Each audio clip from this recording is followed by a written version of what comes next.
Okay, let's get the gameplay up on the screen here, and we'll get started in a second. So, hey Race Hat Matt, how's it going? Nice to see you again.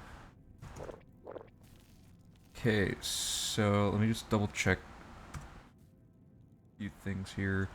Okay, I need to get my document. Okay. And how's the audio? Is the audio good?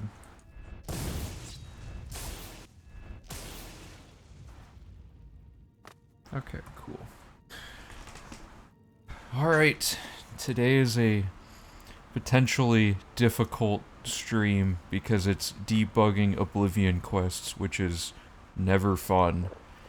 Um, but it'll hopefully, it'll be fun with a group trying to figure out what's going on. So, but first we have to do some power leveling, which I guess I'll get working on as people start trickling in here to the stream.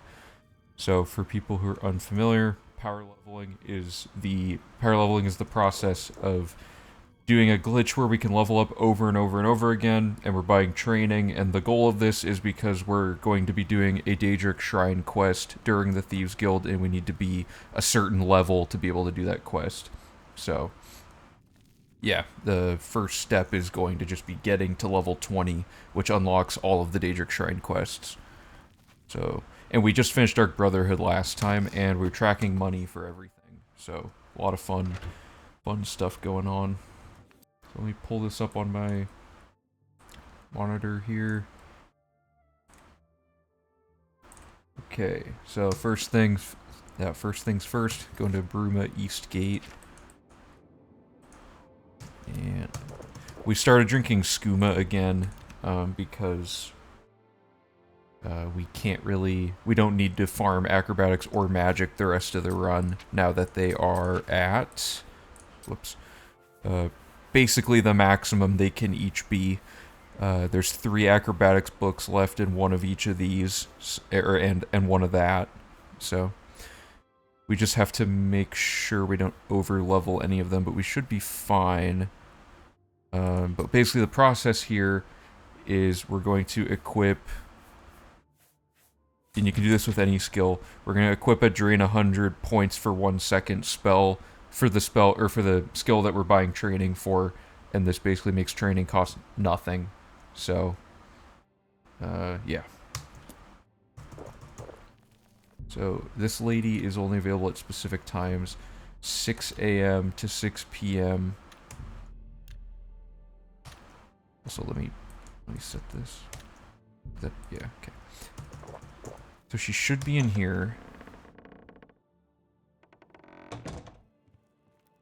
Yep, there she is. And if anyone was here during the skill grinding, this is that again, but only for 20 levels, so it won't be that bad. So we have our skill equipped, our spell equipped to drain our thing. We have the training lady, her training is available. So here's the process. You cast the spell, talk to her. Training is now 0 cost for the first level, then 10, then 20, then 30, and then 40.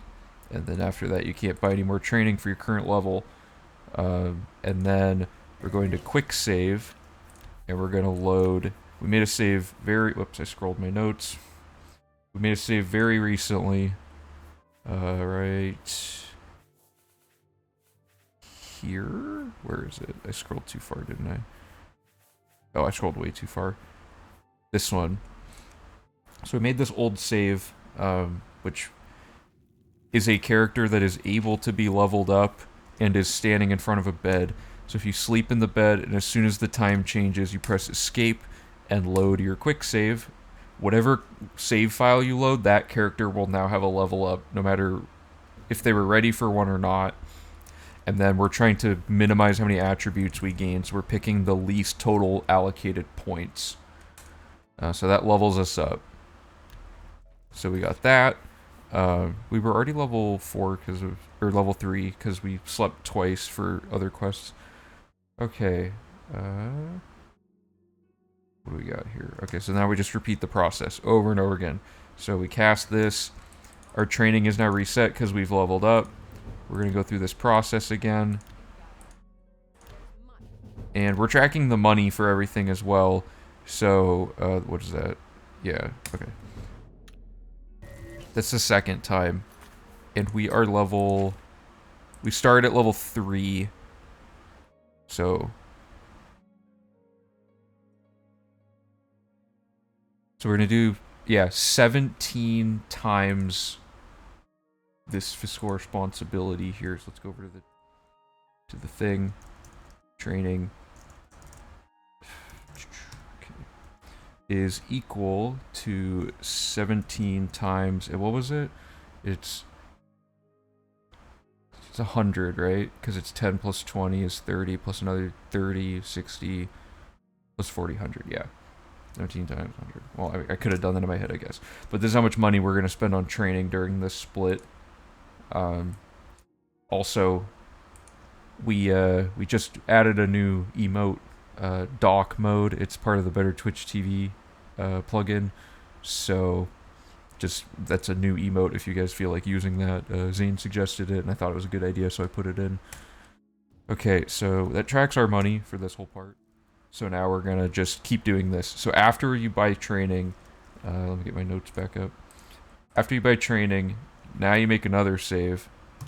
And now you load what is now an autosave because it bumps it up to the autosave. Sleep in the bed.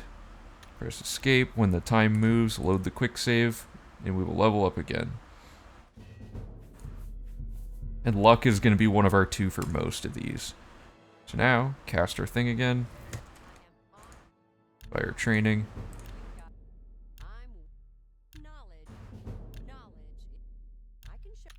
I guess I have to click the last one. Quick save, load our autosave, and repeat.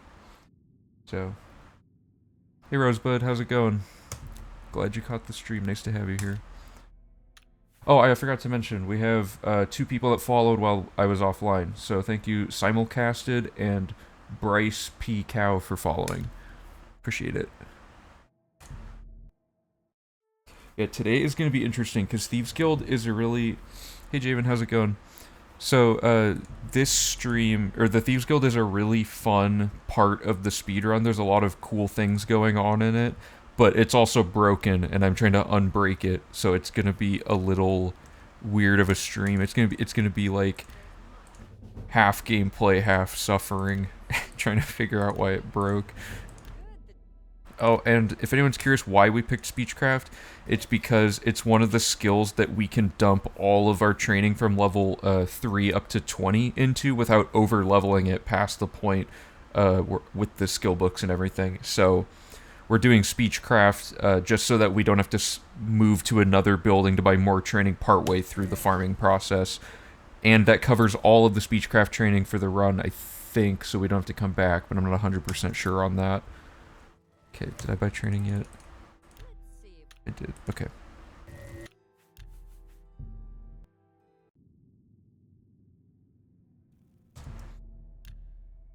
Alright. Yeah, before we do Thieves Guild, unfortunately we have to do this part really quick, but it won't take that long.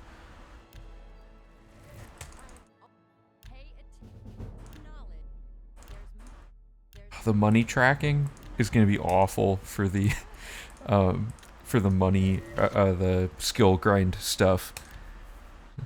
Because basically for all these trainers, I have to math out how much training was spent total. Oops, don't want to level up that character. All right. But yeah, we're trying to just avoid like these +5s and stuff because we're going to level up as much as we can to maximize how many free training levels we get. And at level 100 of each attribute, you can no longer level up. It just won't let you, and it won't refresh your training. So we have to optimize, or we have to minimize how many attributes we're choosing per cycle.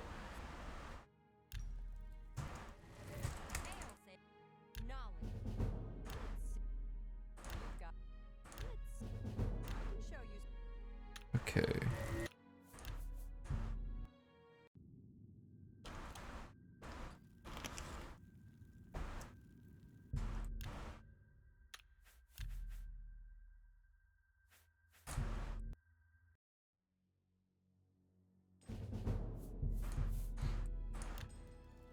And just a general rule of thumb is I made it. Oops. I made it that we pick from top to bottom on the attributes list, just so we have a consistent thing to avoid any randomness in what a human player could do to deviate from the route. I guess top to bottom doesn't technically matter. It's just a really easy system to follow. So.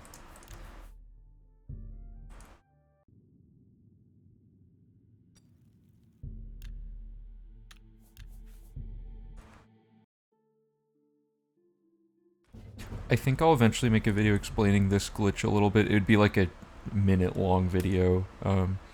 One guy made a video about it like a couple years ago, but it's like 10 minutes long, and like there's really not that much to explain about the glitch. It takes like, you know, a minute to explain why it works and everything, so probably we'll make a short little reference video for that at some point. I'm putting anything on the YouTube channel in like a month, maybe a little over a month. But I've been doing a lot more of the streaming, so. And I usually save the YouTube channel for when I find like major things or, you know, like new stuff.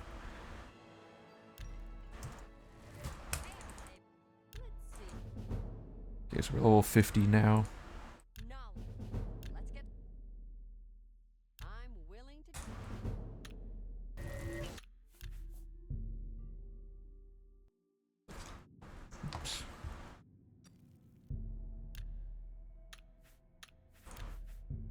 And you can press escape at any point while that timer's moving down, as long as it has moved at least 1 hour.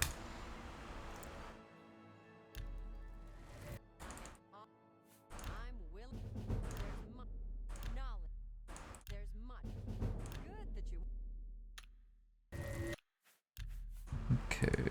I also have to make sure I don't go too far. Hey Han, how's it going?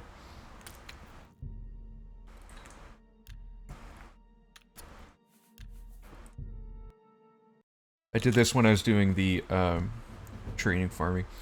Yeah, Thieves Guild. Gotta unbreak the Thieves Guild.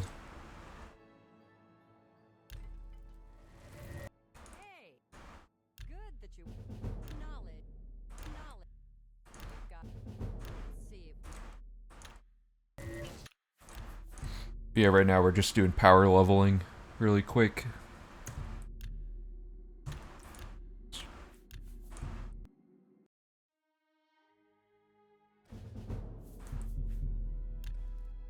Oh wait, I didn't cast the spell.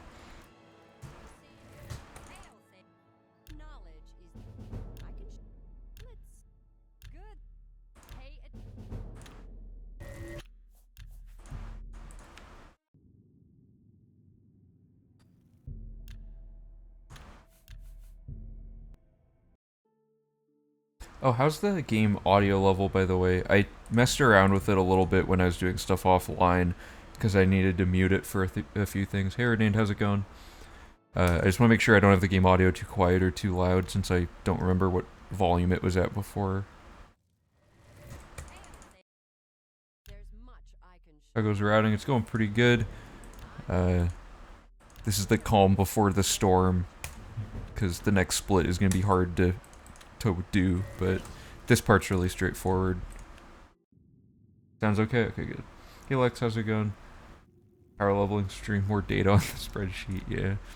Yeah, it's all at the very beginning too, so it'll be easy to find in the VOD to go back and analyze.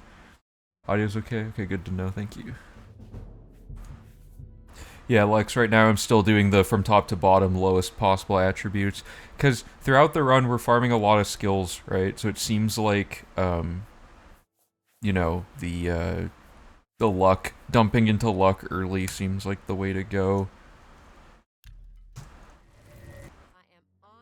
Hey Chuckle, since you're only leveling Speechcraft then leveling up, why are you getting bonuses and other stats?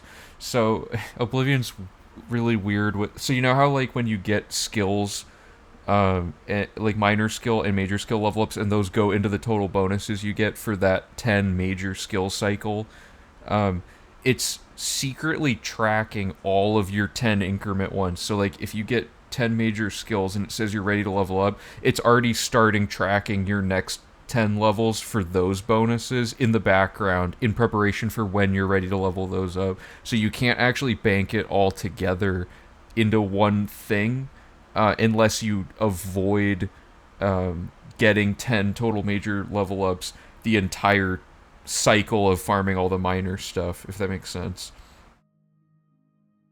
NPCs are quiet. Oh yeah, I turned down the NPC dialogue because I'm often talking while I'm playing or I'm explaining stuff, and I don't like the NPCs talking makes it kind of confusing because there's two voices.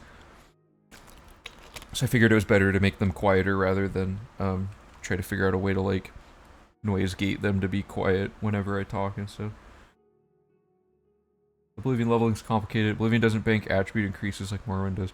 Yeah, Oblivion has like the most convoluted system ever. Okay, now we're level 75.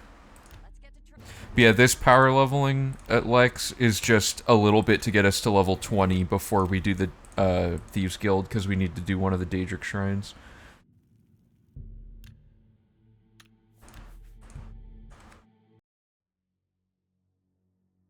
Hey, how's it going? Glad I can catch the stream again. Just wondering why the obsession with Oblivion, not complaining. Yeah, it's at this point I'm just in too deep to quit. You know what I mean? Like I really love Oblivion. It's definitely one of my top like 3 games. So I know so much about it now from learning everything for these 100% runs, and it's just like a fun infinite task basically to keep finding ways to improve on the run. Okay, we're level 17. Oops.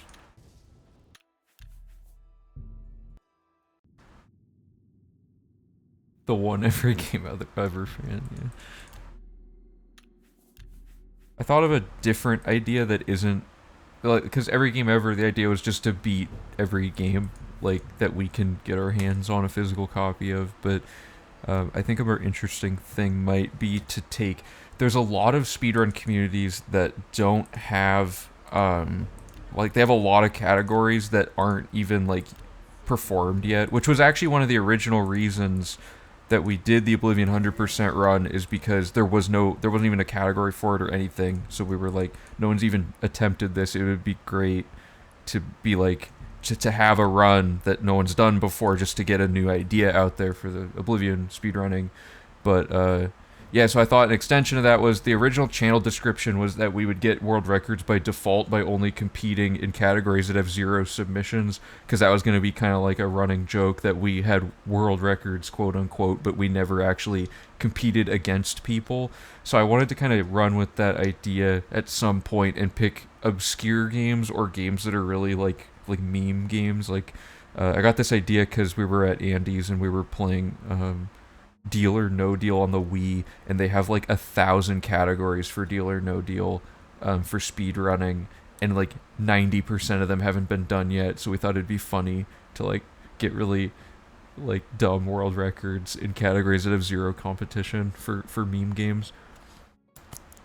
Plus, I think the process of routing a speedrun for the first time is incredibly interesting. That was one of my main draws for trying to do 100% for Oblivion. It would be harder for games that I know nothing about, though, to begin with. It'd be like trying to discover tech and things from the outset. But the process could be fun if it's like a one-day turnaround on a short enough category for a game. Just have like a stream where we go into it knowing nothing and see if we can get like the world record by the end of the stream. Yeah, I don't know. For now, I'm pretty sure 99% of the reason people are here is for Oblivion specifically. So, I'm gonna stick with Oblivion, like, for the most part, but there's definitely a point of time between runs where it's like, okay, V3's over, I need like a little bit of a break, so we might do some stuff in between. Oops. Also, group streams are really hard to coordinate right now, because everyone's kind of busy, and also some COVID issues are still a little bit a problem. Love the jankiness, yeah, for sure. Okay, we're level 20, and we don't buy training at level 20. Okay, so we're gonna do save. So that's the end of power leveling. Let me catch up on chat. Keep up the quality content. Super interesting hearing you deconstruct the game. Thanks so much. Appreciate it. Make it 100% more viable. Yeah, we're getting there. Yeti, for people who don't know, Just a Fat Yeti, he's one of the people that's in chat a lot and is on the Discord. Him and I have been talking, and he's a programmer, and we've been working on trying to like map out the map exploration in a really efficient way using horses because they can move really fast with a glitch. So we talked today actually, and it went really well. Yeti's very efficient at programming and was showing me all the stuff he's working on. And basically we have, he has a coordinate system set up with a map of the game with all the dots for each location and a radius of discovery around them. And then he has like a database that he built where it has like all the vectors at each, like they say the compass has all the cardinal directions. Each one of those, it draws a vector out, and every time it intersects these radii for the discoverable locations, it marks whether that vector can discover that location or not. It's really cool. It's really complicated and hard to explain quickly, but basically map exploration's getting very mathematical, so we're going to eventually have all these like straight shots through the map, hopefully, that can pick up as many locations, because each one of these has like like imagine like an invisible circle around it. When you get inside the circle, this becomes like found. So like for example, going from here in a straight line like that would pick up this, maybe that, because they're all like the circle around them is wide enough. So we're trying to find like the fewest lines that can hit all of these. Because right now, map exploration, I just put a grid over the map with explanations of like certain locations to stop and do an extra thing at, which hasn't been optimized since version 1. So it's a little better in version 3. We know a little bit more about things, especially random gates. But that's one of the like big things for V4. Load warping being the other huge one, and saddling. So there's like 2 big improvements. But anyway, okay, so I'm stalling because it's Thieves Guild time. There's a lot of things in Thieves Guild. Let me just show you on my notes here. So Thieves Guild has a lot going on. There's a few glitches that need to be explained that I'll get into. But basically each of these parts where I highlighted something in yellow is where things either went wrong or are related to the thing that went wrong, and that may be a variable that causes the quest line to break. So for an unknown reason, the game, when we go through all of this and we get to, where is it? Turning a blind eye is like horribly damaged in some way that I cannot figure out, and that's the primary thing. If we fix this, all the other problems in this split go away, is the idea. So what happens on the last run through of this I did is when you get to the end of turning a blind eye, Independent Thievery just doesn't update to tell you that you've completed the amount of fencing you need to do to get the next quest to unlock. So turning a blind eye basically can't be finished. Or it can be finished, but the next quest is now just never started. So Era of Extrication, we're locked out of it and the quest line's ruined. Obviously that makes 100% impossible. But in the last runs, obviously, we haven't had this issue, so I changed something that caused it, and I have no idea what. So the main thing I thought is in the investing circuit. Let me find Bruma really quick. In the investing circuit, Helvius Cecia's house is where the Grey Fox is during turning a blind eye, because you go to his house to give him stuff. Helvius Cecia is scripted to change his behavior for this one quest because he stands outside of his house and like kind of tells you like, hey, the Grey Fox is here, get in here. But we also killed him in the version 3 edit so that we don't have to wait to do his hand-to-hand training. So by killing him, I'm worried that broke the quest and that somehow the start of the next quest hinges on Helvius Cecia's AI resetting its schedule. Like, I think it's running a script that is scripted to reset NPC routines, so it like moves the Grey Fox, it moves Helvius Cecia, and then after it gets to the end of that command, like set of commands, then it starts the Independent Thievery check to see if you start the next quest. I have no idea if that's how it actually works. I'm gonna have to break open the construction set if this doesn't work, but I think it's throwing an error because he's dead and then not reaching an instruction to start the next quest. If that doesn't work, It could be most other aspects. So I'm just going to try to minimize the number of variables. So as a control variable, I'm not going to do this change I made, which was to not fence everything all at once, to do it in little pieces, because the wiki says that this can cause a problem, but I've had it not be problematic ever before, so I don't think it can be that, but just in case, I will check that eventually if other things don't work. And then the other thing to check is I included this cast out of the Thieves Guild instruction, which I'm just going to move to the earliest possible point that we can do it so that we don't have other questing going on in the middle of this one. So hopefully that's enough info for people to kind of get what is going on here. So the first part of this process is to just get to turning a blind eye, and if it breaks, I'm going to change like one little thing, and I'm going to go all the way back to the start of this split and do the whole thing again. So it's going to get really dense, and we're going to do Thieves Guild probably like 3 or 4 times over. So here we go. Let me scroll to the first instruction. If anyone has any questions about Thieves Guild, let me know. There's a lot going on in it that's confusing. I'll explain new stuff as it comes up, but I might forget a few things. I wonder if it could be found out by looking at the code. Yeah, so I'll break open the construction set if all else fails, because something's weird, and the UESP wiki has relatively unverified info on the independent thievery quest being broken. Because it could be independent thievery, or it could be turning a blind eye, but I think it's turning a blind eye. Okay, so step 1 is we have to get into the Thieves Guild. We murder people all the time in this run, so we already have a bounty, or we've already had a bounty. We went to jail for a miscellaneous quest, and we've been given the note by the lady that gives you the note to get into the Thieves Guild. Whoops. So we basically already have the initiation that we need. And yeah, so we're going to wait until midnight here to start the first quest.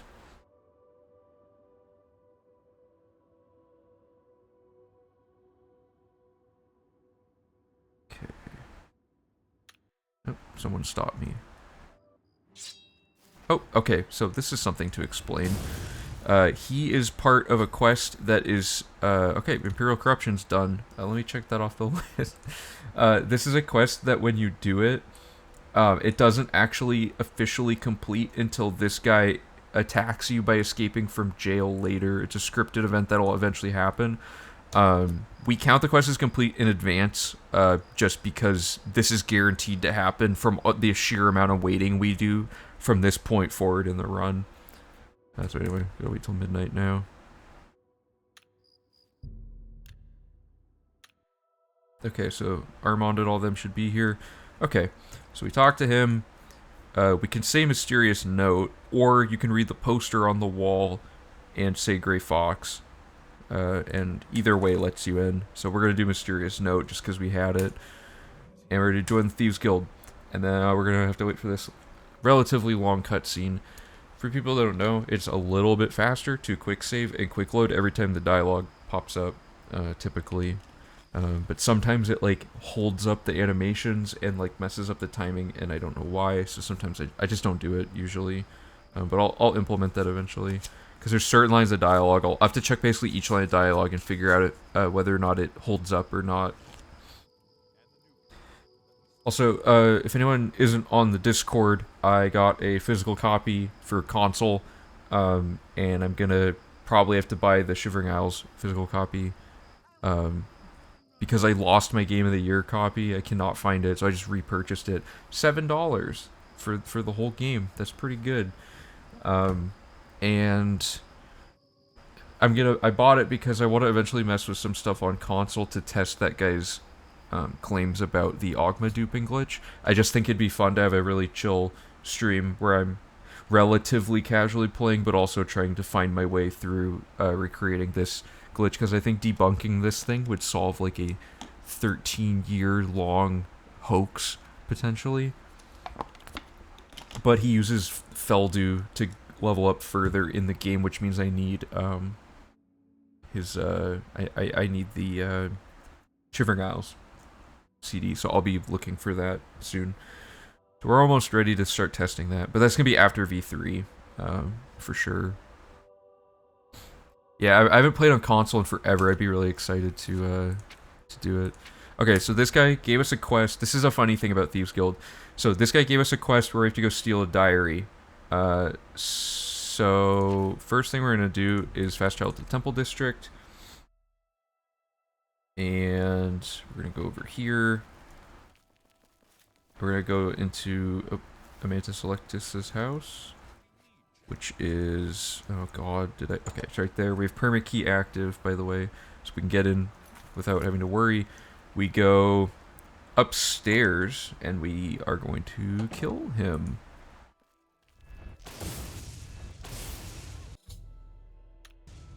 Oh, she didn't catch me. Okay, I guess I'm not going to jail. Sometimes you have to go to jail for this. Well, I don't know, it's a little weird. Let's see if I got arrested. Okay, didn't work. Try that again. Sometimes you have to use a sneaky item. The Blade of Woe is good to use if you get caught. Oh, his wife is not. Okay. Oops. Okay, so now did I get caught? The goal is to just not get caught because it, you know, you have to pay money and all this stuff. Okay, I did not get caught. Oh, no, I did. This part's a little annoying. I guess I could go to jail, but it throws off some other stuff. I mean, I already had a console copy, but I had to, I lost it, so I wanted to own a console copy anyway. Also, the good thing about this copy is since it's not Game of the Year, I believe that means that it isn't patched, like the version on the disc is not patched, so if I play without my Xbox connected to the internet, I should be able to play the version at least like 1.1 something, without, because this isn't even like the collector's edition or anything. Granted, there's a lot of awards and stuff on this cover, so it might be one of the patched versions, but it's worth seeing if it's unpatched. Okay, this lady is problematic. Okay, well, I don't know the best way. Oh, that's interesting, the quest pop-up overlapped. I need to figure out what's wrong here. This guy should die in one hit.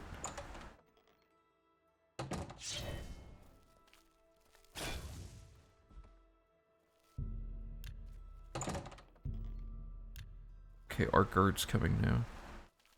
If they are going to show up, I'm just gonna go to jail. Whatever. Where are the guards?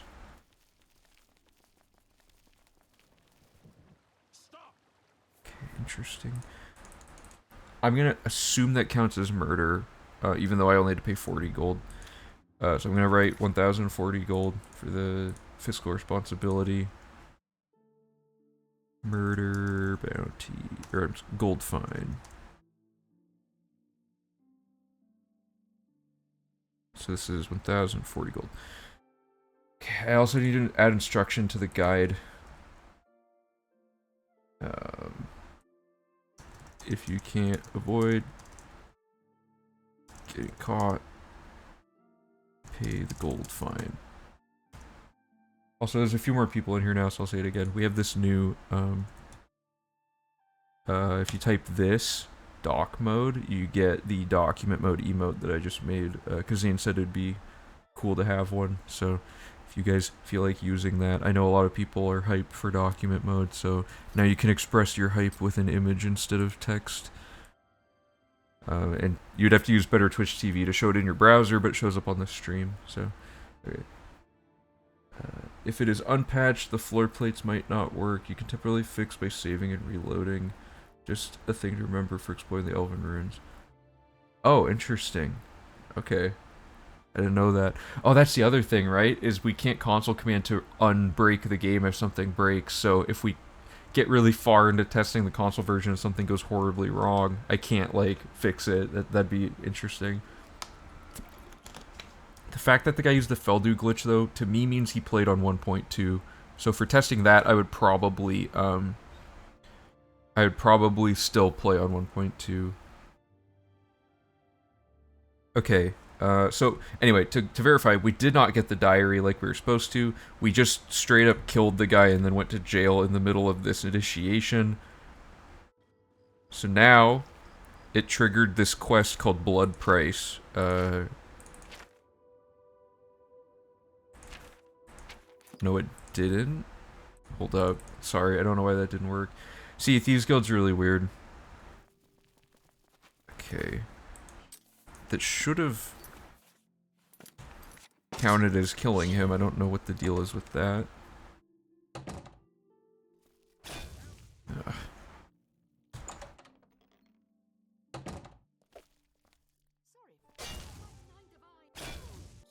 Okay. Oh, there we go. Okay. So we got the blood price pop up. We're probably going to jail. Okay.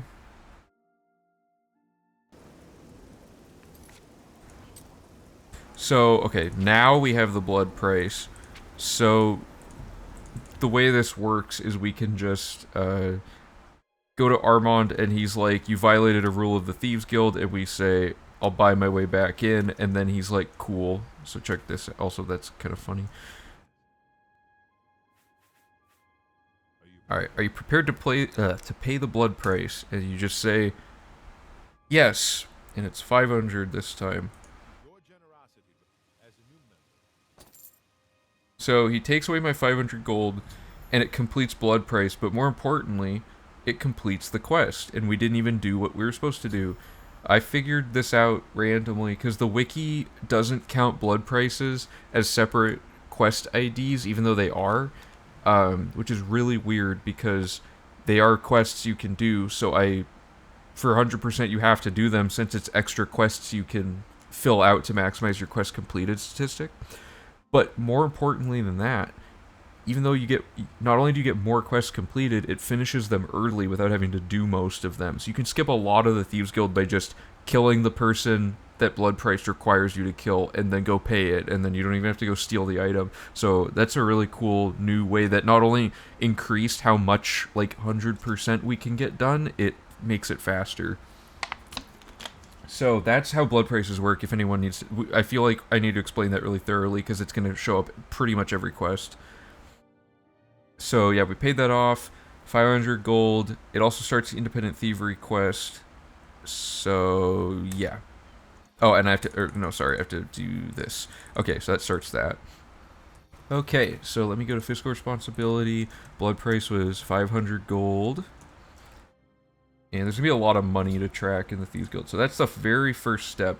And I'm going to add one other little thing here. We're going to punch Armand to get kicked out of the Thieves Guild really quick.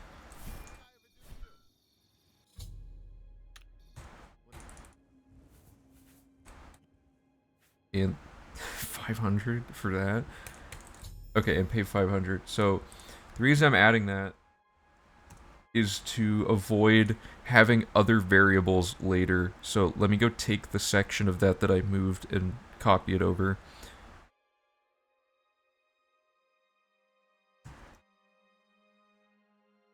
Okay, and then this should just say talk to Armand.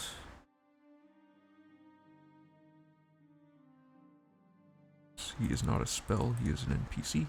Okay, so we take that and we're gonna put it right here.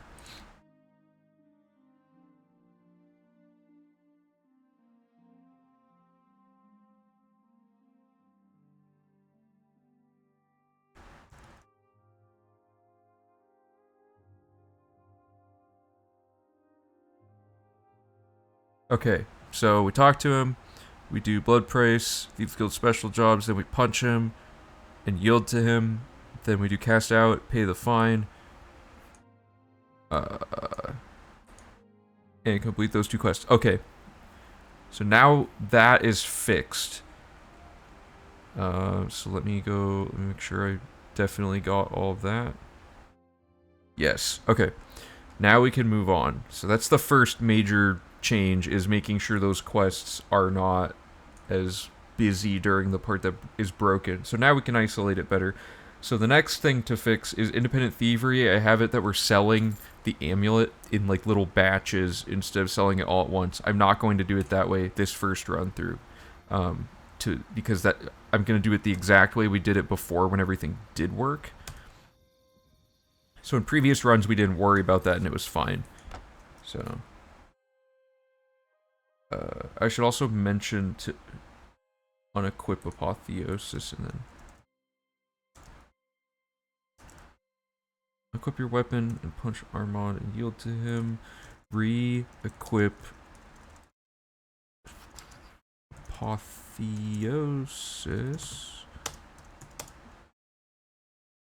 There we go. Gold. Oh, because I paid 500. Yeah, I think I already put that. Or no, I didn't. Good call. Okay, so that was cast out of the Thieves Guild, and that was another 500. So we dropped 1,000 gold basically at the beginning of the Thieves Guild, and we're gonna dump money into this Thieves Guild. We're not gonna like profit, I bet. I'm actually curious if we will profit. I don't think we will. It doesn't matter because we have so much gold, but it's just funny that as soon as you join, you're just down 1,000 gold, which is like a ton. Okay, so independent thievery now is active, and we're gonna go sell to our fence. And you're probably wondering, how are we gonna get the money in stolen goods? Because we don't have anything stolen in our inventory. So what are we possible? Is this broken? Oh, okay. So everything in our inventory, nothing is stolen, as far as I know. So how are we going to do this? So I will show you really quick. It's a glitch that's really interesting, and it only works on wearable items, which I originally thought it worked on all items, only works on wearable for some reason. So step 1, you sneak by a container, and step 2, you need an item that has a lot of value. For the Thieves Guild, you need to fence 1,100 gold, and that covers your fencing money to unlock every quest, the rest of the quest line. So ideally we would do this all at once. We have a bunch of items here that we got from other things, but the one I like to use just because we've always used it, the Spell Drinker Amulet, which is the most expensive item ever for some reason, and you get it at the beginning of the Mages Guild after doing all the recommendations and stuff. So independent thievery maxes at 1,000. Oh, okay, yeah. So here's how this works. First of all, we need 2 of the wearable item, and I read that they have to be in identical condition, so if it's a weapon, or I mean a sword, it can't, sorry, if it's a armor piece, it can't be damaged. So step 1 is to get 2 of this amulet using the duping glitch. Now, we're going to put the amulet in this container and take it out, and then put it back in, and exit the menu, reopen, and take the amulet. That marks it as stolen. If you did it like in any other configuration, for some reason it just doesn't mark it. So now the game thinks it's stolen, which is great because now we can get more than enough money for fencing for this entire thing. And then the Oblivion merchants have a limit of a maximum item value of some amount, and I don't know what it is for Ongar, but we're going to add 500 to it, so let me mark that down, by investing in him with another glitch where we make our mercantile really high. So 500 for invest Ongar, and that will check him off the list eventually. But I'm not going to check anything off until this whole thing finally works. And I'm going to stop tracking the money after a little bit as well. Actually, I'm going to stop tracking money right now because this is where the deviation might occur. Okay, so now that he has more than 1,000 gold, we can get the whole transaction in one single amulet sale, which is nice. So this is 1,100 gold that we now have fenced, and when you go and talk to him again, it says at the top, amount fenced. So that's why I think that the independent thievery quest isn't broken, because it is, the amount fenced is at the right amount. So, yeah. That's what you do. That's how you get the whole independent thievery done instantly, and that shouldn't cause any problems. But who knows? So now we're going to do untaxing the poor. So now we're going to do the actual questing part, and because I'm not going to be tracking anything from this point on, it'll go pretty quick. So step 1, really annoying, but we have to always come back here. And I'm going to be avoiding jumping because my acrobatics is dangerously close to over-leveling now. But I have to jump a few times. I'm just going to minimize it. So what time does the run need to be on? Under for it to be on? I'm assuming that's speedrun.com. They... Oh, that was noon. Whoops. They still don't agree that 100% should be a category on their official community, unfortunately. So yeah, I mean they're open to an all quests thing, which I can easily adapt the 100% to have an all quests variation that just does the quest thing, which is going to be really fun, and I am going to eventually do that. But 100%, they just won't. They fundamentally disagree on the definition, basically, because I pieced it together with a bunch of like really solid definitions that other people have said should count as 100%, and got rid of all the subjectivity of it, and it has a very objective definition now. But they don't think that that's they don't like it for some reason. I don't really 100% know their exact reasons, other than that they just don't think 100% should be a category. So it's just like an agree to disagree thing. I'm totally fine with it being housed within our own little sub community of it, because I really like the category, and I think it shows off a lot of stuff that the other categories don't really show off. So, but I don't really hold it against them. I mean, they have reasons for it and stuff. It's just, it's just their opinion. It's an opinion thing. 100%'s like has to be community agreed, and if their community doesn't agree with it, they're not going to want to implement it. Let me see. Nice corpse. Oh yeah, thanks. Also, hey, welcome back to the stream. Lord Porkenstein, how's it going? Could you get it as a category extension? I thought about that. I was like, because they didn't add a cat extension page. For those of you who don't know, a category extension page is when the speedrun.com has like the official game page, and there's a second one to dump all of the like meme categories into. So we were talking on the Oblivion Discord, like I don't know, like several months ago, and I was part of the conversation. We agreed on 2 meme categories. One was killing Valen Dreth during the tutorial, the guy who heckles you. So we added that as a revenge % category, and then I vied for a category where you crash the game as fast as you can. And that one's super fun because it's really short, but you have to try to break everything as quickly as you can. And I do it by duping a bow that I don't have equipped on me and then dropping it. But yeah, Crash %'s really funny. I have a video of it on my on PRC Live YouTube channel in the panels below if you want to check it out.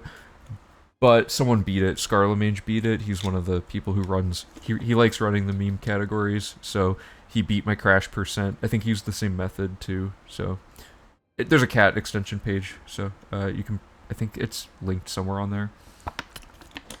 Yeah, I'm definitely going to, once this gets short enough, I'm going to revisit the idea of approaching them about it as a cat extension, because I've given up on the idea of it being on their official page, and, I think it's fine. I don't need it to be on the official page. As long as people like it, and like that we're running it, and eventually people might want to run it themselves, I'm totally fine with it being its own separate thing at this point. But anyway, so... I think 100% is fun. Thank you. Alright, so where are we at here? Talk to Armand. Sorry about stopping the gameplay to talk, but it's hard to, follow the guide and talk at the same time sometimes. Okay, so we're starting this quest, and we're going to activate it because Independent Thievery, yeah, it should be active. Untaxing the Poor is one of the only quests that doesn't have a blood price. Just a few of them just don't have anyone listed in the pool of characters that count as murder. So we're just going to do this one normally. And after this, it gets weird. And Thieves Guild, we're not going to sneak. I don't think we ever sneak. Ever. So, it should be pretty easy. And you'll see why in a second. So this one's easy. You just make your way up. There's a Nern route here. And there's a desk that you open. And inside... Oh. Okay, we got caught. That's fine. So we're going to take the tax records. We don't even need to take the money. And we're going to do the glitch. So show you. Oh god, I'll show you yield glitch. It's really cool. I found this. It might, other people might have found it. What I just did is I yielded to a guard and left before they could start pursuing me again. So now I can wait, I can fast travel, I can do whatever I want. I'm technically a wanted criminal, so if I talk to guards, they will try to arrest me, but they won't aggro me. So like if I walk over to, is there a guard somewhere around here? If I go back in that room, they will mess with me.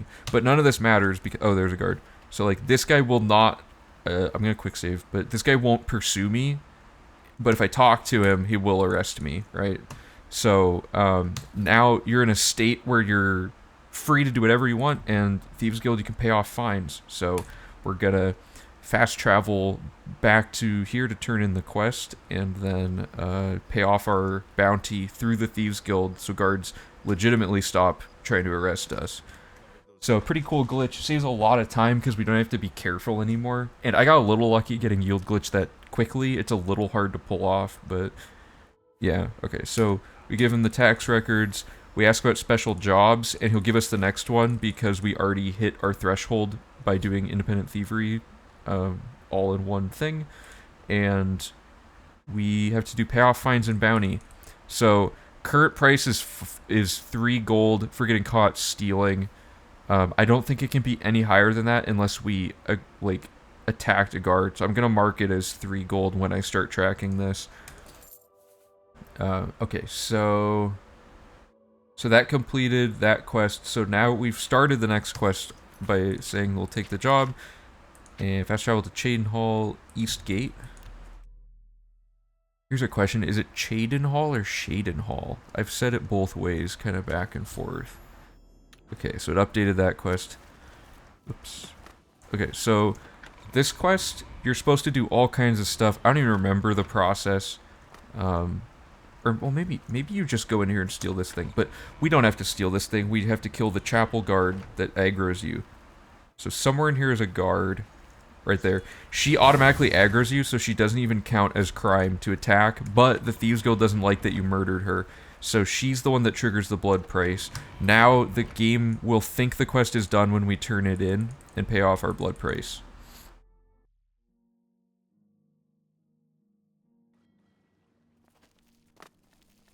Okay, so we're gonna go over here. In version 1 of Morrowind, the Thieves Guild remove bounty did not check that you actually had the gold. Oh, that's funny. With an SH. I'm sure some NPCs say it in the game at some point. Alright, I'll start saying Shadenhall if that's the way to do it. I was just saying it Shadenhall recently for some reason. I'm sure it doesn't matter, but... Okay. 1 second. Hey, we're at 20 viewers. Hello, everybody. Alright, so we talk to him. We say blood price. It costs 1,000 this time. And we ask for the next job. So the Armand jobs, and the Scriva jobs, you don't have to wait for the quest to update, which is really nice. It gets weird during the Grey Fox. So, okay, so we finished that. So to reiterate, we've under completed quest, it did the blood price, and it just jumped straight to the end of that quest. You'll see that a lot. So now we're going to move on to a Darji's Heirloom. So step 1 is we have to talk to Scriva, and this quest is really bad, really broken, so you have to make a hard save before you start the quest and go from there. Oh yeah, she's also not available if you break into her house, so I gotta wait. 6 a.m. Wait until 6 a.m. and her house will be unlocked. Oh, I don't care what her house is unlocked. I have permakey. I can just break in. Okay, so we talk... bad RNG. Okay, so we talk to her, and we do special jobs, and say we'll help. And she has a book right here that we're going to read. Let's travel to Leowin Castle. Head northwest through the archway and into the yellow house on the right of the street. Okay, so this is a Darji's house. So the reason this quest is broken is because it breaks a different quest Not that the quest itself is broken, although it has its fair share of bugs, as does any quest. But anyway, so we talked to... Oh, we have to... Okay, before I talk to her, she has some stuff up here. And I don't think this stuff will break the quest logic, but I'm going to do everything exactly as listed just in case something weird happens. So, we go in here. Oh wait, this one, my bad. So there's a Nirnroot here, and Ice and Chitin here.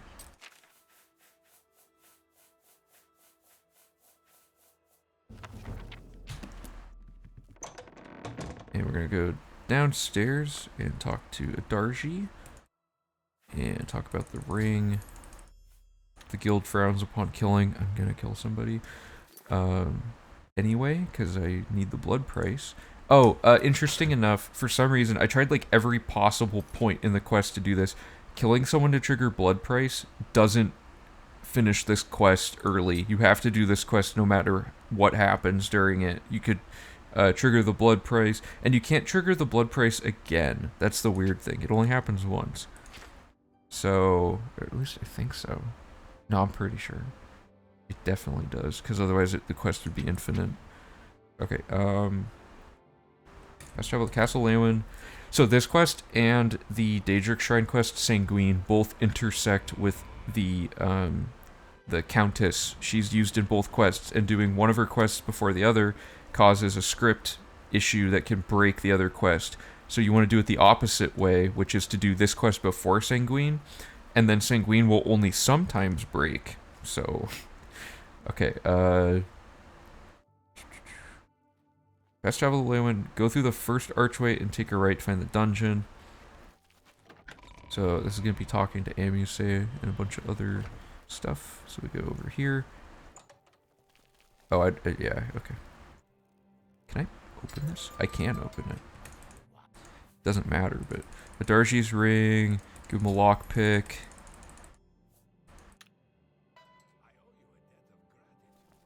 You know, okay, whatever. Okay. Exit the castle, return to Adarji's house. Oh, what is this layout? Okay, there. I don't know what happened there. So we're gonna go back to Adarji. Man, I'm going the wrong way 1,000 times here. And we're just gonna talk to her to update her on the quest. I really wish there was a way to speed this quest up, just because it would fix a lot of issues, I imagine, with how the quest works. So this is a thing I added for V3. I found a way to, like, I think I might have found this on the UESP or something, but there's a semi-consistent way to do this. So we go to the main hall, we go all the way up here, and this is a door to the private quarters. The thing here is she's now scripted to drop her ring off in a little box. So we're going to wait till 2 a.m., which is when she should be in her bed. Okay.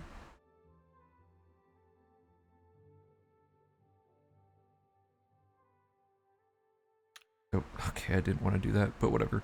So, she should be in her bed, and she should be...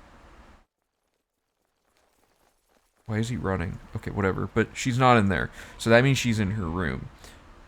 We will now get arrested, like, on site in here, but it does not matter, because we just need the... Oops.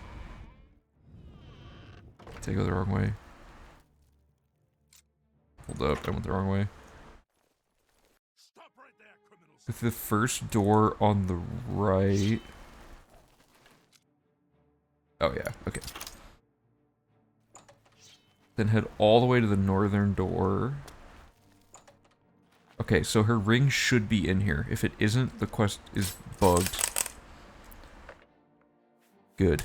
So, that's the way to get the ring to show up. There's a lot of things that can cause the ring to not be there, but I found that by setting up the quest this way and waiting till 2 a.m. and looking to see if she's still in her throne, and then waiting an hour if she is to spawn her in the bed, like, forces the ring to be in here in, like, I think almost every time. I haven't had it go wrong since I implemented it.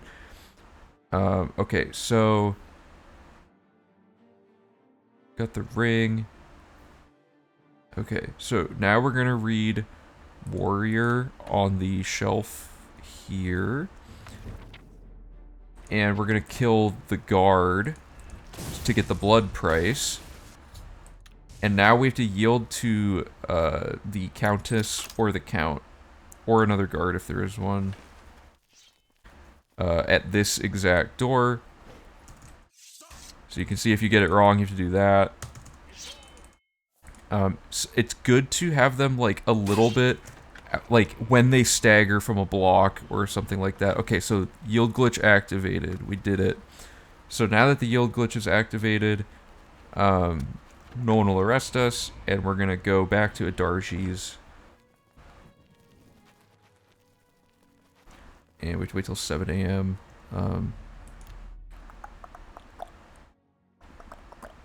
Alright. Oh. What happened? Oh, that's weird. That hasn't happened before. He followed me? I'm just gonna do it.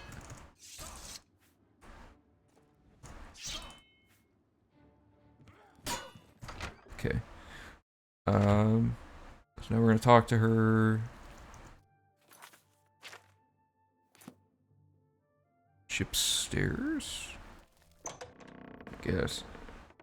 Okay. No. Something's weird. Oh, now. What? Weird. Okay.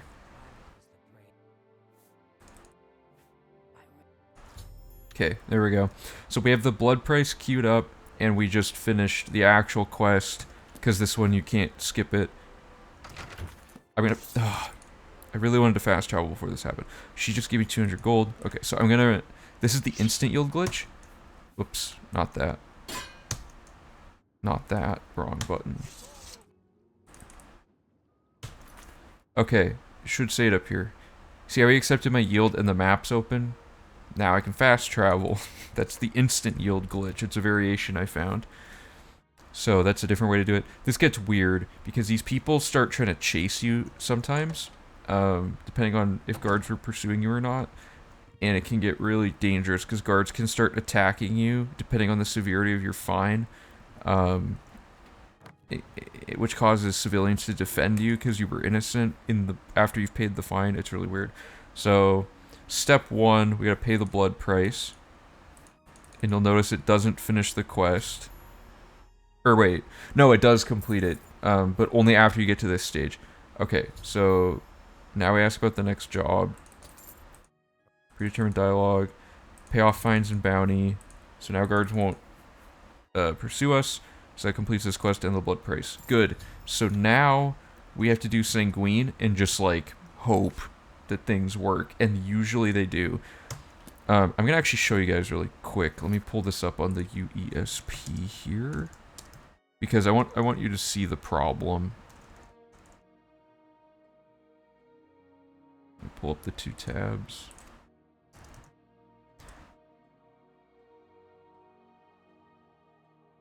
Wait, whoops, I can't do it that way. And I might have showed you guys this last time, because we've been through the Thieves Guild before. But let me... How's it going? Alright, so this is Sanguine. And this is Adarji's. So let's look at the glitch section. It's extensive. It's a lot of glitches. Interaction with other quests, though. So, where's the Sanguine one? This quest cannot be completed while you have Sanguine as a quest. However, even after completing Sanguine, the Countess may permanently sit down in the dining room instead of returning to her bedroom. We ran into this in V1 and we lost, like, hours because we had to redo, like, the whole Thieves Guild up to this point, and it was ugly. It claims there's other ways to fix it, but we couldn't fix it with, like, any of the stuff we tried. Even going to jail didn't seem to fix it. So... to avoid this, we do Sanguine first, because it says to do it. However, there's this. After Darcy's heirloom is completed, the Countess could die, and you may not be able to obtain the rose. Wait, oh, interesting. If she dies before Sanguine's completed, you'll not be able to obtain the rose, but you may be... Oh, no, but we need the artifact for 100%. Right, okay, so that's the weird thing there. But there was some other glitch.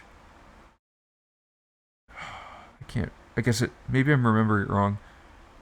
Well, she can die, which is weird. I swear there was some other reason. Anyway. Let's get back to it.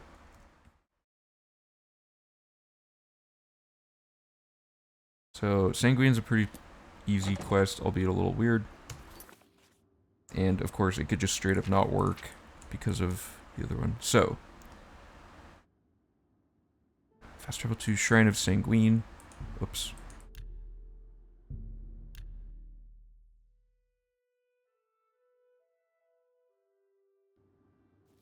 So, I don't know why. You can just invest in Engorm, and I don't even think he's... Oh, he is a merchant. Yeah, okay, so he's marked as a merchant, but he has 5 gold, and he has nothing.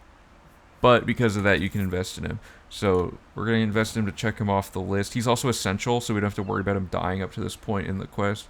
How's it going, Roasted? Oh, hey, Dr. Doyley, how's it going? It's going good. Working on Thieves Guild right now, so... Okay. And also, hello, Sleepy Goose, how's it going? So... Fast travel to... Okay, activate the shrine. So we got Cyrodiil Brandy from the Cloud Ruler Temple. So we gotta wait for this dialogue, or whatever.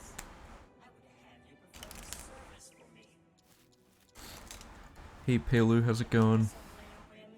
And Gorm on the grind. No, will not be playing Mambo number 5. What's PRC stand for, and who's the mustache guy in your logo? So what PRC stands for is only known by 2 people. It's a bit of a running joke to not reveal it. So yeah, it's more fun having people try to guess what it means. They usually come up with better things than what it actually stands for. Also, the PRC can be flexible depending on whatever we're doing on stream. Like, if we were doing the thing where we were doing random world records, it could stand for personal record collectors, but that's just one thing it could be. That's not, you know, it's just fun using it situationally.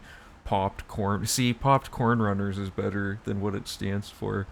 The guy in the logo is just Corn Man. It's just a costume, like, mascot model wearing the corn outfit that we found and thought it was a really humorous expression. He looks so smug in the picture.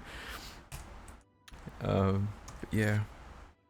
Is there no way to skip Daedric dialogue? There, as far as I can tell so far, no. I've been trying to find ways to skip it, but yeah, it's pretty awful. There's one quest where you can skip it by sequence breaking the quest and skipping the initial start of the quest. People's Republic of Corn's one of the... Yeah, that's one of the best ones that people have guessed. That was during the first stream too. People were really quick to the draw on their guesses. Okay, oh yeah, that is PCR. Okay, so, we have to cutscene to end, so now we're gonna go to Leywyn Castle. So, like, technically it'd be really efficient to do these quests, like, at the same time, but it just ruins everything, so if it worked. You would think that the C stands for corn, yeah. Okay, so... okay, we gotta wait till 6 p.m. and midnight, because there's a dinner party here. And... we have to bribe... No, wait, I found a new thing. Hold up, wait till 6 p.m. Where's Stark Reality? Equip Stark Reality. Okay, this sometimes works. Did it work?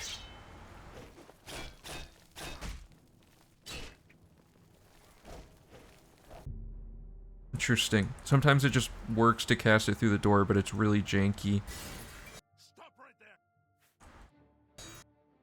Because there's like a seam. Sometimes it just hits him. Anyway, what you're supposed to do, the right way, is you bribe him to max disposition, and then you say dinner party, and he just likes you so much he lets you in. Now that we're in... So, the Countess is not here. So this is the issue you can run into, is that she just isn't here. But don't worry, there is a fix for this. This is a minor glitch. You literally just wait. So, first of all, I'm going to wait like a couple hours at a time to see if it spawns her in, because we might be too early to the party. But now we're going to wait 24 hours until she shows up, and she usually shows up after once or twice. You can also wear fancy clothes. Yeah, it's slower to get the item. It's quicker to just dialogue with the guy.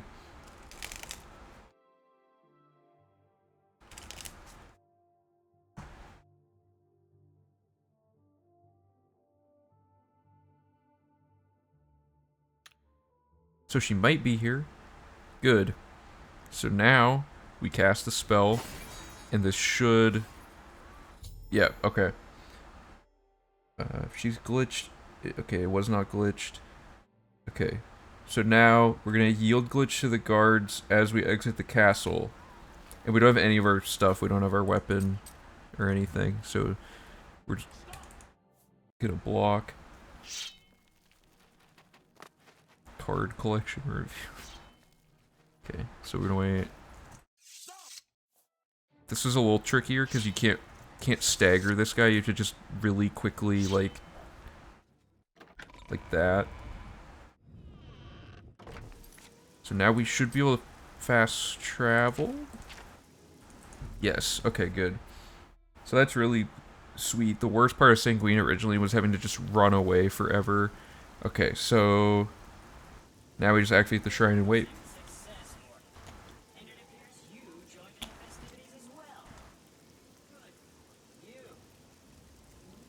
Money solves all problems efficiently. Yeah, in most cases in this game it's faster to pay your way through something. Because, like, especially with the new money farming system, it's only like another click of the mouse to add that thing in, basically, because it's like 1,000 gold per click. Okay, this is all of our stuff, so we get it all back. So now we're gonna re-equip our TOS robe. We're gonna equip Apotheosis, and we're gonna hotkey Apotheosis again. And interestingly, the soul gems show back up. Okay. Well, okay, I didn't want to do that. I wanted that. I'm just gonna get this all caught up. Okay, so we're on a misdirection now. So this is going to be fast travel to the Imperial City Talos Plaza District. And we have this, okay. Hug the left wall to enter Daenerys Amnes's house. Oh, go through the archway and hug the left wall, whoops.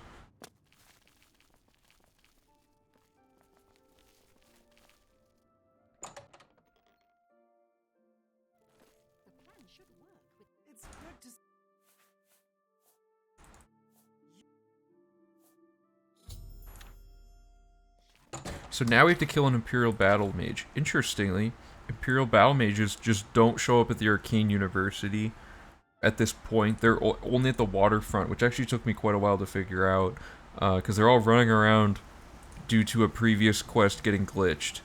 So there's a Battle Mage that we can kill, and the reason we're killing him is because for some reason killing him doesn't kick you out of the Mages Guild, although I don't know if we can. But the Battle Mages are like the only ones that are part of this. Am I not in trouble? That's funny. Okay. Didn't get caught. Now we just go finish the quest. So we didn't do any of the misdirection or anything. We just straight up killed the dude and we're ready to go.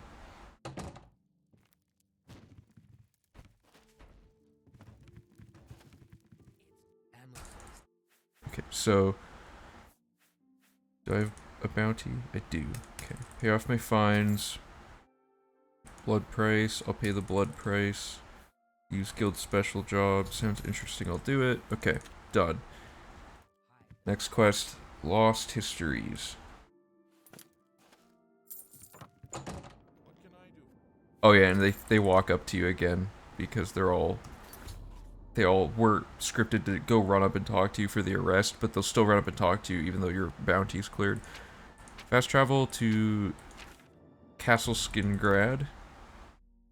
Enter the main courtyard. So this is a way that we could intersect this with some other quests like Vampire Cure maybe.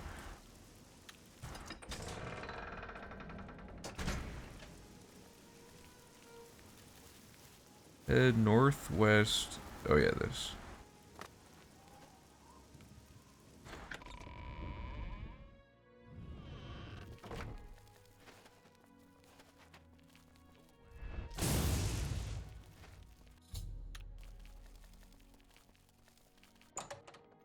Oh, I do not want to go in the barracks.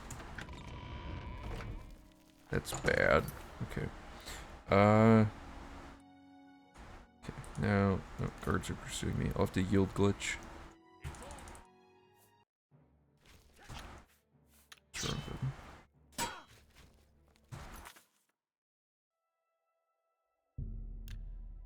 Alright. Okay, this is where it's gonna get a little wonky.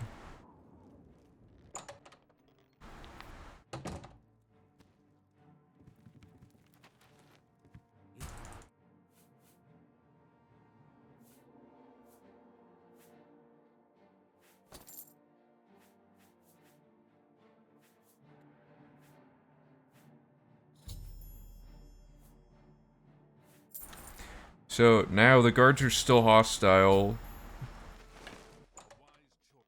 So you have to yield to them so that they're not attacking you, because they'll kill people. You know, I mean, you don't want that. Beards in this. Yeah.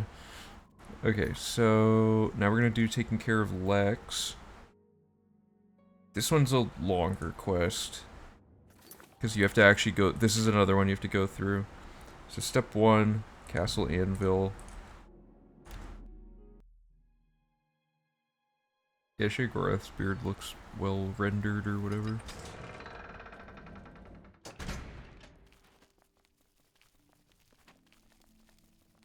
Okay, so we're gonna go in the private quarters. Take a left and then the first right. If you go quick enough, this guy... Oh, they opened the door for me. Good.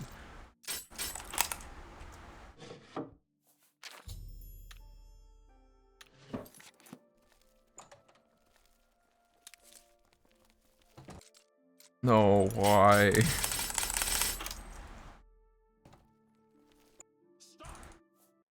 It's fine. Okay, oh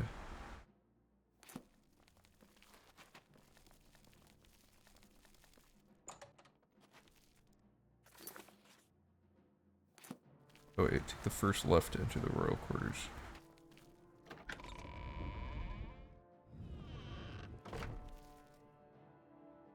King. Now we go this way. Red Kitchen Reader. Oh.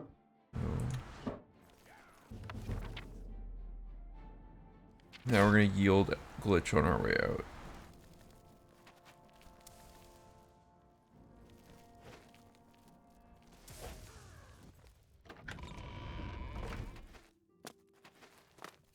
Okay. Ooh, I gotta catch up on chat. I was not thinking of running it or even trying to route it, but I've been thinking about how more 100% you'll end up being all quests, all skills 100. The money grind to buy all the skills as well as no map. Fast travel would be pretty time consuming. Or I think you take less than Oblivion 100%. Yeah, so the problem with Morrowind is just that it doesn't track everything really well. Like, you can't even track definitively if quests are done other than looking for the specific moment in the journal that it says you did the last stage that the quest can be. But it's still not like... the verification process for more than 100% would be way longer. Morrowind would be a lot shorter, especially with how broken alchemy is, though, which would be nice, because you could just go super fast and everything. Cat extension for Oblivion, you could put some quest mods. Oh, they have one for, oh, what's it called? There's one, I can't remember the name of it. There's a cat extension for one of the mods. I cannot remember the name of it, though, sorry. Once you get all your stuff, high-speed stuff equipped, I'm sure it wouldn't be too horrible. Yeah, for Morrowind, yeah, for sure. So, we have to get this letter forged. I couldn't find a way to skip this. Narim. Yeah, it's that one. Oh, okay, it's just like using the engine or something.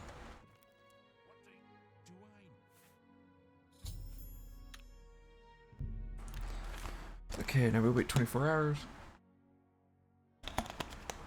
Yeah, I don't know anything about that, that game though. Sorry, I thought it was a mod. Shouldn't bother the guy.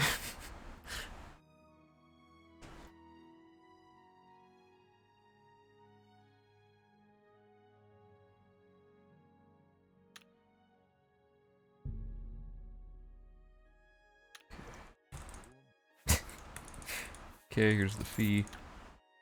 Fast travel to quest marker and enter the door just past the one the marker points to.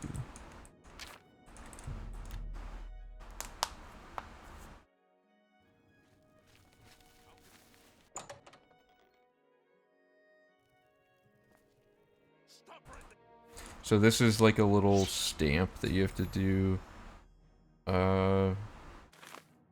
Upstairs to the barracks and read Chumorvimedium, which is on the top shelf in the southwest corner.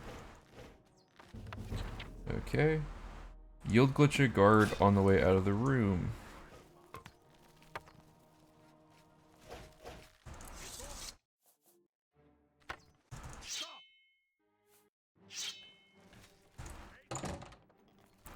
Okay. Oh, I'm still being chased. Okay, I'm gonna instant yield. Oh, I didn't. Okay.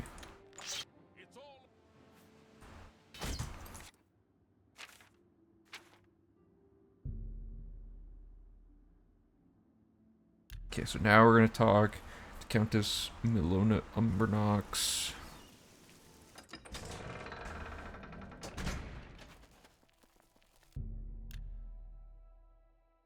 What's the yield glitch? How does it work?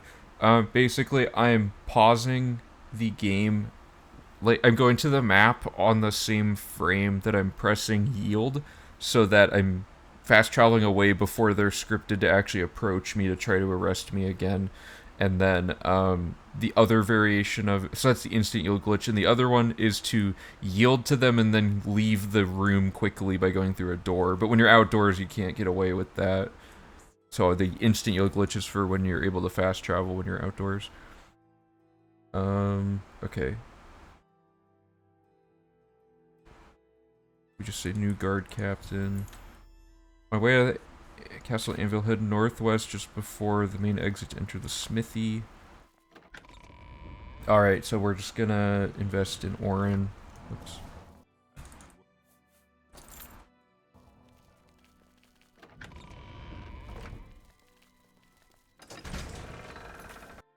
Okay, let me get my notes. Head northwest. Oh, whoops, I forgot to do this part. Okay, we have to still acquire the blood price as well. So we're gonna go in the dungeon. Kill the jailer. Oops.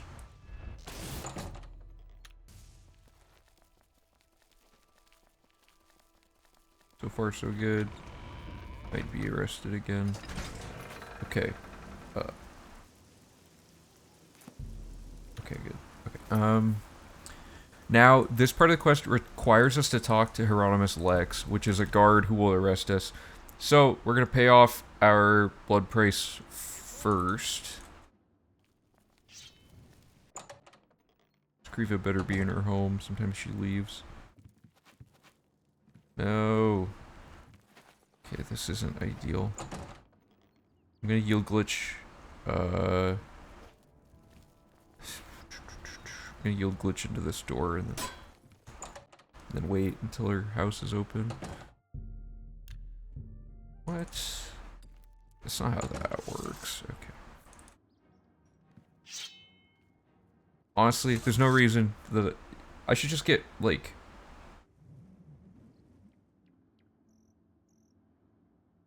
I should just do regular arrested, right? It doesn't even matter how I pay the fine.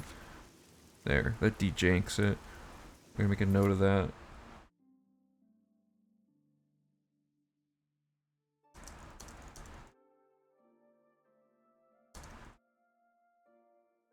Because all it does is cut the gold cost in half. It's not worth going all the way to Breville for that. We should just straight up get caught, go to jail, and then go talk to Hieronymus, and then return to Scriva. There's no reason to double backtrack to Scriva. Okay, so here he is. Hieronymus Lex. Okay, so now we're gonna talk to Scriva for real. Yeah, sometimes she goes to the Lonely Suitor Lodge for some reason. So I'm just gonna wait till she's here.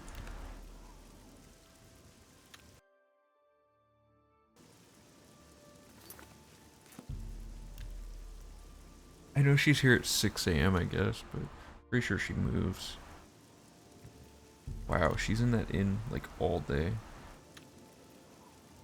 Okay.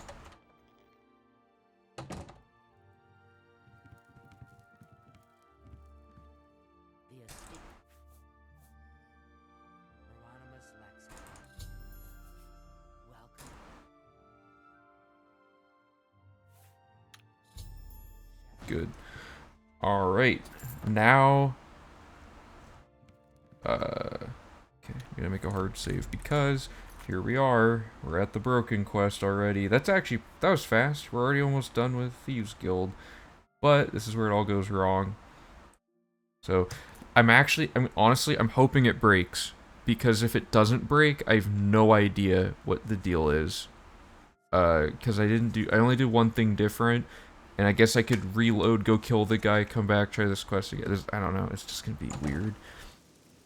Here we go. Okay, step 1, we go to the waterfront.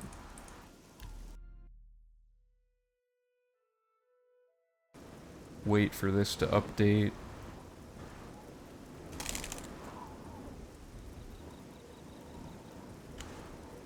Sometimes it takes a while. I should also make sure it, in fact, didn't already update. Okay.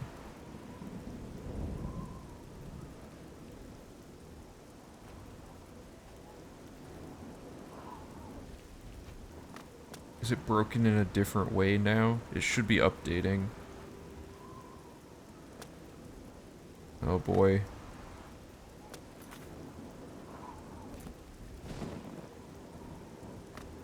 So this isn't supposed to happen.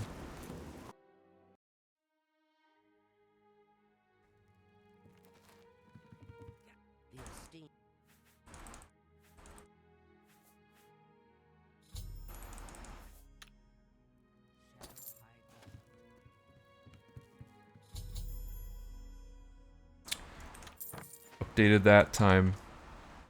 Who knows why?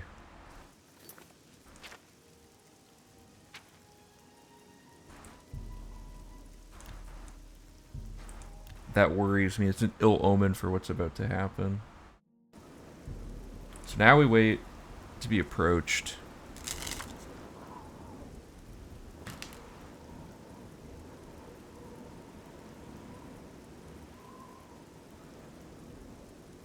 Should be Methridal.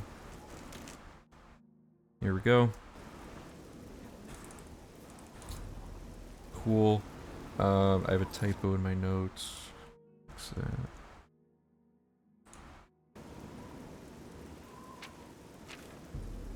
Okay, so now we're gonna go here. Helvius Cecia is now alive. Maybe it was the order you turned it in. Kind of looks like you turned the quest and then paid. Yeah, that was the thing I just switched. I guess that did change it for some reason. But I don't know why that would matter. It's weird. Anyway, okay, so Helvius Cecia now stands out here and is like, hey, go to the Gray Fox.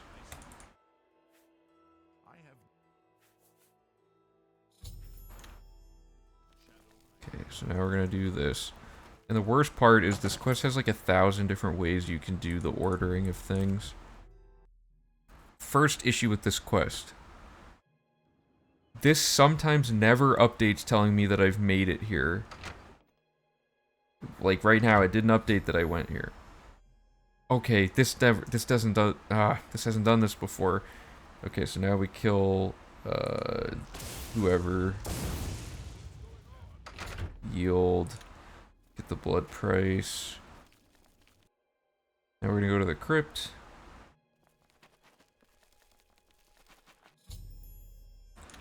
Hitting this door starts this quest no matter where you are in the Thieves Guild. Now we just make our way through the dungeon, and it's kind of a long dungeon, which is why it's so annoying to have to do this.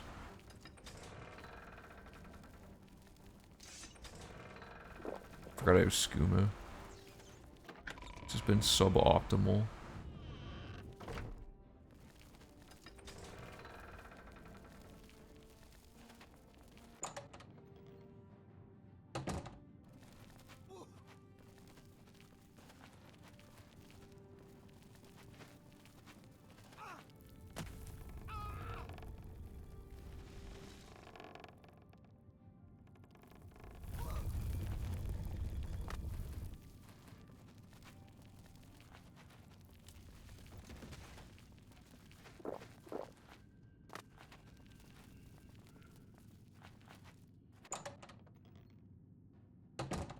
Maybe I'll walk through doors that are locked without doing...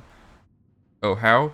It's the permakey glitch, which is a glitch I discovered, where you basically go through a door while you have a key, and the pop-up that shows up saying that you've opened the door with whatever key, if you load another save file before closing that pop-up, every save file now just always... like, permanently sets that flag to be checked that is seeing if you have a key or not. So any door with a key I can now go through, and it's across all save files until I close the game. I made a video about it on the YouTube channel if you want to get a little more info about it. We're watching runs back in 2017. Yeah, a lot has changed. Both in 100% and just runs in general. So he's still out here. Okay, so this is where... Wait. So there's two ways to do this. Here's the first way. You say Sevilla's Stone, you say here it is, and then it gives you the option to pay the blood price through the Gray Fox, like this. And you can do it, and it works. Takes your money, updates blood price, but now it says I need 700 gold. And this should never update. Why? Why did it work? Okay, so that worked. I've had 2 run-throughs of this break because of something, and they both broke in the same way, where it wouldn't let me finish the quest. I have no idea why that worked. Maybe this won't be... Okay, this is bad, though, because I don't want to be like, oh, I fixed it, good job, and then I go and do the run, and poor Max and Zane do hours of map and Nirnroot, and then this happens, like, right after it, and then they're just, like, crushed, you know? I gotta make sure that this always works, but I don't know what I really did differently this time. I didn't go to Armand to pay the blood price, even though in the past it has glitched out by telling Armand to pay, or by going to Armand. No, in the past we used to go to Armand because the Gray Fox broke the quest, but this time doing everything wrong fixed it? What's happening? I don't get it. I'm gonna have to look at this in the construction set, I think, to figure out what the deal is.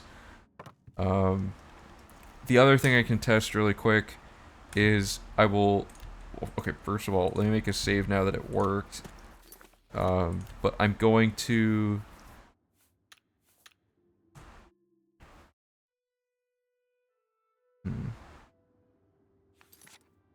I'm gonna try to see what happens if Helvius CC is dead at the end of this quest. It might, because if it doesn't work after he's dead, maybe that's it. Maybe it's how long I lingered on those menus. There's a lot of things. So I'm going to make sure I don't get kicked out, which would add another layer to this. So he's dead. Okay, so that's supposed to be how that quest finishes, is we kill him. What? Why are they in his house? Where's the Gray Fox? Am I not in Helvius Cecia's house? Oh my god, I'm not in his house. Awkward. But why was he standing there? Oh. Whoops. That was me just being dumb. Okay, so we go down here.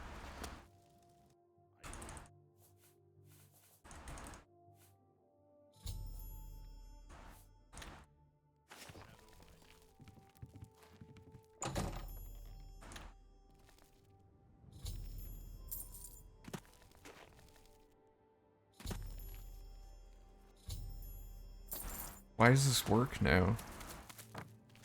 See, I don't know why it works. That's the problem. But it's almost harder to figure out. Cause now it's like, can I go and add back in the thing to kill Helvius Cecia? Wild. Small little thing people may not know about this statue is a human clone to look like a statue, so you can kill it. And yeah, interesting, right? Anyway, I don't know what to do next. I think I want... So this is from before the quest even started. So I might start by killing Helvius Cecia the way I originally intended.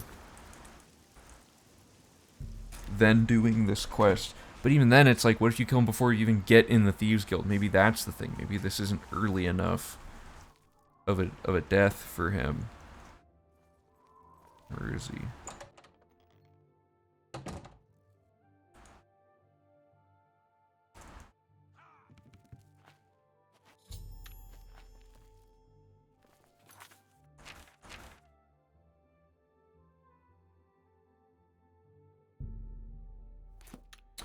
I didn't... What? I thought I did that.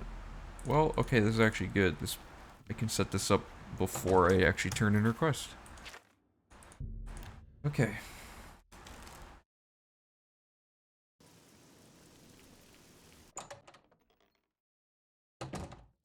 Oh, I don't like that the quest worked. Because my control variable...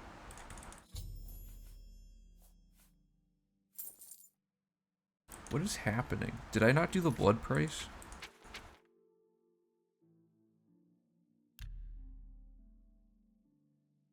No, no, okay. Whatever. Weird, weird.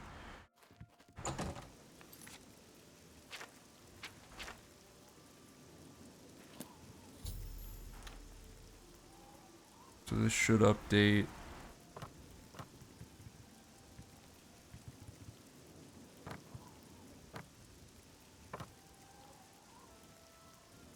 This doesn't update. It's something bizarre happened on that save I set. Yeah, okay, now this is broken. Be a lot of this. So I did the blood price and then I turned in the quest. She takes my money. This pops up and it should give me the next thing.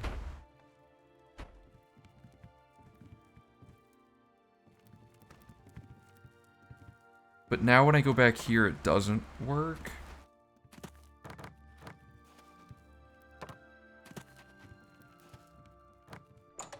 But now my save is set up that I can't even go back. Because somehow does anyone remember me even making a save? Somehow, like, between doing the blood price and turning in the actual quest? I don't know how I have a save where I'm facing her door where I've already turned in the blood price. Something's going on here.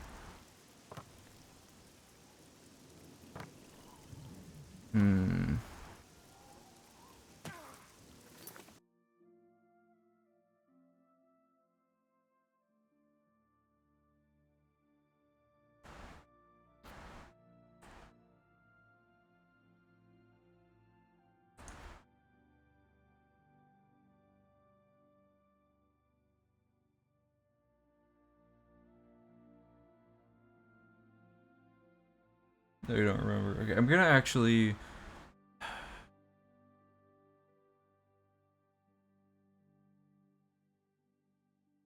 Activate turn blind eye. Well, it should already be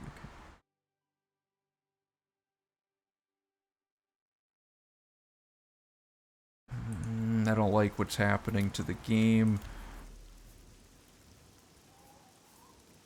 What save is this? Where am I in the game on this one?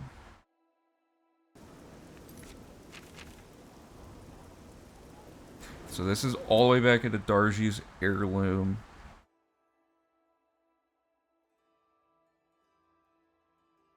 Which means I have to do that. That's like 5 quests to get back.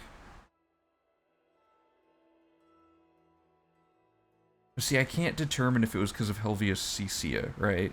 I need to make a save, like, at the start of taking care of Lex. Yeah. Okay. Gonna do a little bit of back checking here. Also, I'm gonna get a snack really quick. It's gonna be like a 3-minute break, so I'll be right back. I'm just gonna get some food really quick.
Alright.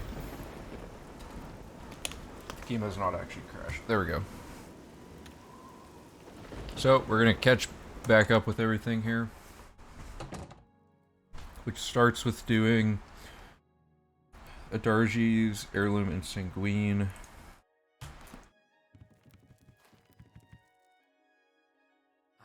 God! Hey, Javen2OK, thank you for the follow. Sorry, I'm bad at reading usernames sometimes. Oh, Javen2K, that's, I read 2 O's for some reason.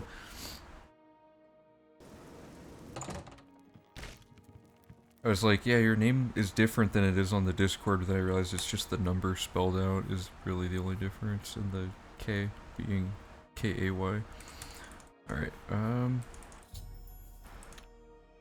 do that, and then this, and then...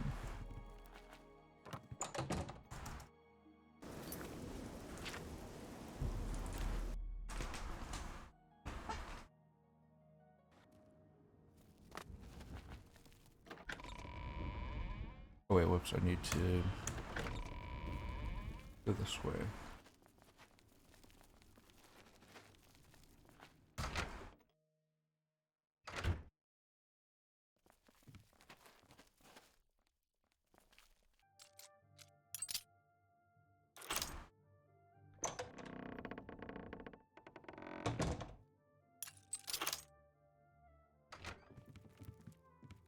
I did it again.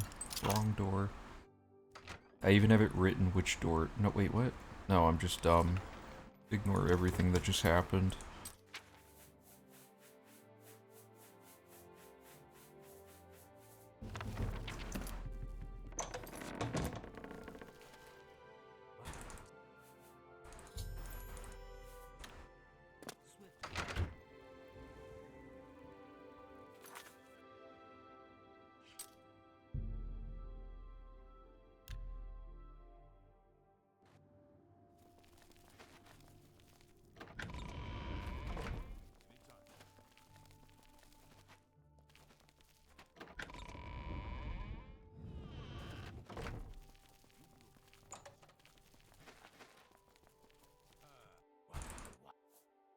Oops.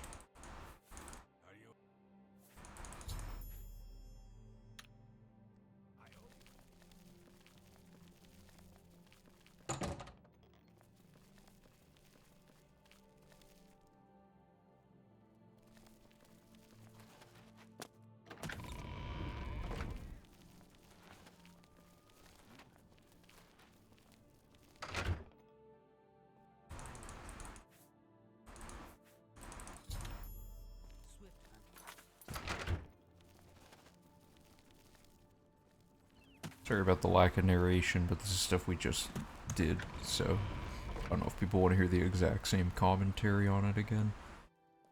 Had all the way east of stairs.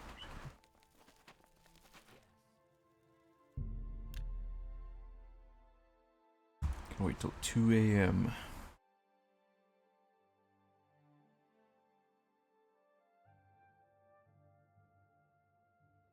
Are you doing it again to record the gold usage?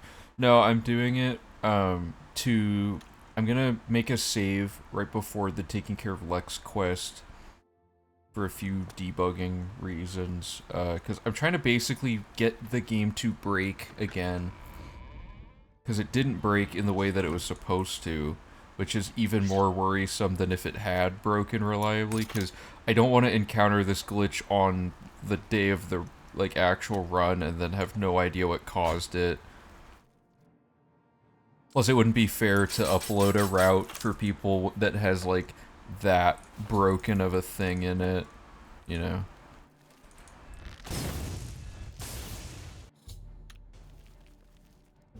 Like, if people were to play through it and they run into that, it'd be kind of lame, you know?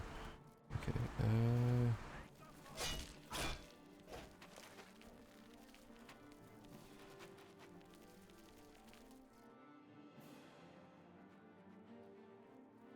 But yeah, after all this is done, I will go back and specifically do gold. That didn't work. We'll do the gold usage. And all the checklisting and stuff. Okay.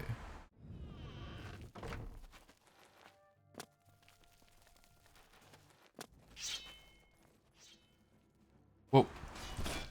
Whoa, whoa, chill. You know, if she kills him, that doesn't matter. And the Mazoga quest's already done. I don't see any problem with this.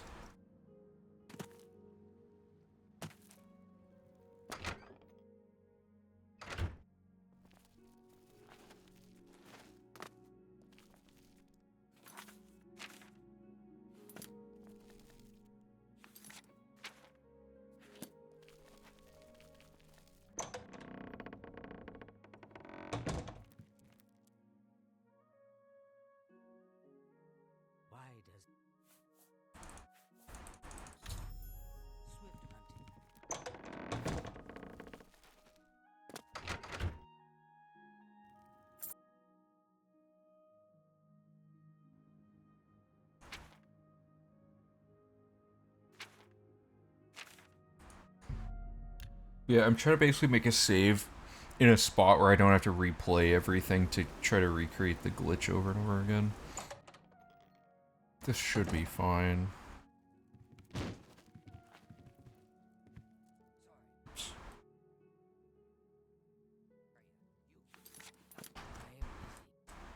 Oh, it's too early. We're too late. God, I keep choking. Happens like every time I talk in my entire life. Okay.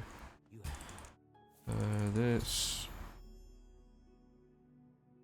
I did it the wrong way.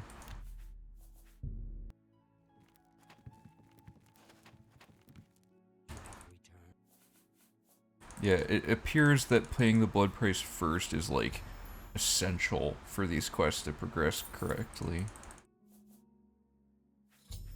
I've always just done it first because I thought there was a chance the quest wouldn't let me pay the price after doing it, but yeah.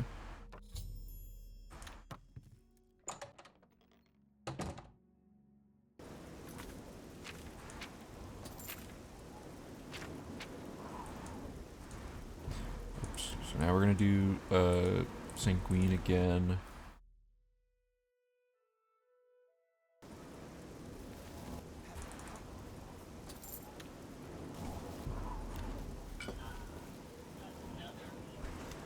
Yeah, the worst thing about trying to test what's going on, and I can load my old saves to show you guys what went wrong in the old one, but basically, no matter how I completed the quest, it was that same thing where Independent Thievery just refuses to update no matter what happens.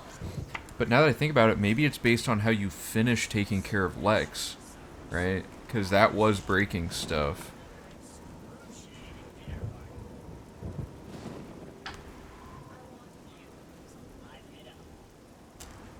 It's a lot of things to check. And the worst... Oh. How did this happen?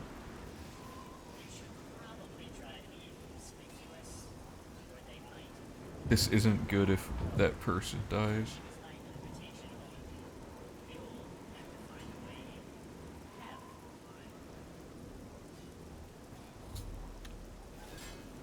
It's just a wolf, dude. Just kill it.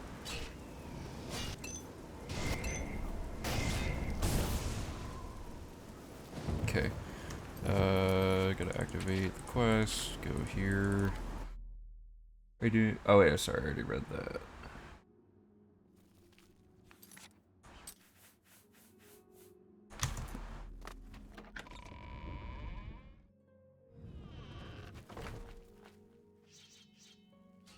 This is a mess. Okay, what was I doing? Yeah, this.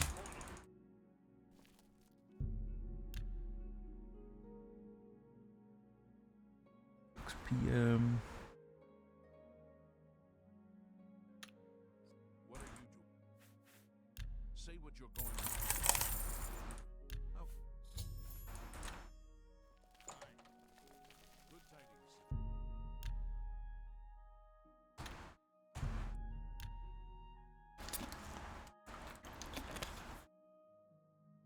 Once Thieves Guild's debugged, it is very quick.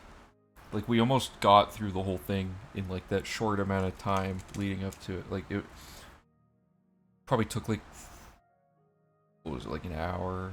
I don't know. Wasn't that long, though.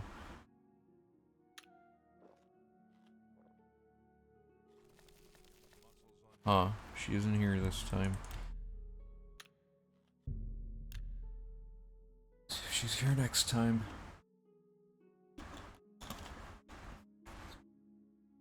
We fixed Thieves Guild.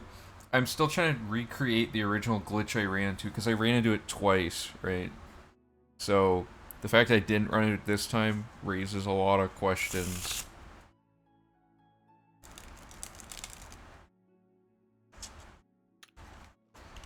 Okay, good. Oops. Okay, that worked.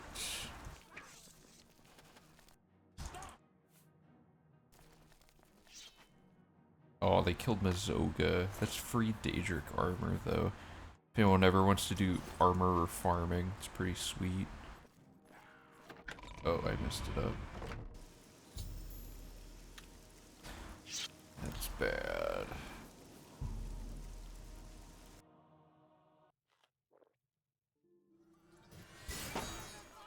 Looks like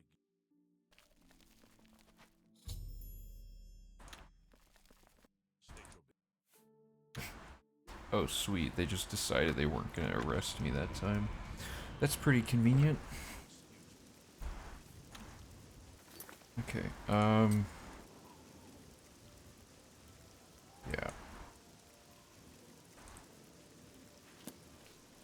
What guards are pursuing me?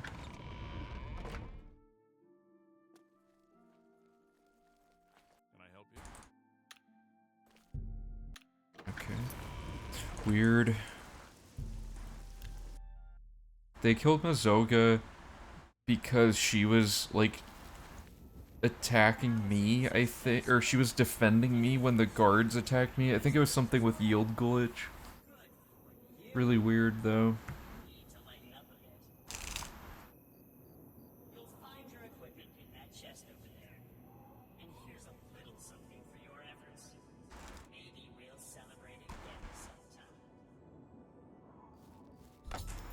Hey, how's it going?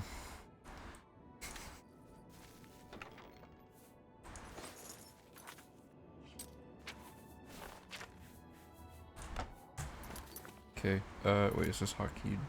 Yeah. Alright.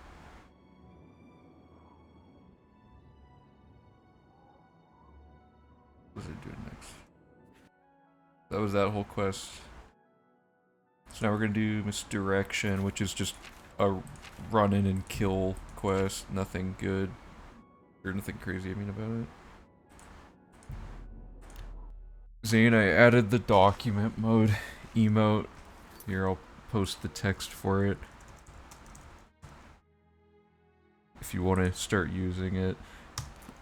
I tried to make the text stand out as much as I could. It's really hard to get such a small image to stand out, but...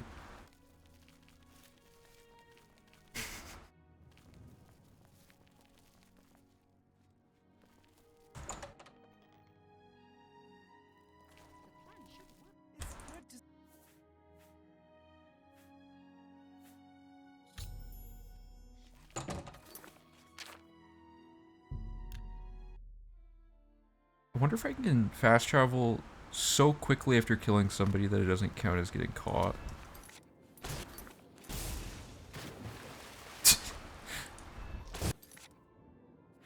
Actually, I need the blood price to register.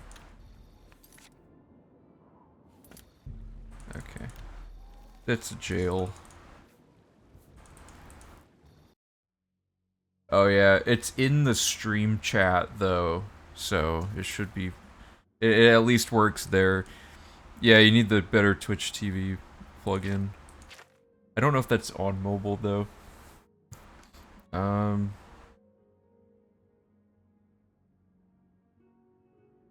Okay, we're gonna talk to Skriva. You know, as cool as the instant yield glitch is, it might be faster to just go to jail, especially with all the jank this introduces. Now that I think about it, because, like, really, what's it doing?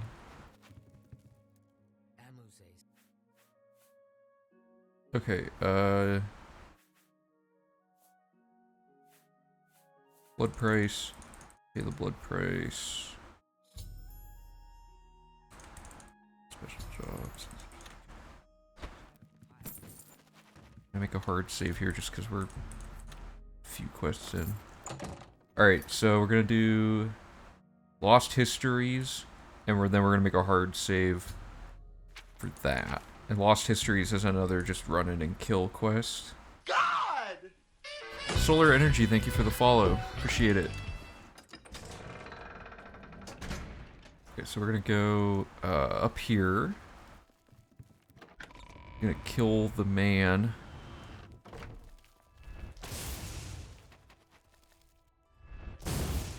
And then we're gonna get arrested.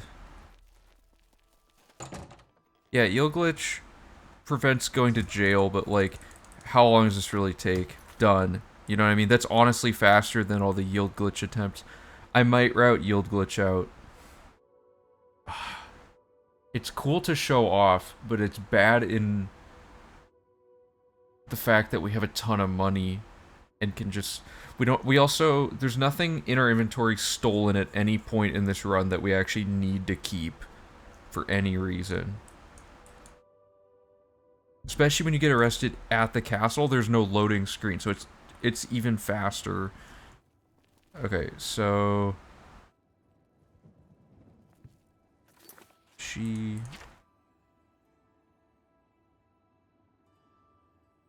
I didn't get the blood price. What? Hold up.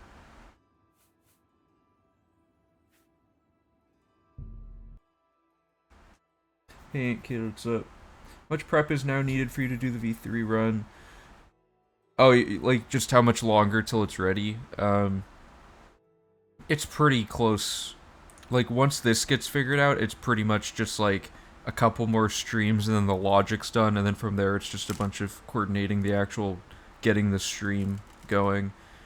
Do you lose skill levels in prison? You only lose, also welcome to the chat, by the way, you only lose skill levels if you go to jail. If you pay the gold fine, it doesn't cause any problems. I don't know why they set it up that way, it's really weird, though.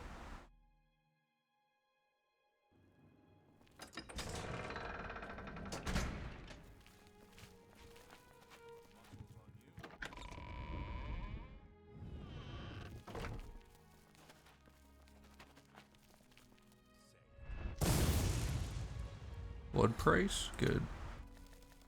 I don't know how I didn't get blood price last time, or did I miss it?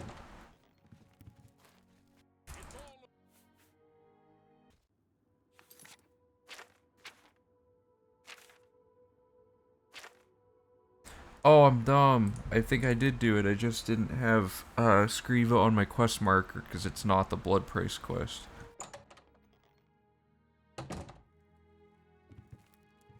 And, of course... Okay. Yeah, I think I'm just dumb. Okay, I'm gonna make my hard save right here as well. God! So, Alex, thank you for the follow. Okay, so we're gonna do... blood price first. I'll pay the blood price, and then we're gonna do... special jobs. It shall be done. And... there we go. Alright, here comes taking care of Lex. So, it looks like we got quite a bit more, like some new people in here, so I'm gonna probably narrate again from this point for what's going on. So let's do... okay, so step 1, fast travel to Castle... or not Anvil, or not Lewin, Anvil. Castle Anvil. We're gonna go southwest up to the private quarters.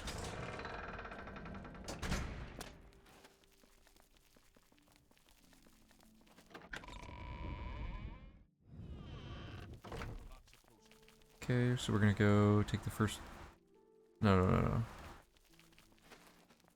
Or wait, yeah. There's a lot to do in here. We have to go here. We gotta open... oops. We gotta open this desk.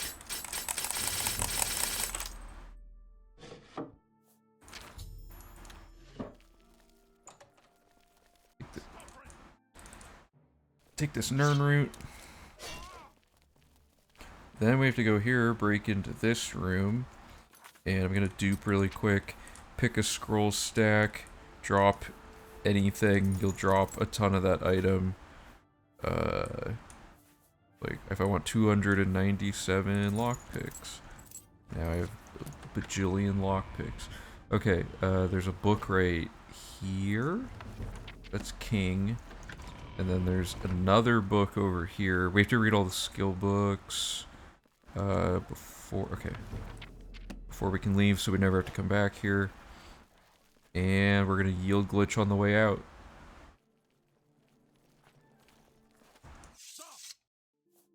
Yeah, see, yield glitch is like, oh god, why is this guy getting in the way?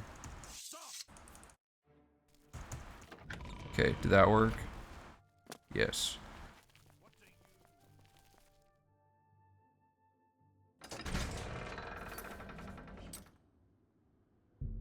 Okay. So now we have a bounty, but guards won't pursue us because of the yield glitch. So now we're gonna go in here and give the note to a stranger who was actually in the castle, but I don't think you can give it to him until you're here, so I'm gonna do it here. Don't remember exactly when he shows up. Good. Wait 24 hours.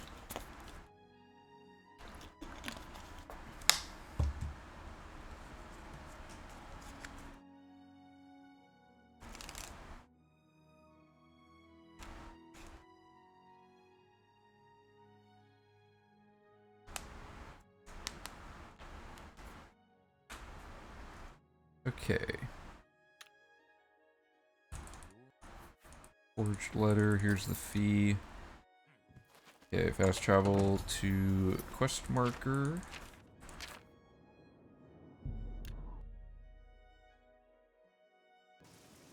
Gonna go here. If anyone is new here or doesn't know how permakey works, I have a video about it on our YouTube channel in the panels below. If you would like to see how it works, it's an in-depth video about it. It's a glitch I found. Okay. Time to yield glitch. Alright.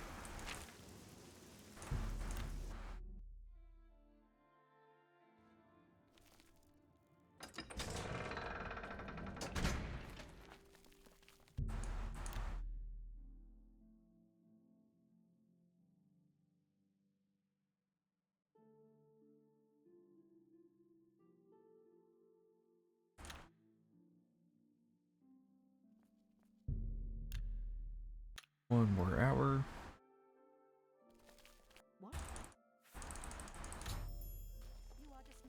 Alright.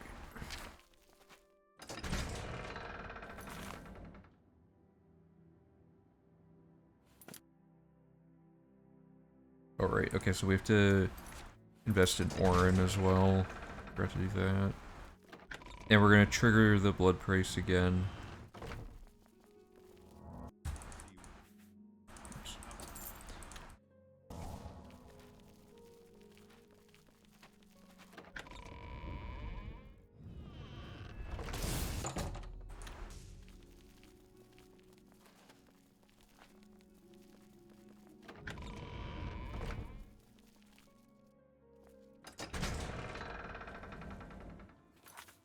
So I just want to legit go to jail instead of doing the Thieves Guild bounty just because it's faster. Yeah, I think I'm gonna route Yield Glitch out unless there's small situations where it's faster to do that instead of going... Well, no, it's always faster to just go to jail, I think. It's a tough call. I think it's just always faster. Plus it's simpler, because people executing it don't have to know how to do a weird glitch.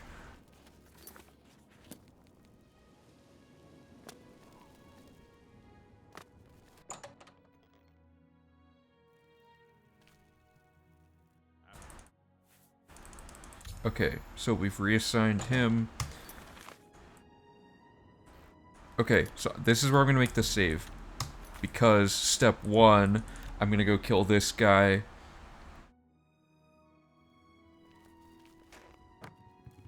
Oops. And see if he's the problem.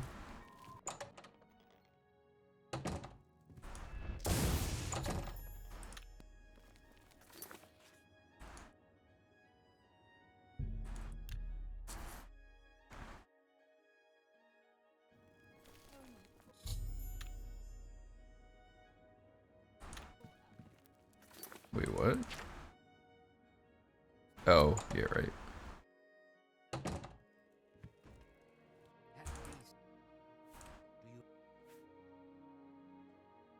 Welcome back into the guild.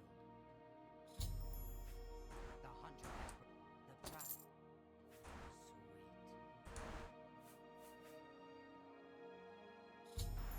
Sweet. And... Artemis Lex reassigned. So everything should be caught up now. And I can just start doing turning a blind eye. We're back where we were. So now we have to see if this will break it.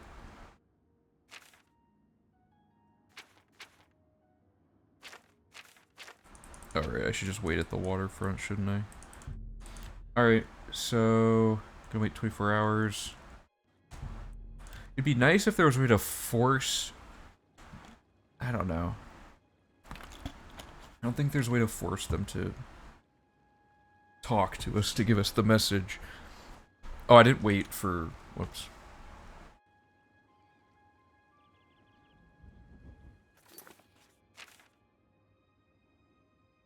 Oh no, it did update. Whoops. Okay. The method will talk to us. Oh, okay.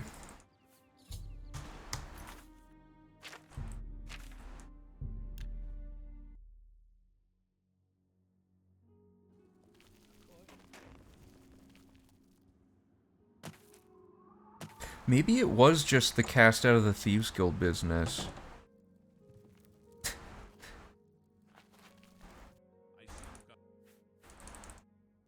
Oh, I'm sorry.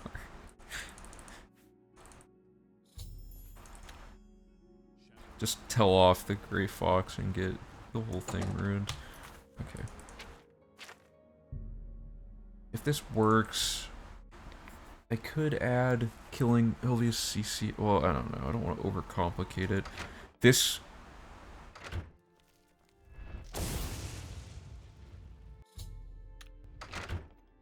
So notice how I didn't get the quest update I did last time. It just wasn't there. Weird, right? But this will update by going through this door.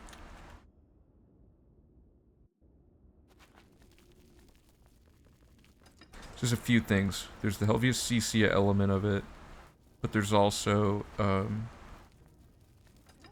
whatever it's called. That one stage of the quest not properly incrementing.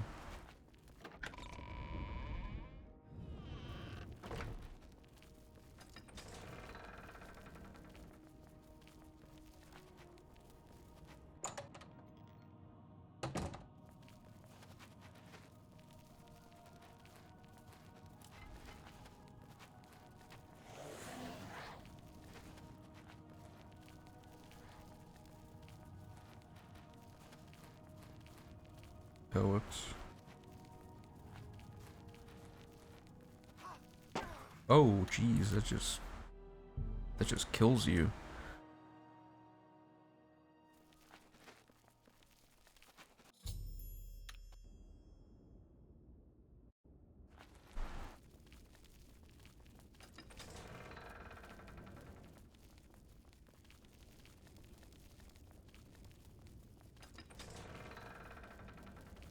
It's weird, because it's like, the whole point of this stream was to try to prevent this glitch from happening, but because it never happened, now I need to, like, intentionally activate it to make sure I know what's going on. Kind of annoying. Whoops.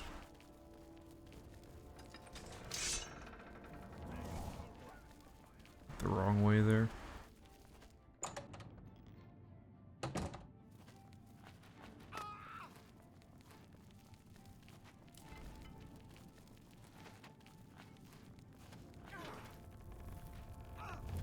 I might still look in the construction set. I mean, I don't know exactly how quest coding works, but I don't know, maybe it'll shed some light on what's wrong with this quest.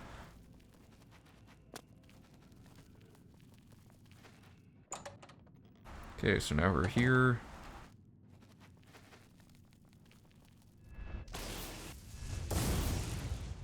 Take the stone and get out. And going through this well triggers the earlier stage of the quest sometimes. Like, this might... Yeah, I found the temple. Like, now it tells me, but it's, like, out of order. So I think I've recreated the broken part. See? I have the stone, I found it, now I need to look for the stone. Weird.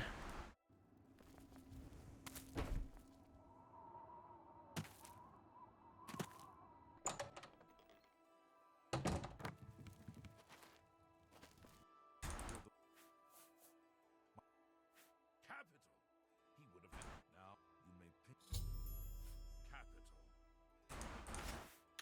Okay, if this breaks, I'm right back where I started. Which is what I kind of want. So it should give me a pop-up saying I should wait for something.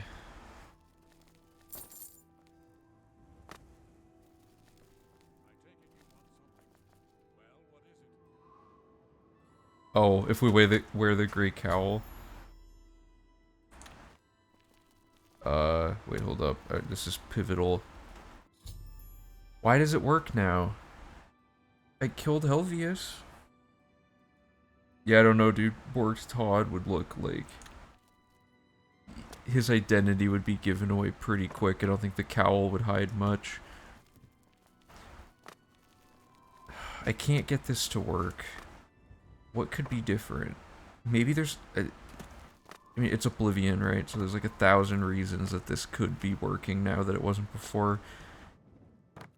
But I've had it happen twice, so it's not like it was a fluke. This could be the fluke, and that would be the really bad thing.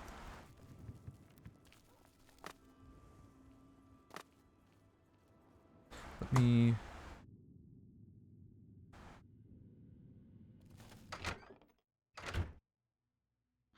because what I was doing before, actually... okay, now the quest didn't update. All kinds of bad things happening. Yeah, so now this just doesn't happen. Will it still break if I go back? Maybe it's like you have to close the whole game and reopen to reset some flag. Maybe that's the thing. That would be weird. Kind of like how permakey works until you close the game. Maybe this quest's flags break until you close the game.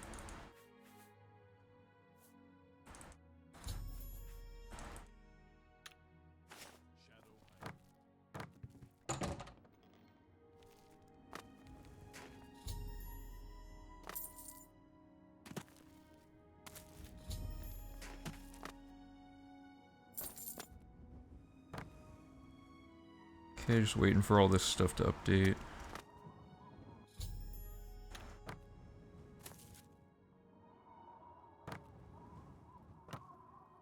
To recreate it mid-run, I have a save. To recreate it mid-run, I have us make a save at the start of the game that puts us right by a door to set up permakey each time. And the permakey setup is explained in the little glitch book that comes with the routing materials, in case people forget.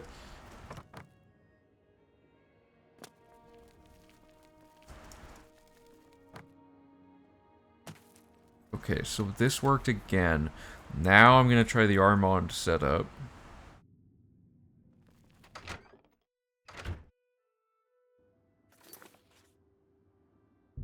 I'm gonna do maximum breakage. Because what I did before is I got the stone with the blood price and everything. Then I went and paid off my blood price with Armand. Then I beat him up and got kicked out of the Thieves Guild, reinstated myself, then talked to Grey Fox, and everything broke. So maybe it's just because I have all this weird stuff layered in.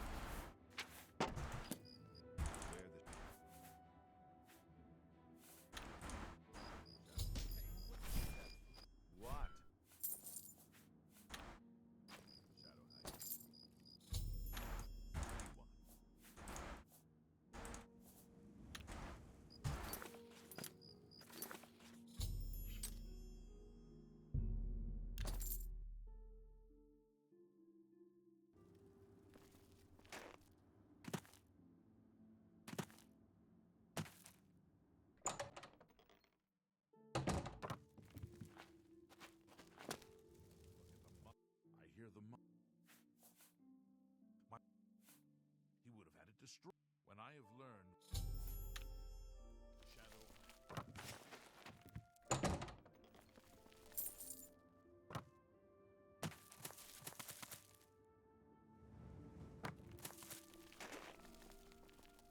Okay. So far, so good, actually.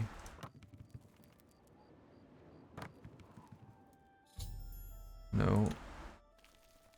Okay, if this updates again, I'm completely lost.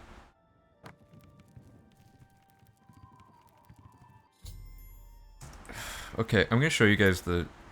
I'm gonna show you guys the save files. Let me change my save files really quick, because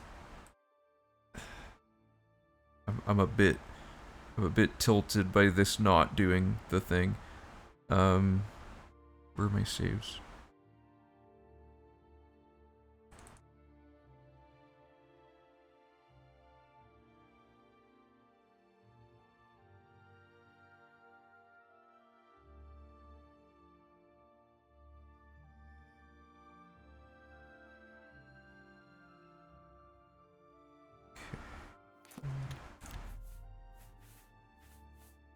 Let me find these really quick.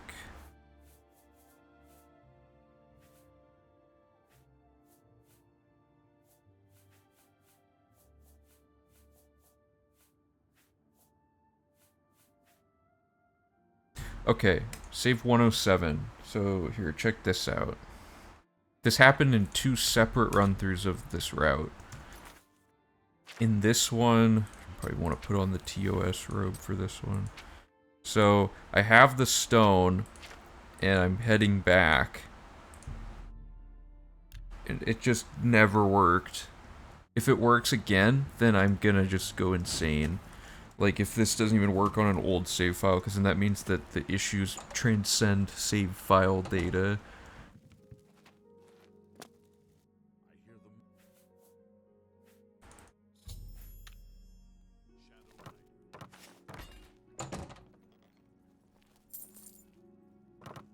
I don't even remember if it gives you the first quest update.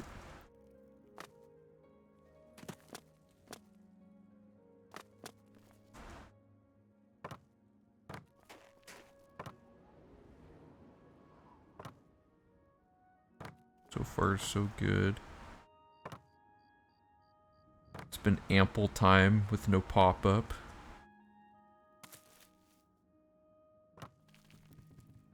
Yeah, so this is just like completely broken.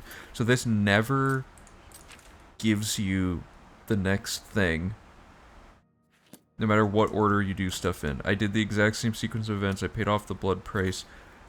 Let's look at the order my quests updated. I got the message.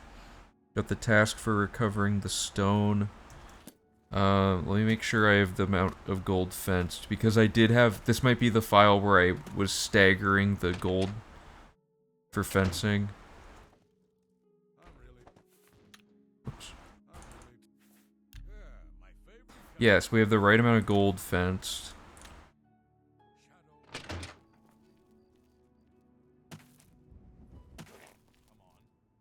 Nothing updates.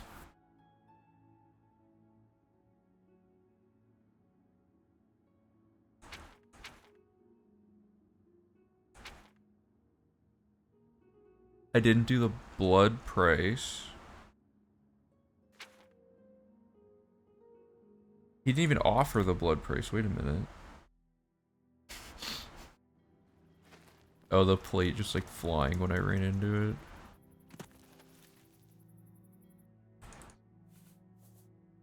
I don't even have an option for a blood price. What's going on with this?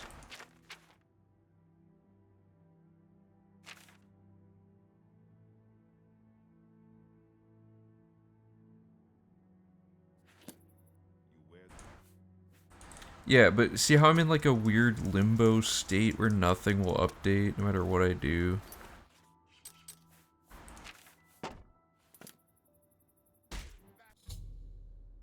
Oh.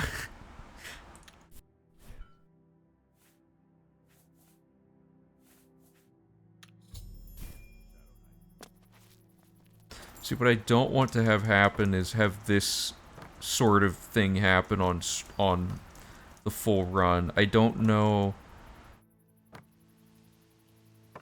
The other solution would be to just chuck the Thieves Guild at the front of the run. But in V3, that's not really possible. Way too much stuff would have to change to accommodate that.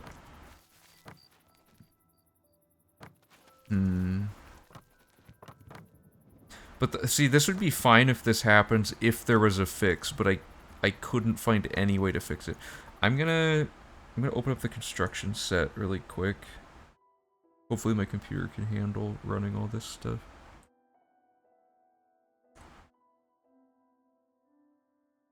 To be, I guess it's kind of like dock mode. This is more, oh, everything's freezing, hold up. This is like, I don't know. Okay, everything's loaded. Let me...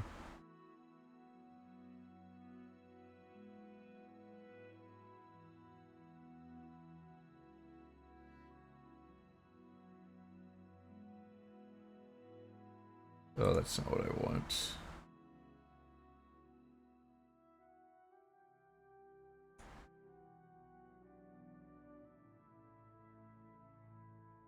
Oh, it can't show any of the pop-ups. That sucks. Whatever. Okay, I want to...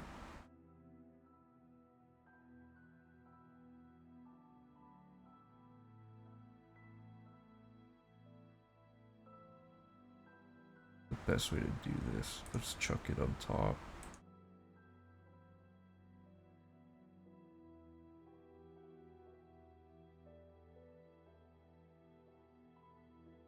Hold up. I didn't realize how hard it would be to,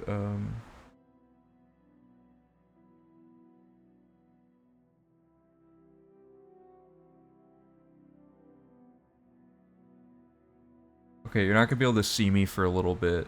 Or actually, I can just... Oh, boy. I need to copy the... I need to copy the cropping settings from Chrome.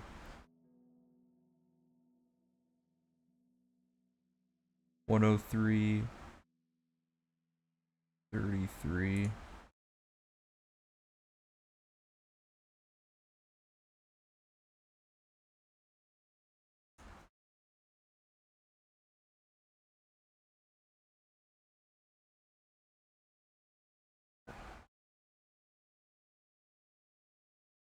Okay, whatever. Good enough.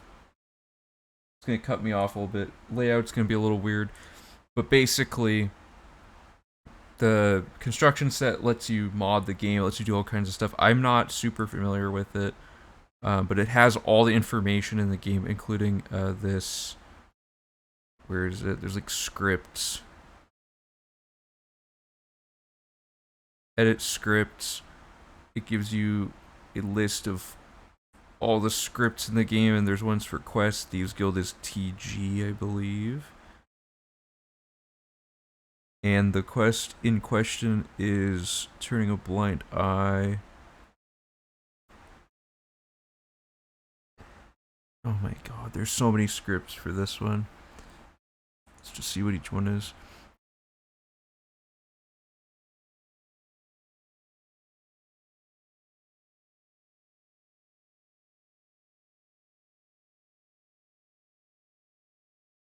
Can I open all of these? No, I can only open one at a time. Oh, okay, I can scroll through them.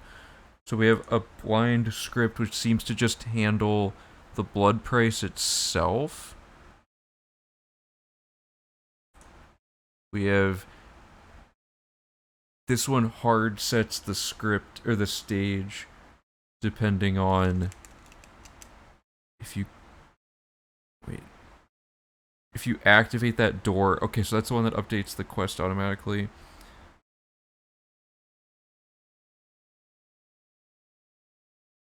Get stage greater than equal to 20 and less than 28. Player distance to the entrance is less than 256. Set the stage to 28. Weird. Activate if is action or player equals 1. Okay, so if the player activates it and the stage is greater than or equal to 20, set the stage to 4? What? Doesn't that mean that'll never happen? Okay. Investigate Great Cowl. Okay, that just adds a topic, I guess.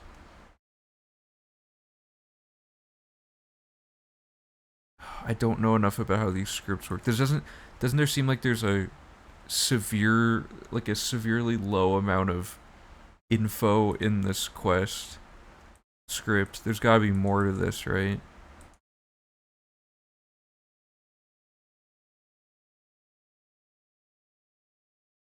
Because it doesn't even mark, like, anything about the blood prices. Maybe that's different than quest. Is anyone familiar enough with the construction set to know, like, what to do about this? Part of me wants to just be like, whatever, it works now, and just move on, but... Oh. Oh, no, no, no, I don't want to change anything. Okay. Are any of these quest type? I guess it's just that.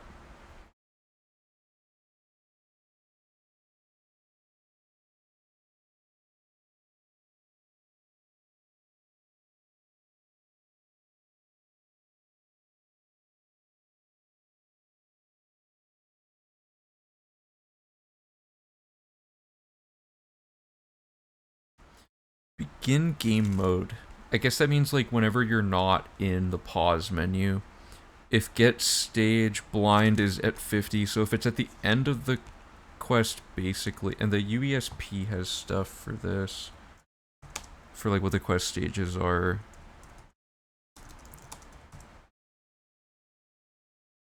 Oh, the quest section's separate?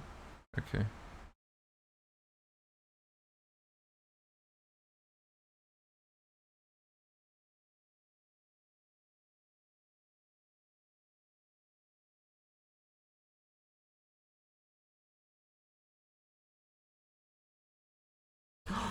This is why it doesn't work, I think.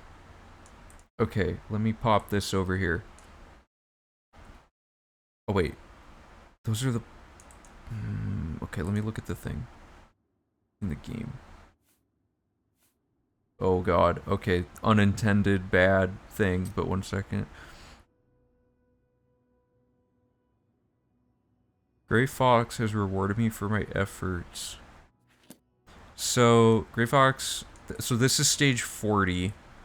So maybe somehow by doing the blood price, it failed to advance the quest stage from 40 to 50. And because it's not equal to 50, and the player wasn't in the faction or something like that. I think it's because it's not exactly equal to 50, it's no longer checking that I've sold over 700 gold, and therefore not setting the stage to 100. Yeah, it would probably have to be that kind of thing, right? Because 50 signals the end of quest. It's somehow setting the wrong quest stage. I am not comfortable enough with the construction set to change this script to see if it fixes something. I don't know how to do that, but my best guess is that the lead to investigate. What this can confirm, I think, is that the amount stolen variable is correct and is not the problem, so I can safely keep the setup for the selling everything at once the way it is, because that hasn't proven to be an issue yet. I think it's because I'm... what does begin... This is so weird.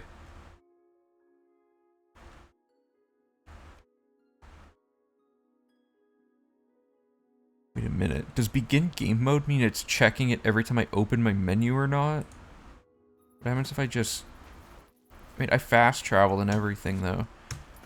How do I trigger begin game mode?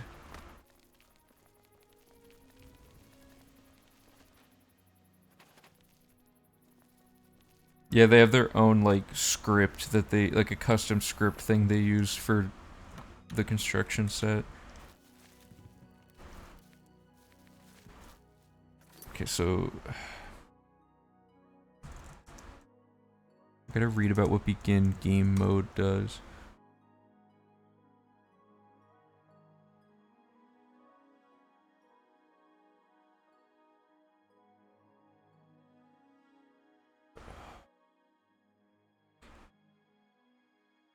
One second, guys. Here's what I'm looking at.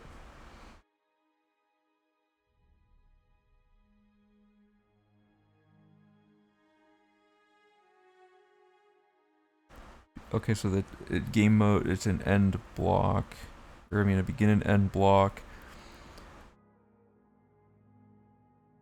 But what is game mode?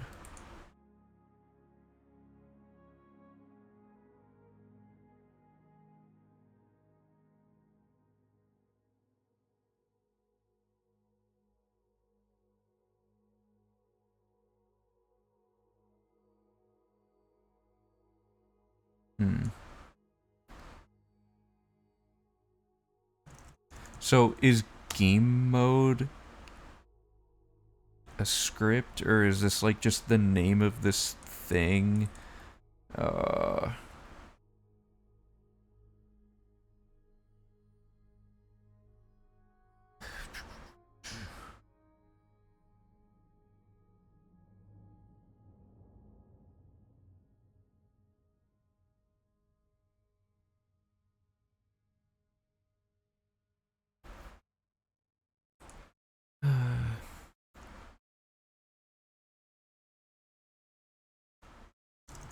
Does game mode do?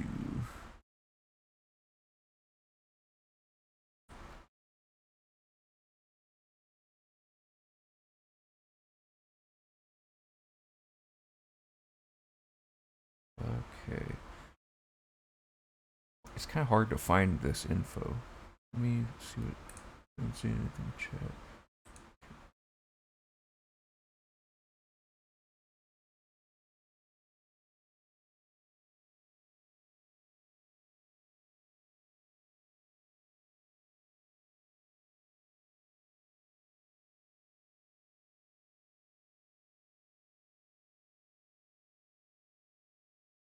Yeah, I think it's just that. The fact that it's not exactly equal to 50 when the player joins, or when the player, Okay, I think when you do the blood price, it's past stage 50. Is there a debug tool? Like during runtime, I'm not 100% sure. I wouldn't know how to do it anyway.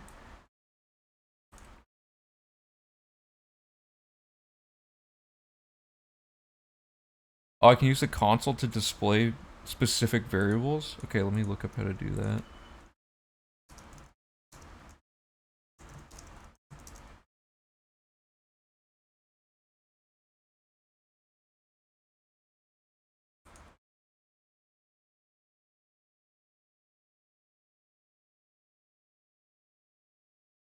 Okay,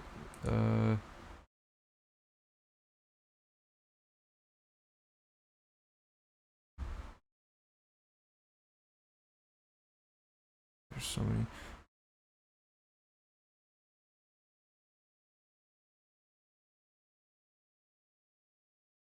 Oh, it's just show variable. Oh, okay, this is really good. This means I can do... Okay. Here, let me...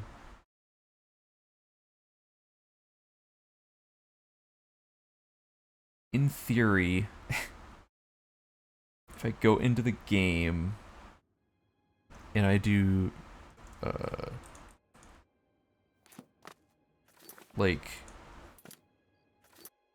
what is it called? TG... Oh, I can do get stage TG08 blind.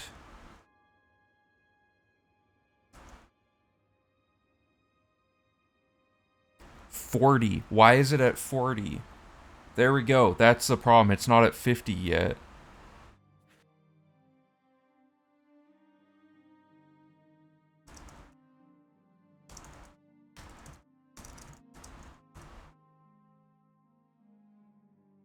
Okay, so that is the problem. The Gray Fox has rewarded me for my efforts. He's fairly mysterious about why he needed the stone. He asked me to be available when he next calls for me.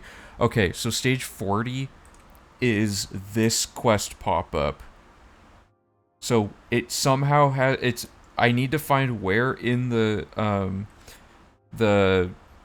construction set it sets it from 40 to 50. Whatever that is, that's what I need to manually do in-game to trick it back into starting the next quest. I have no idea what that thing is or where to find it, so I need to... Sorry, I'm kind of learning the construction set as I'm debugging what's going on here.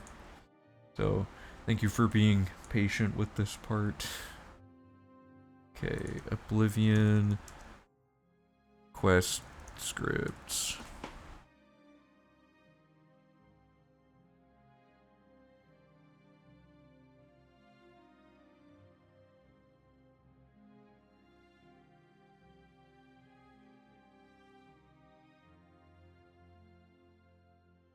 Okay, 1 second.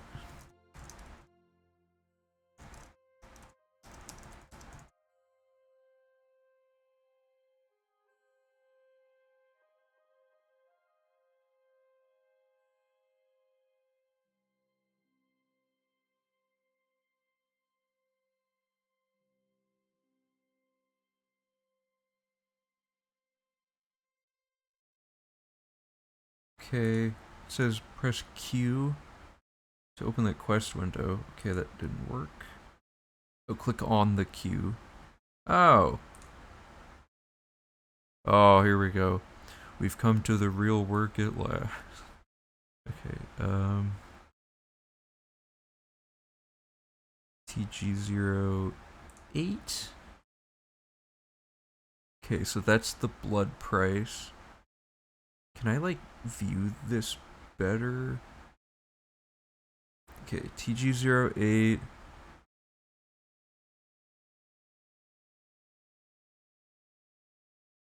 Okay, so that's the blood price. So I want this one. So it runs the TG08 blind script.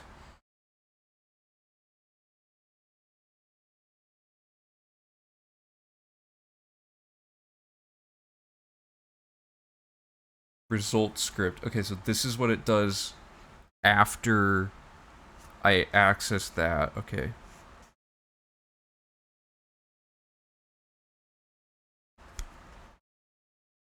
So it gives you the gold.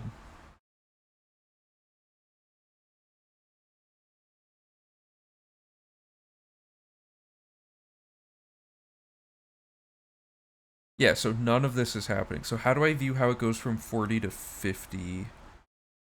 Because, yeah, it needs to do all of this. Yes, set stage Thieves Guild stolen goods to 90. That's the thing it's not doing. Okay. And then...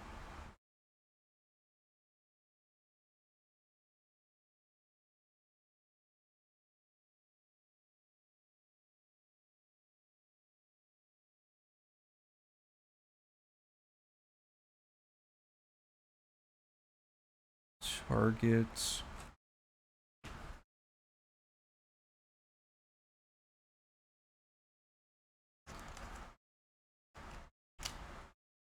Caseville Stone...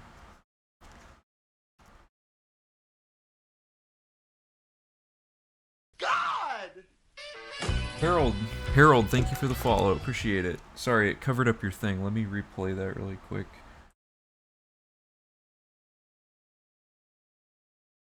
Forgot to move it low enough.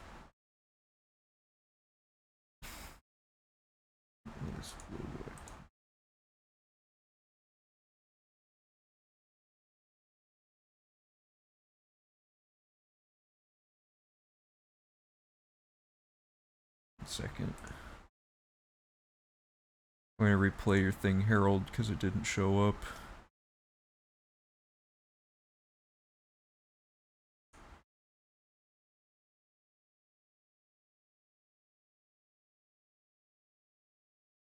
It should work. Huh, that didn't work. I don't know why that didn't work. Doesn't refresh replay something?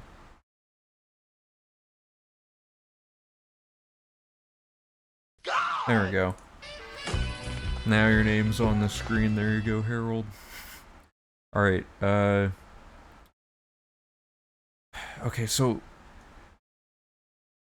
Is there anyone in chat that knows construction set stuff enough to know where I would find when a stage is set for a quest? Is that a capital I? Oh, is it Harrow ID? It might be an I.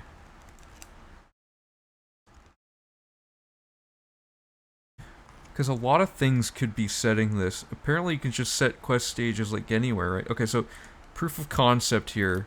I'm gonna do set stage TG08 blind to 50.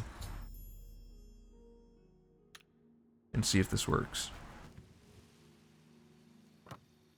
Sorry about the weird like meta. Okay. Yeah, see? So it's just getting it to go to 50. So we have our objective. We have possibly all the data we need as long as we can find out how to get that data. And then it all comes down to, is there a reliable setup? So we're making a little bit of good progress here. We have a much smaller scope to what we're doing now. So yeah, it's gonna be, I don't know how to do it yet, but we'll do some Googling and we'll figure it out.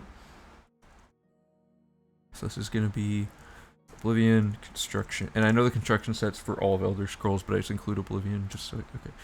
Oblivion construction set, find where quest stages are set. God, this post from 2011, I'm so behind the times, man.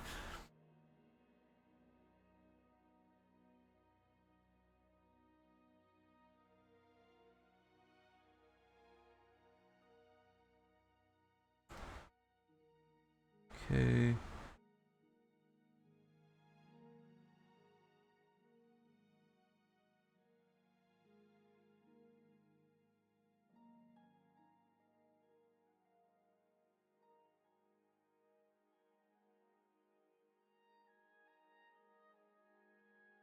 Man, I don't know what this is doing.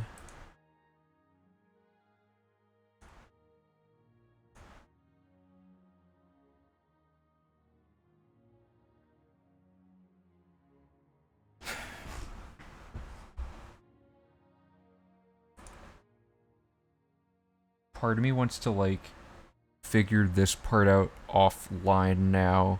I don't know how other people feel about it. Like, because I am not knowledgeable about the construction set, but I am knowledgeable about the run, so I don't want to like just be floundering here trying to learn something like from the ground up just to solve this, unless people are interested in that process, I guess. Yeah, let me know if you guys think we should move on, or because now that I know that it's probably unrelated to the Helvius-Cecia thing, it should be fine. Oh, I should look at the scripts. Yes. I'm going to look at each script for the Thieves Guild, and I'm going to see if any of them are the thing that sets the stage to be, what was it? 50. Because all this does is say, when you get to stage 50, start checking things, and then set the stage to 100, which will complete it and move it to completion in your journal. So that sets it to 6. That sets it to 28. That sets it to 4. That adds a topic. That sets it to 30.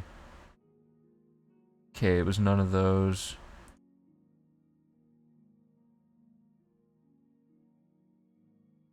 Huh. Are there scripts that exist, like, on characters? Like, I can look at individual things they do? Thieves Guild,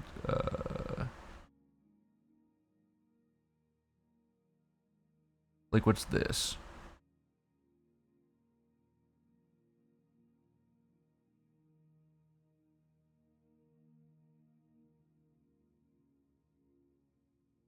Yeah, that's just seeing if the stages are ready.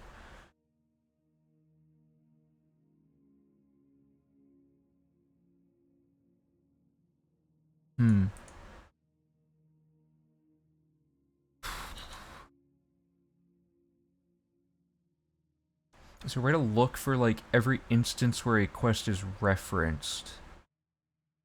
Or, like, look up a... Oh, I should look up, like, a variable lookup thing. Like, every time TG08 blind is referenced in something, So I should see if there's like a find thing.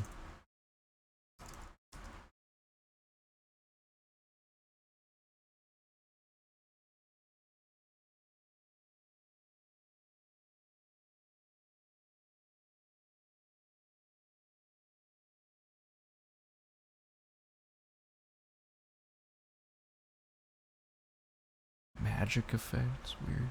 Okay,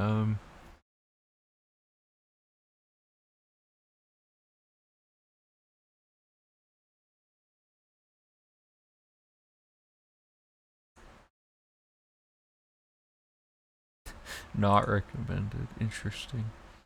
Okay, is this my character's quests? Or, no, it's just another way to get to the same thing. You could brute force copy paste all the scripts into one file and then control F. Yeah, but that's the thing, right? Are they saved in the script section or are they saved in like some other, like I don't know exactly how this is structured. If you download Visual Studio Code, you can open scripts folder and do a search. Yeah, I might have to approach this programmatically, although I assume there's some way to look up find. Like, shouldn't I be able to do find? Oh god, why is it not working?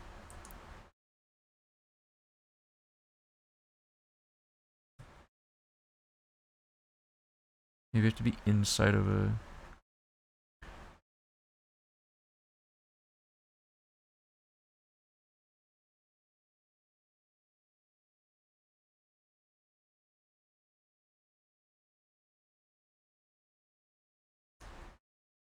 Well, I mean, I could look at Helvius Cecia, and maybe the Grey Fox himself has the thing built into his thing, so let me look up... Look at Grey Fox.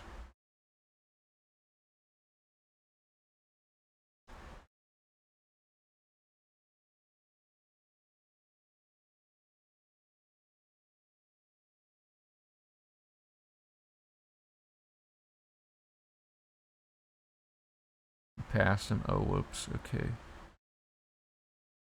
Is he right here and I'm blind?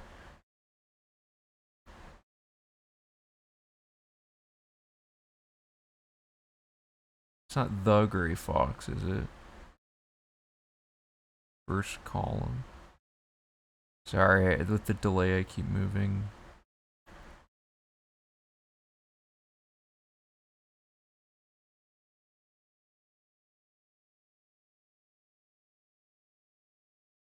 His name starts with the... Ah, yes, thank you. Okay. Let's open the Grey Fox up here. I thought it would show like a funny thing of his face. I don't know why it would. Oh. Oh, it crashed. Okay, let me reopen that.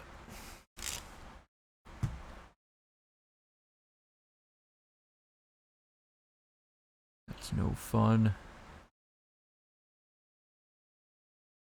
It's kind of cool how this works. Like, they basically made a whole way to work on the game without needing to know a ton of programming stuff to edit and, like, interact with the environment and stuff. Okay, let's get back to this. Okay, so we're in the male imperial list. Sort by name. The Grey Fox.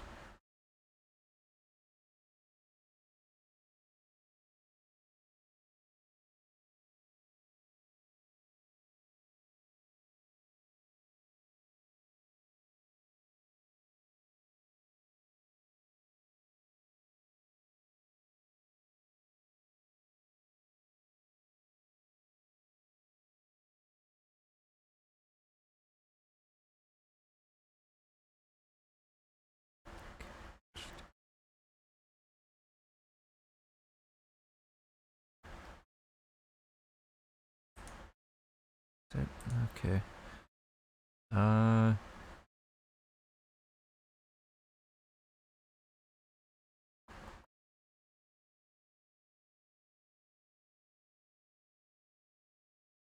Interesting. They give them like specific values. Like they made him 64 at alteration, 69 at blade. Like why?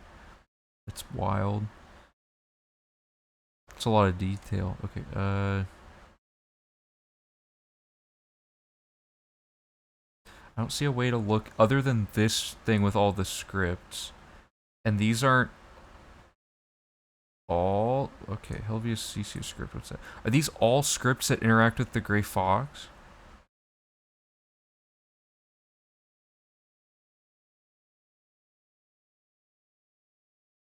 Okay. Oh.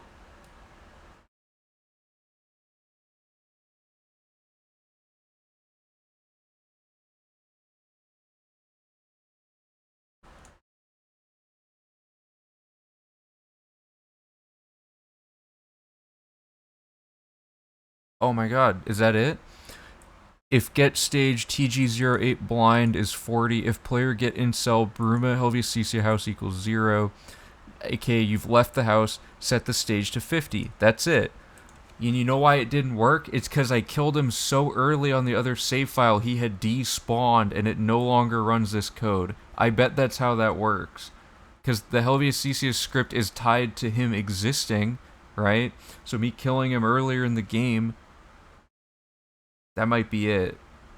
I might submit this to the UESP page for it. Let me...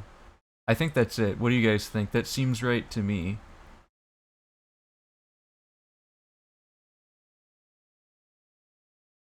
Because he's, like... It can't check his script because he's no longer in the game, because he died, right? So, it wouldn't run the thing to set him to 50. How do I spawn a player in?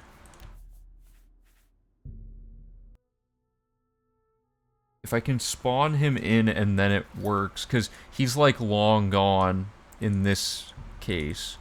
But it worked on the other one because I guess because his corpse is still sitting spawned in the house, which would trigger it, which means this is actually the problem. Okay, that's good.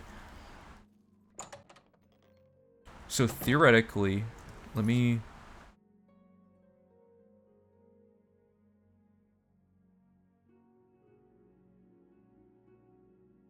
Okay, so...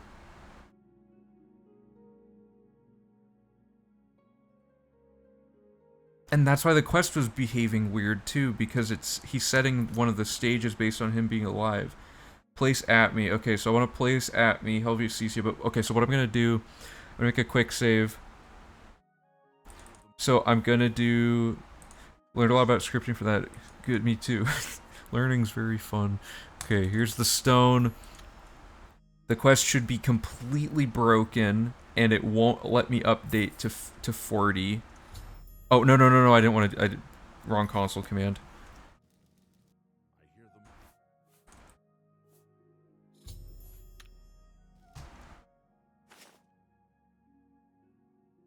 I want TG08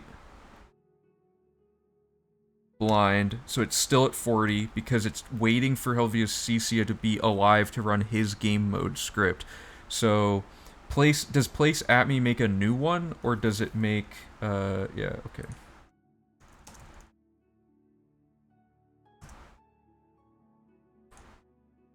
This is exciting.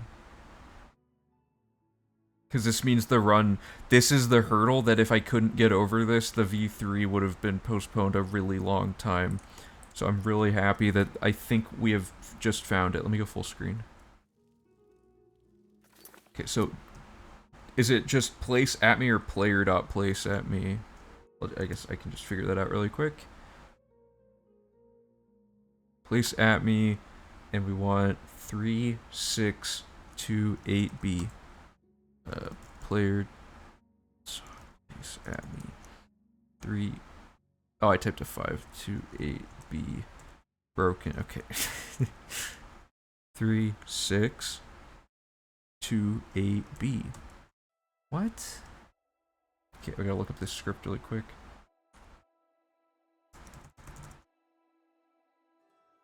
Oh, base ID. I was using the reference ID. My bad.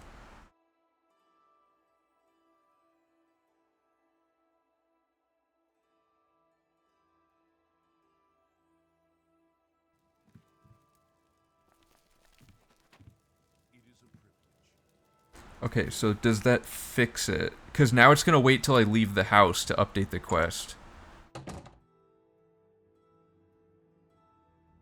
might be on a timer. Helvius isn't outside, which might... Yes! That's it! Okay, okay, perfect. Okay, so if I do here's the stone, the quest is broken, I go outside, it's not working. If I place him at me... Where did it place him?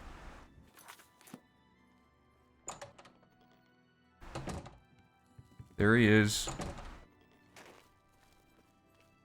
Me leaving the house early seems like he has to be alive at the time you exit the house?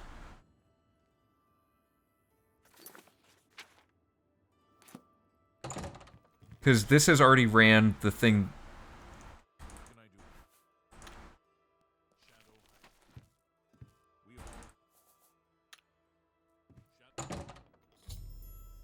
Oh my god, that is wild. Okay, I'm gonna make a post about this on the wiki right now. Because they have the wrong info about this.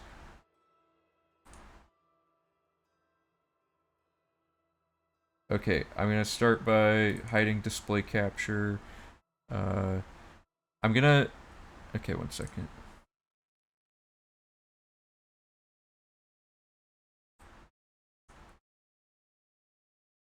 Okay, I just want to make, because I know wikis can show like IP address and stuff. I want to make sure.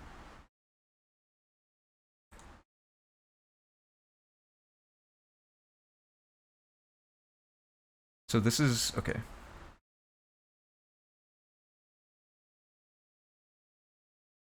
New topic. Whoops. Sorry, I gotta take care of this really quick.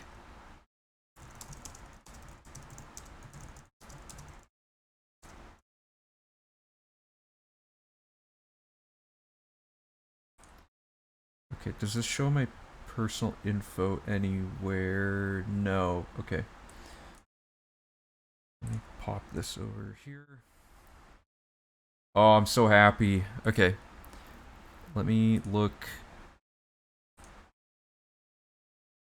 So, turning a blind eye has bugs listed about things.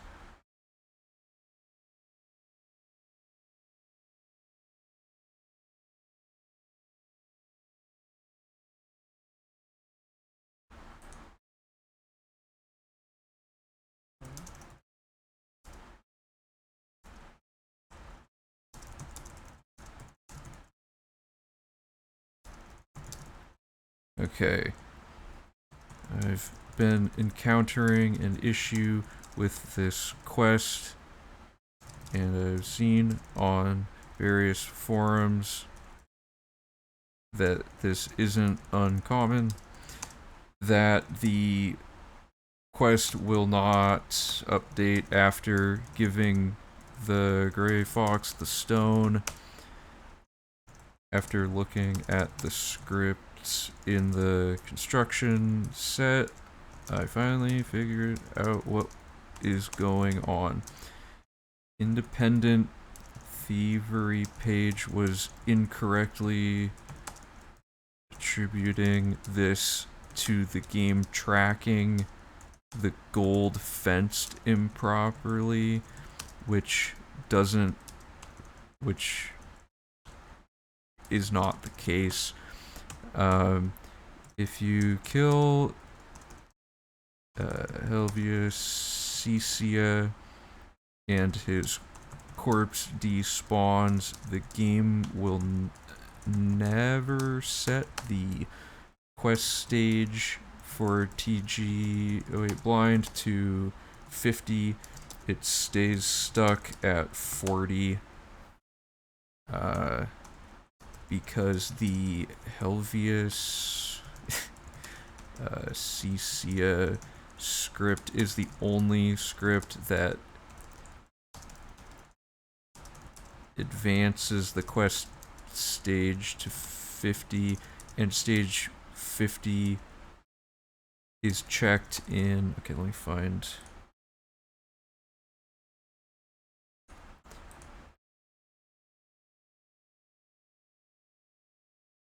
How do I... Okay, I'm also not good at wikis. How do I put like a code block? Is that a thing?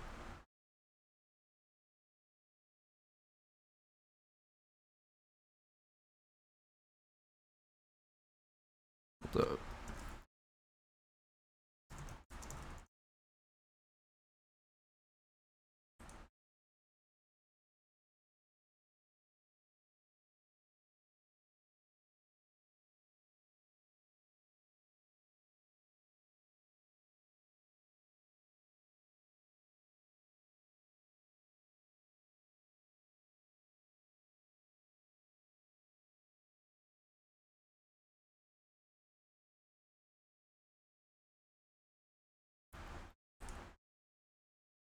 Oh, I guess I should put something in it. Hmm. Oh, you... Oh, sorry. That was just... Yeah.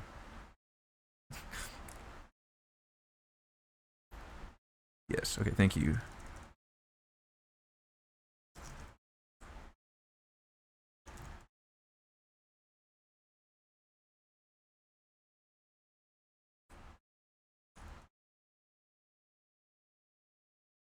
I'm so happy this got figured out. Oh. Okay, how does that look? Oh no, why does it look like awful?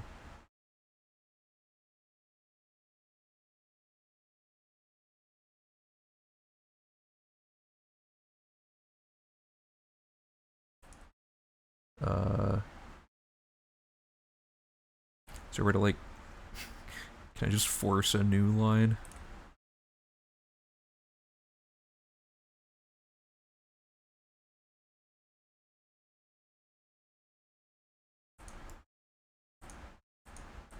I don't know how wikis work.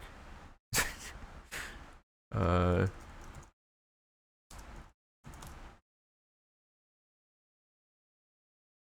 Oh right, I can use whatever they're called. I can use these, right?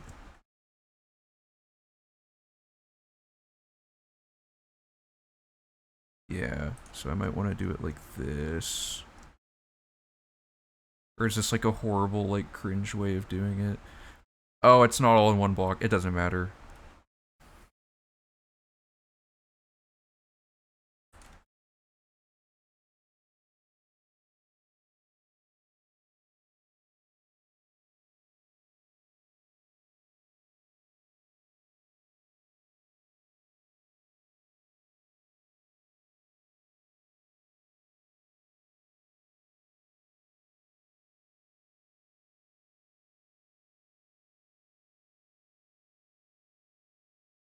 And if one, where did that come from?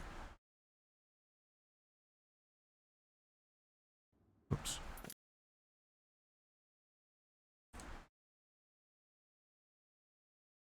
Oh, I've done goofed. Oh, cause yeah.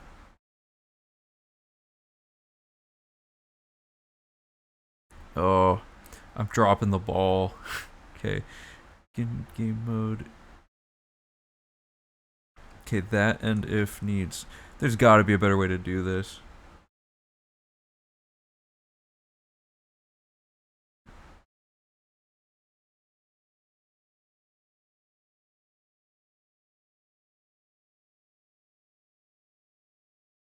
Okay, so that needs to be two more, and that needs to be... Yeah, that should look right.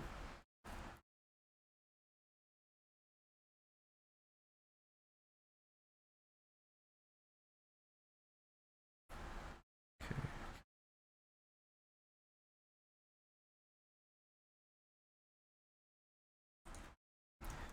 Because the corpse is no longer in the game after it despawns, the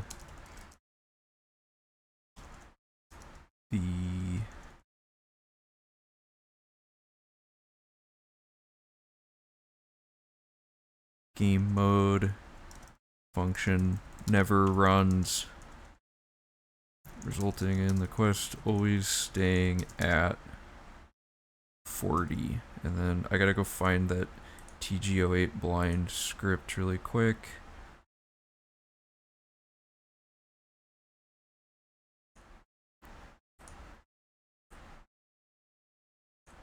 I can't believe this was actually it. This was the one thing like that I was like, oh, I bet it's that, but I don't want to have to like go all the way back through everything.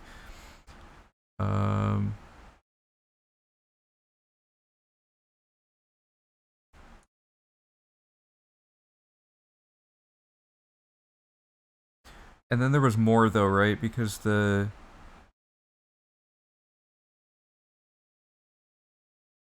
oh no, I don't need to reference the gray fox thing. I just need to look at yeah.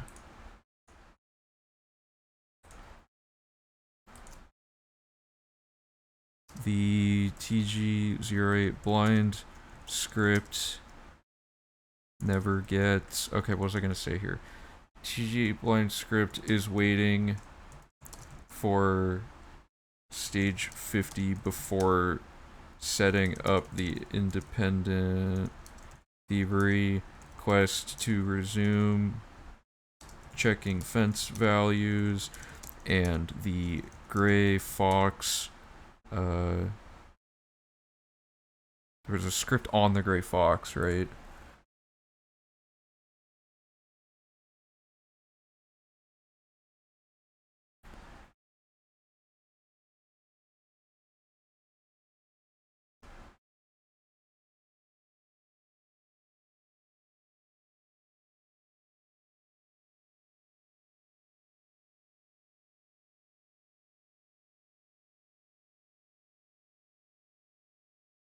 Sorry. There was another thing though, wasn't there? Besides that.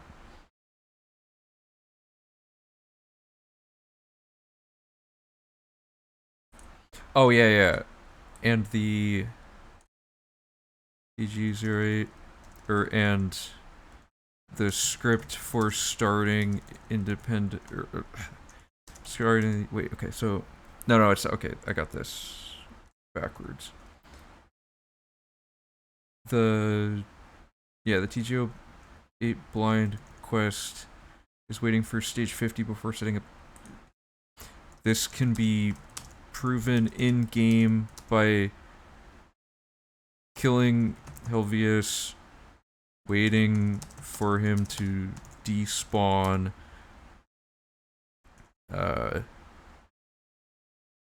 completing this quest up through giving the gray fox the stone, and saving. Going outdoors does not trigger the next quest update, and checking the quest stage in the console shows it stuck at 40. Using place at me to put Helvius in the room, and then going in and out of the door will trigger the update. Okay, let me read through this and make sure this is all. I've been encountering an issue with this quest, and I've seen on various forums that this isn't uncommon, that the quest will not update after giving the gray fox the stone. After looking at the scripts in the construction set, I finally figured out what's going on. Independent Thievery page was incorrectly attributing this to the game tracking the gold fence improperly, which is not the case. If you kill Javier Cicia with his corpse despawns, the game will never set the quest stage to 50. It stays stuck at 40 because the Helvia Cicia script is the only script that advances the stage to 50, and stage 50 is checked. Oh, I never finished that sentence. And stage 50 is checked inside of his script, which will never run after he despawns. Okay, so Helvia Cicia script, begin game mode, stage 50, yeah, okay. Because the corpse is no longer in the game after despawns, game mode function never runs, still in the quest staying at 40. TGO8 blind quest is waiting, so let me double check that. Yep.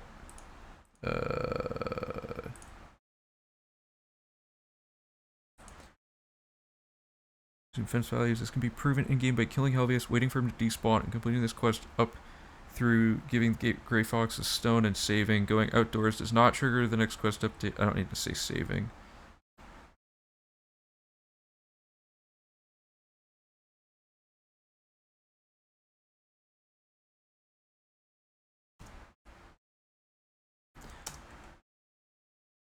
Going outdoors does not trigger the next quest update, and checking the quest stage in the console shows it stuck at 40.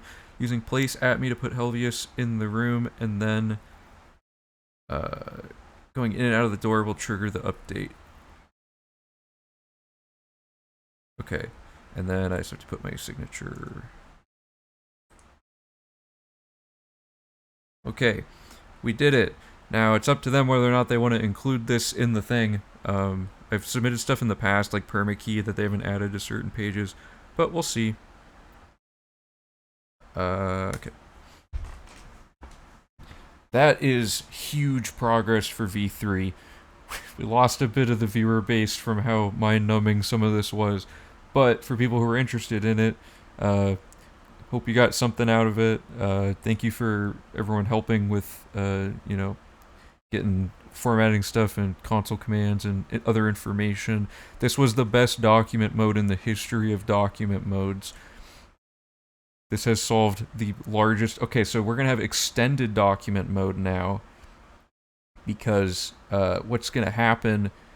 I gotta wait. Sorry, the construction set's taking forever to close. Because now we get to go fix up the Thieves Guild split, and then we're going to run the whole thing again. So... let me close all of this. Because now we have to do the true document mode. Which is going back through here and figuring all this out. But okay, so this is the perfect example of why 100% is so, like, absurdly hard to route. I just found something that hasn't been mentioned anywhere before, like, from just randomly changing 2 logic points around. So even like that thing I did in Dark Brotherhood where I moved that character from one thing to the other, for all I know, that could break the game permanently because of the way that it's programmed. So it's like the odds of the route actually working are so low every single time that we run it that it's honestly a miracle it ever worked in the first place. Version 1 should not have worked. Version 2 was sketchy but did work. And now this one's going to be really solid, I hope, unless something weird happens that I change at the last second. Hey Crusader, how's it going? You missed a crazy document mode session, but now we're going to have more document mode, and then we're going to go back to Thieves Guild. Okay, so, and then I'm going to also route out Yield Glitch. So I'm going to comb through Thieves Guild and completely overhaul it to change a few things. Persona 5, nice. I'm doing well. I'm very pumped now that this is, now that this has been solved. So much is wrong here. Nothing is wrong here, because now we have Helvius. Okay, so... this isn't updating. Well, now it is. Okay, we're not doing this.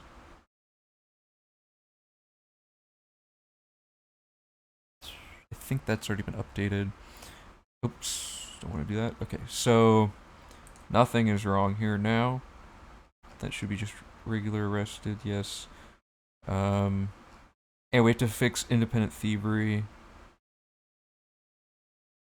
Yeah, okay, so proof that I called this from a mile away. February 8th, I made a note saying this is broken. Is it because Helvius Celsius is dead, or is it because we did all the items selling at once? Man, I gotta use the construction set more. That is such a useful tool for this kind of thing. I always wondered how the wiki people had so much information on the game. I had no idea you could literally like look at every single aspect of how the game works.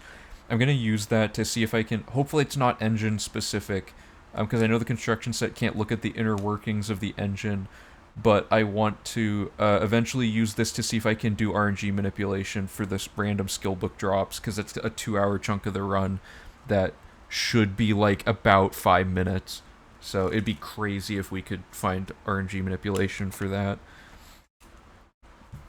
Big progress. Okay. So now, okay.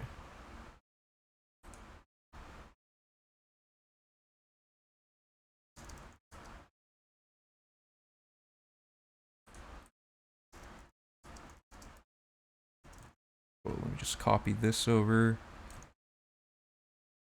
So I was doing a few different, okay, so.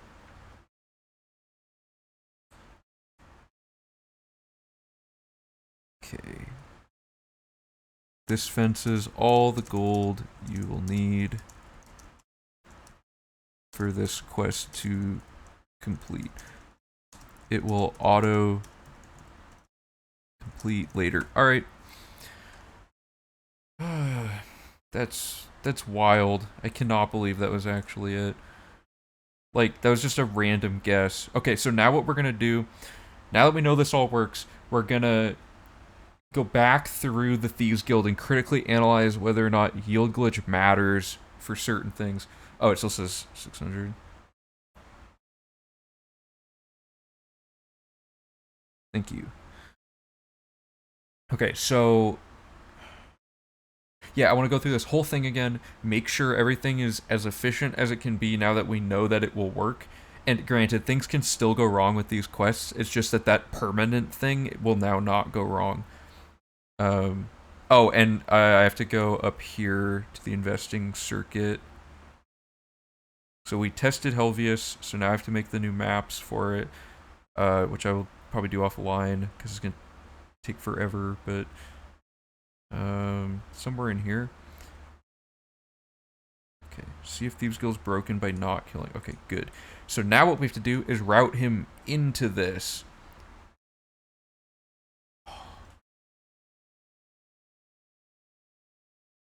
Is it risky to kill him afterwards?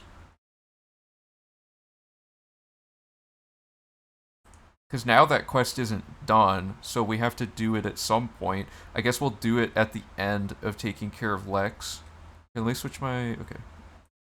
Or not taking care of Lex. Sorry, this. Let me add a note.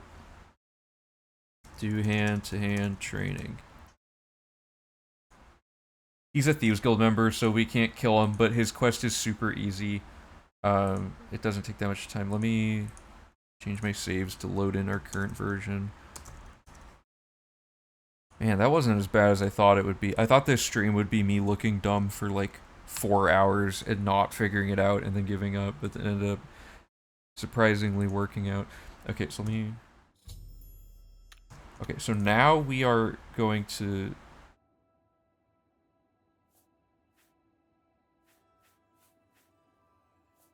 Okay, these are all of our testing saves.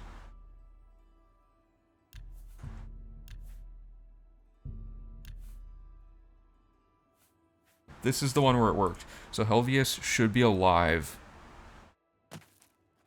Here. Yeah. So now that he's still alive, we can do training. Oh, and then fight. Okay. If I see you reach for a weapon, if this goes...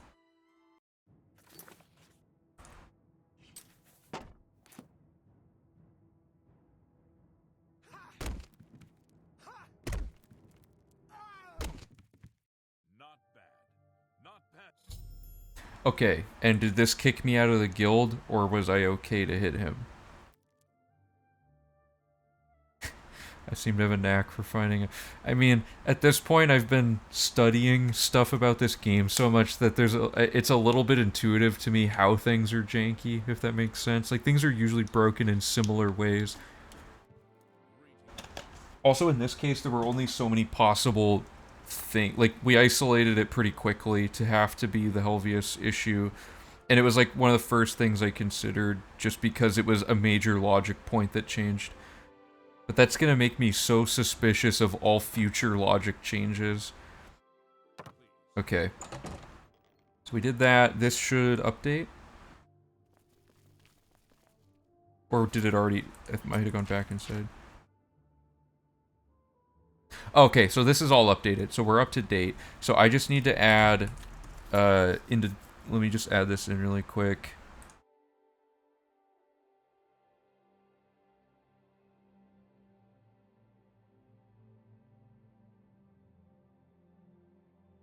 So this should say non-journal Like that with this spacing removed. And then over here we need, what is this called? Hand to hand training.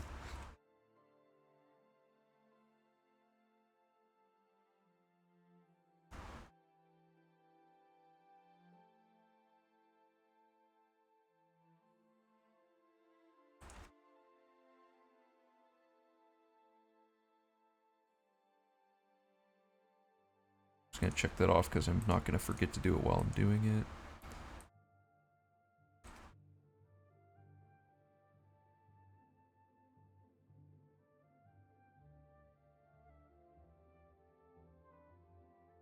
I'm gonna make it that we exit the house and then go back in.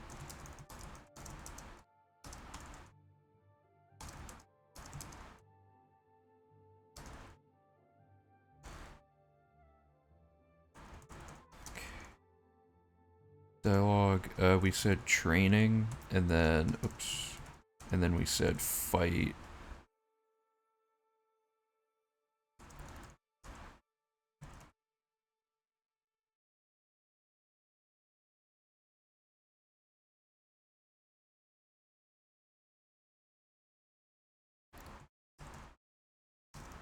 Wait for him to aggro you, then punch him until he talks to you again.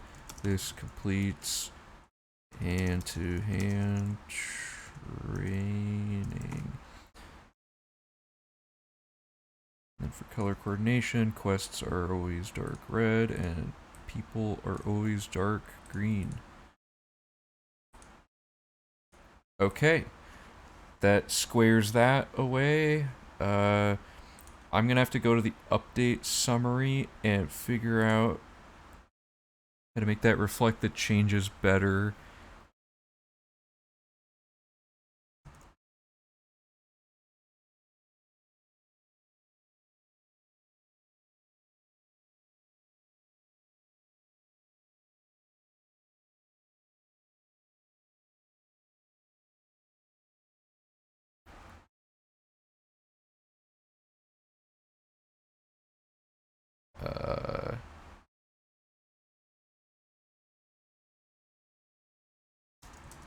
Hand to hand. Oops. Training is now done during turning a blind eye. We cannot kill Helvius Cecia during the earlier part of the route due to him breaking this quest. And what was the other thing? Oh, we're gonna try to fix the yielding stuff. And then this claims there's a way to fix this, but it ends up that because of all this stuff along the way, you have to basically go through the dungeon. You can save clip through the wall, get the Nern root, void warp back out, go to the tower, all the while. Wait, what? Why would I do all that? No, that's a bad idea, me. Okay.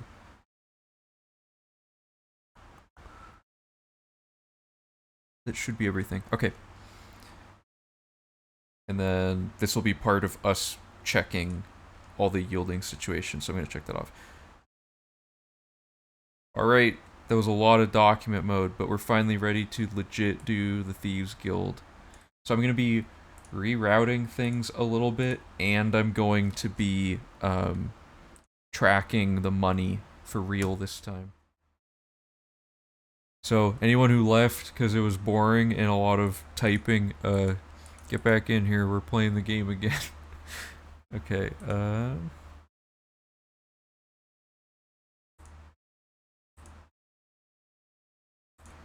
Alright, so step 1.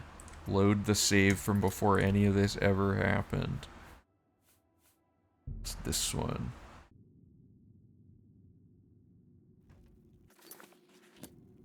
Okay. And just to be extra, I don't know if I want to delete those just in case something weird happens. Okay, so first things first, we leave this. And we fast travel to the waterfront.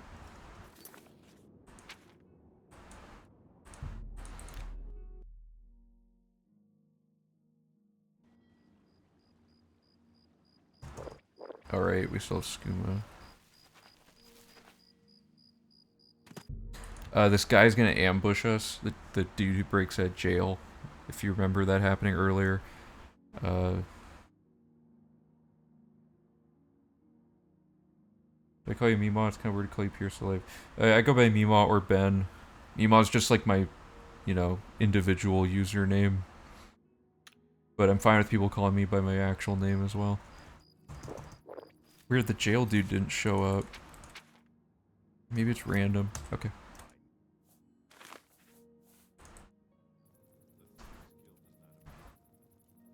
Personally, I think the username Mima is funny when people use it, but it's, you know, don't have to.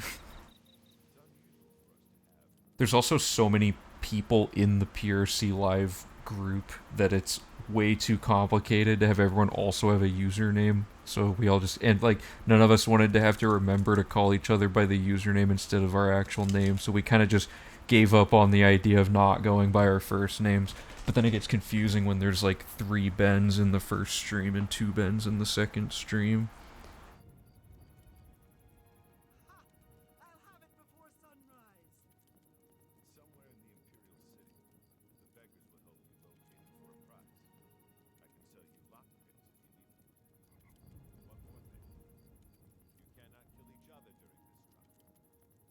Thieves, not I'm so pumped. This run's gonna be done soon now, because I was putting off a lot of stuff because I was worried the run was like irreparably broken for V3, but now that it's like done, I'm probably gonna grind like streaming the routing to fix up the whole route as quick as I can now. I'm highly motivated now. Wacky hats. Okay, so step 1, is it faster to just take the murder charge here? So we go upstairs. What if we just zap this guy and just immediately pay to go to jail?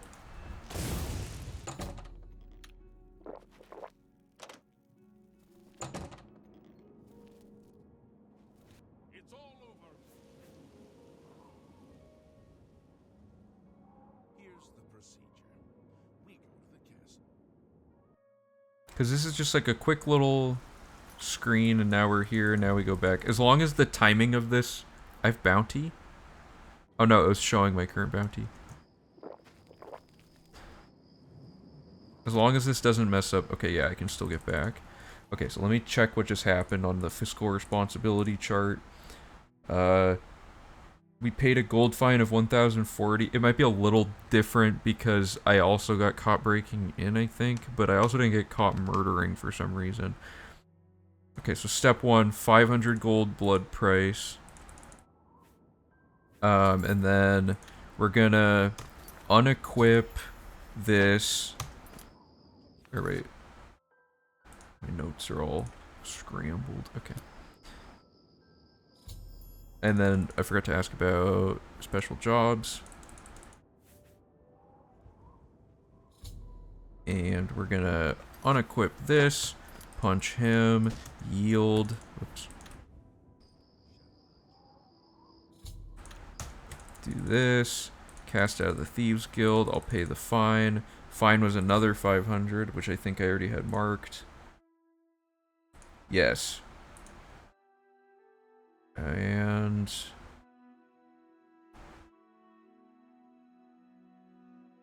okay. So that completes all 3 of those, and then do I have an instruction to re-equip Apotheosis? Yes. So I'm going to change the instruction of this to just say go to jail. Without getting caught is annoying.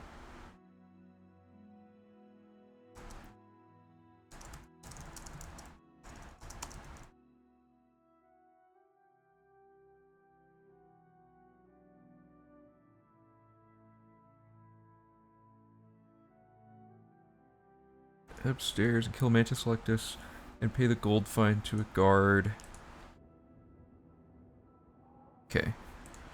Alright, so that whole thing is fixed. So now we're going to do independent thievery. I'm so pumped now. This is some good Oblivion now. Unless it breaks again. of course, that could always happen. There's an infinite number of things that can go wrong. Okay, so now we're gonna crouch here. We're gonna quick save. We're gonna try to not... Well, I guess we can go anywhere. It doesn't have to be there. Yeah. Okay, so we're gonna go in the drawers. We're gonna take this... Oh, we didn't dupe it. Okay, we're gonna dupe it.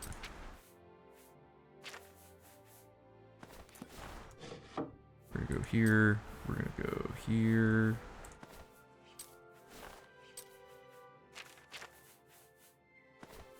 Okay, take that. Now it's stolen. Yes. Now we go over here, equip this, invest in Ongar.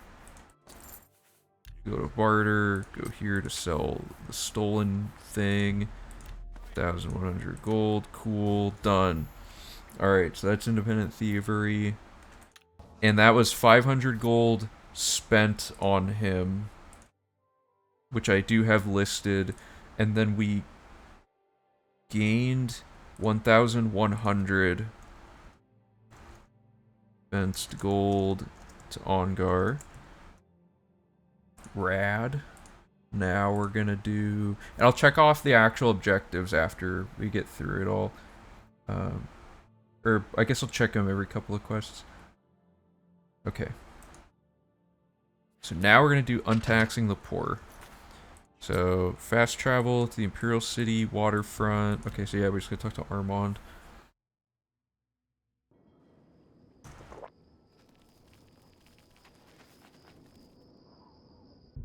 Should be like 4 a.m. 3:30, whatever.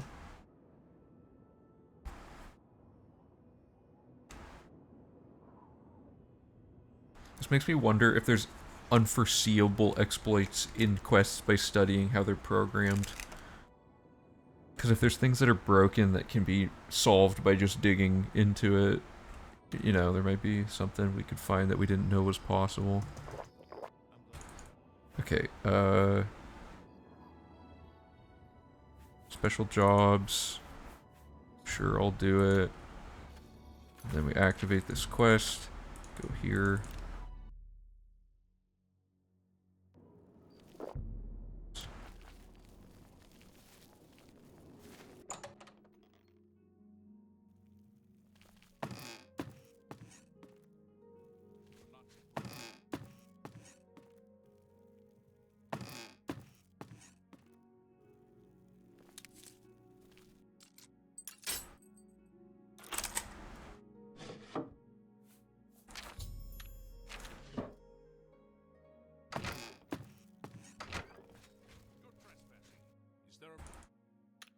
Please get out of my way.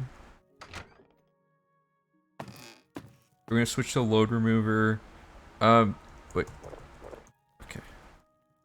I'm gonna have both timers, but I'm gonna focus predominantly on real time because I find that the load remover did get an overhaul recently, but in the past the load remover has been a little bit buggy.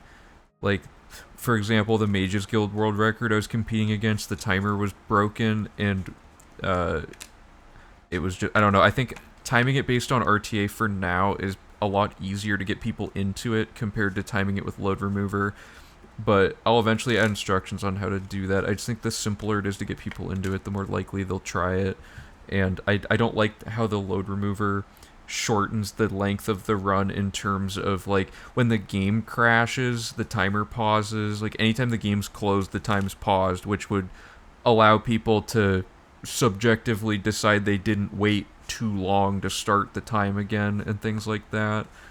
And yeah, it's I think having both and timing them in different, like having both count, like you could submit either one, and like the RTA would be like the more prestigious one because it's like you did this without any stoppage of time, right? Yeah, that's my take on that. I didn't get caught stealing there. That could technically be a gold fine. I'll put like 120 gold or something. I think that's... No, theft is like 5 gold. I'll put 5 gold. Okay. Yield glitch on your way out of the tower if you're being chased by guards? No. pay the gold fine if you get caught. Okay, so I'm gonna mark that as like a 5 gold fine. And then Armand is gonna give me money. Have you recovered? Ah, can you? I think it's time to promote you.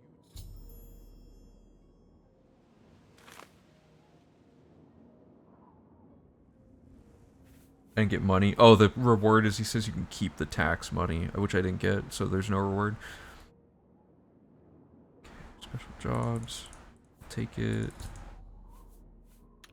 And I get rid of the dialogue to pay off fines and bounty because I have none. Okay. Now we're on to the Elven Maiden.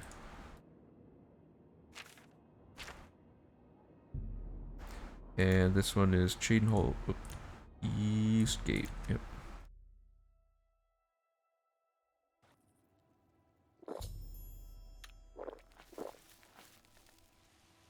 Okay, so now this one's just a kill quest.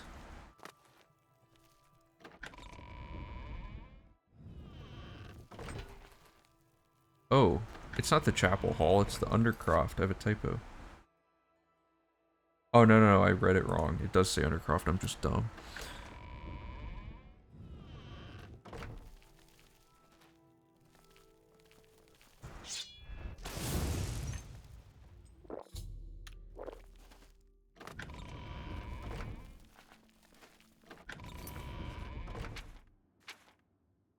Okay, there's a chapel. Yeah, this is just returning.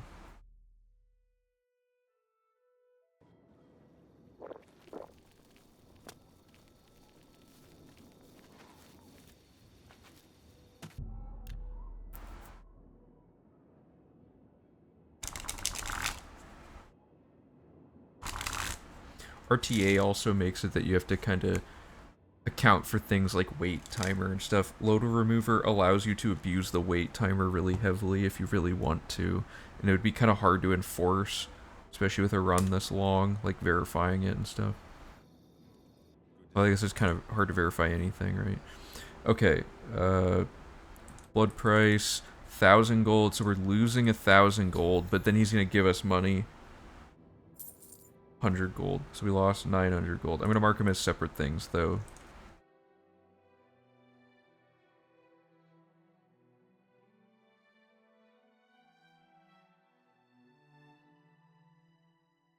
That was Elven Maiden. Elven Maiden reward, and this was blood price. Okay.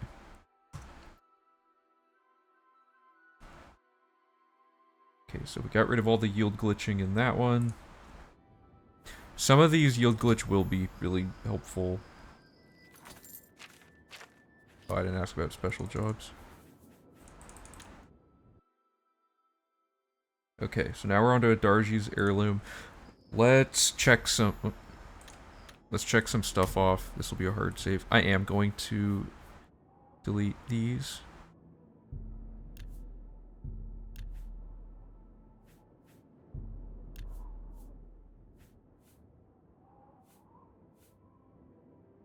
Oh my god. I was supposed to... Okay, I loaded the wrong save. I should have loaded the... Sorry, I gotta do this again. I'm so bad. Okay, so I'm level 20. I forgot to do this post level 20 farming. That's embarrassing. You're gonna see it all again. I was wondering what was up with that.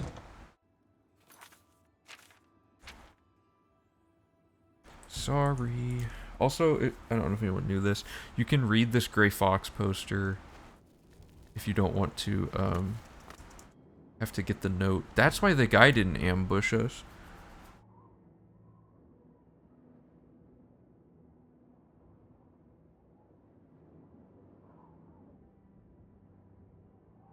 Should ambush us like right here, right? Yeah, so he's gonna ambush us.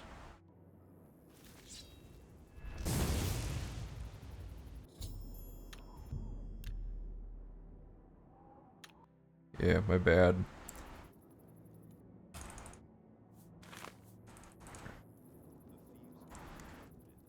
Well, good thing we only got a few quests in. This sucks I have to do it again, but whatever.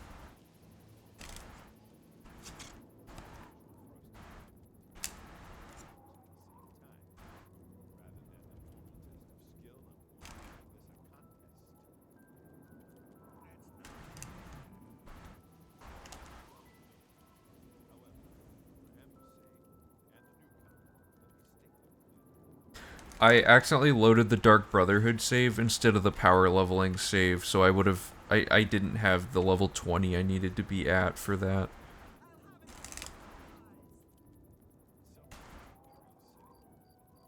But this doesn't affect anything other than that. I just have to do it again. I just have to do it on the file that has all the right stuff on it.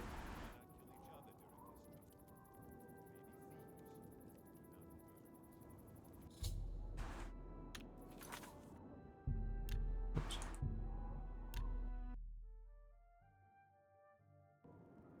Still can't believe Cecia was actually the reason that it broke. It's wild. Oblivion's a wild game.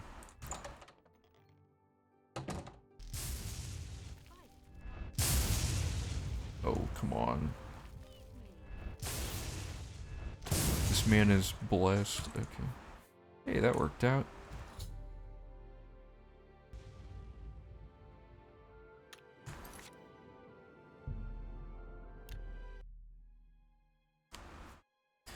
One thing I haven't done yet also is it's a little bit of a quality of life thing. It's getting the scheduling of everything to line up for these quests so you don't have to be waiting till certain times of day, but the whole thing would fall apart if anyone made any mistakes, right? So scheduling the whole thing out might not be worth it.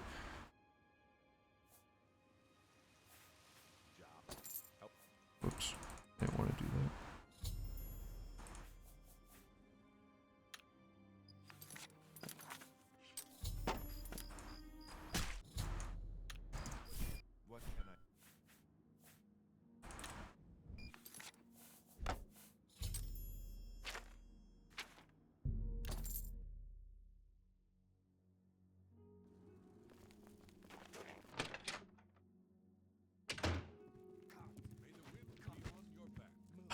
I could kill him. He needs to die for a Dark Brotherhood quest. Oops.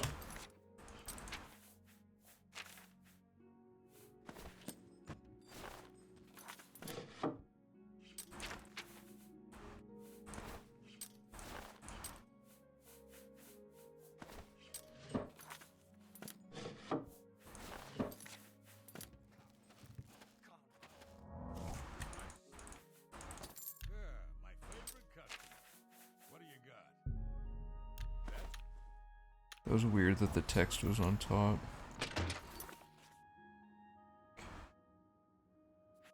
Sure I didn't forget anything. Good, now we do untaxing the poor. Oops.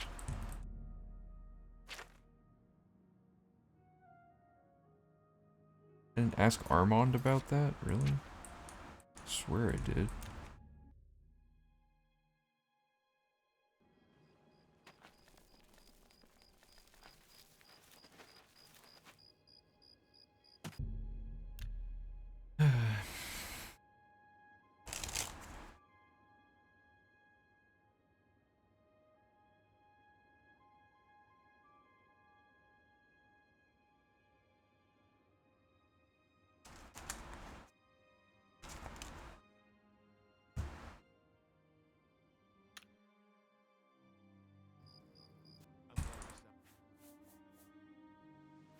Oh, okay, yeah, I just clicked on the wrong.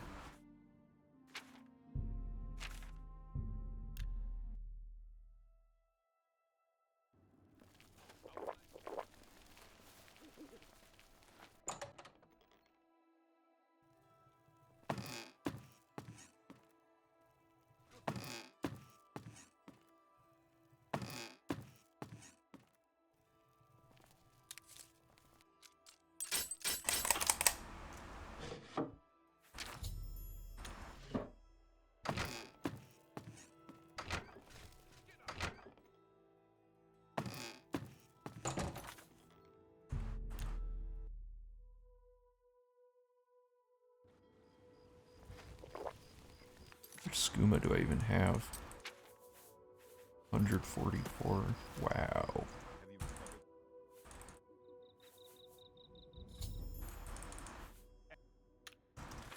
recovered?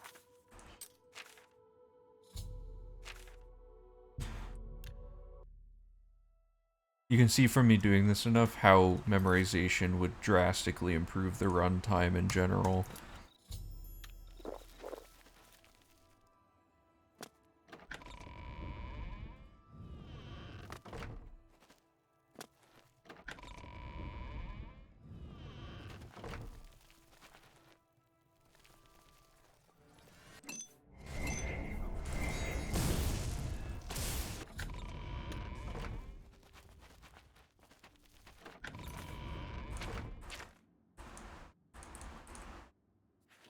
Guards are pursuing me? Yes. Stop! Oh, it's for that 5 gold. Okay.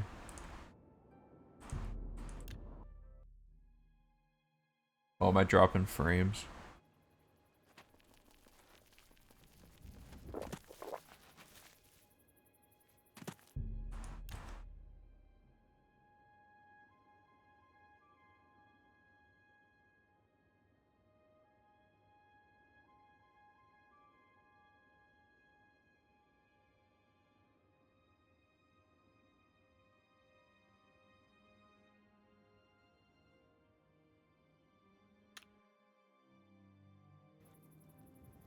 Good to see you again.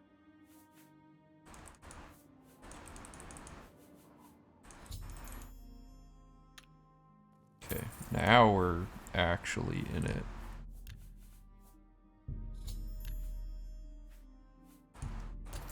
Okay, so from there, we're now here, we're level 20, everything's finally set up. Okay, so now we're doing a Darcy's Heirloom. Let's go here.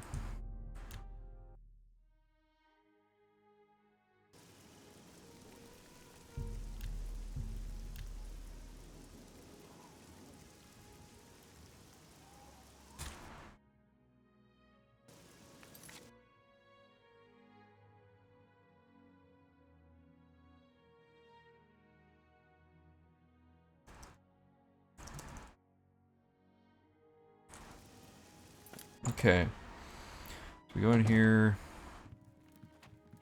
To ask her about special jobs. They will help out. Now we're gonna read Thief. We're gonna go here.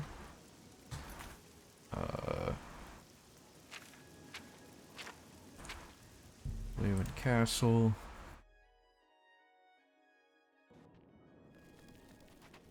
And this way.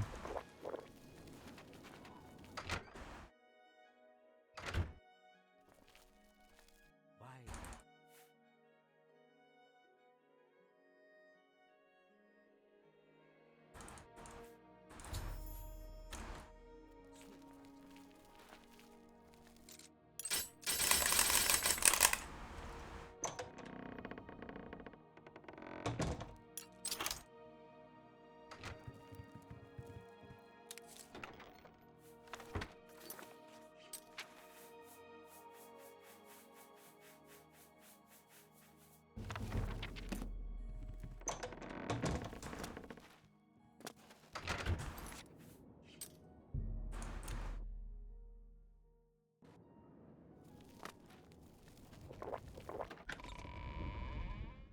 Alright, did I miss anything? No, okay.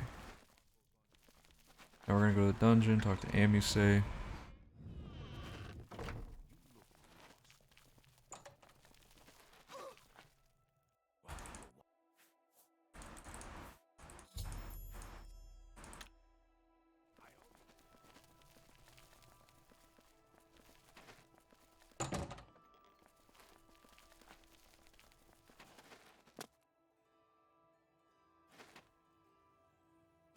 okay.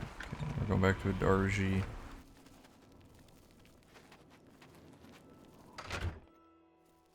Why? Swift hunter.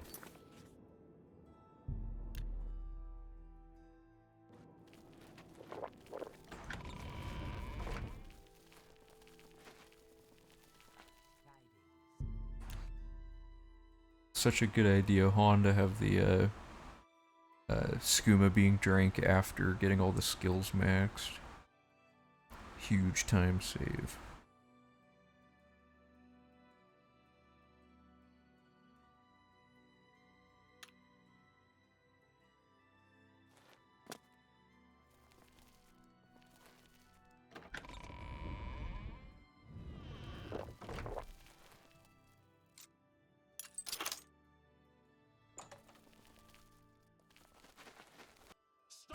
Jesus, that was like a really turbulent arrest. Okay, so open this. Oh, she doesn't have it. Oh, she's not in the bed yet. Okay, so...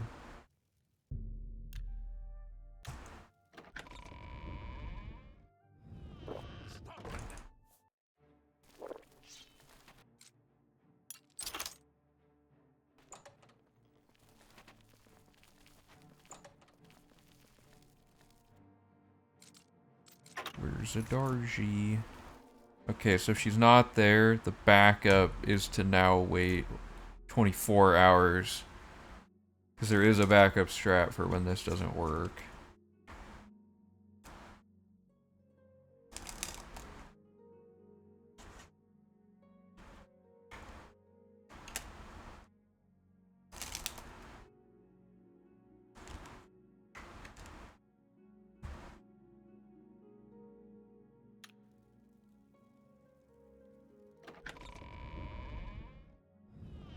What am I trying to do? I'm trying to spawn her in her bed and have the ring be placed in the container, but she's really glitched out, so sometimes she just doesn't appear here, and you have to just keep waiting until a day that she does actually follow her script correctly. Because see, now Adarji's ring is here, because I think it's scripted to show up when she gets in the bed. So that was... Hold up, my notes are a little bit off.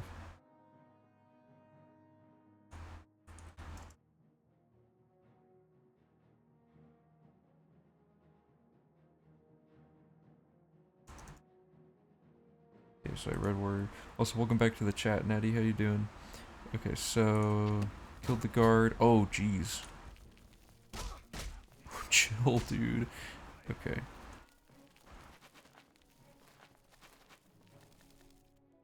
Okay, kill the guard. Exit the castle. Okay, so I don't want to yield glitch. I want to just get arrested.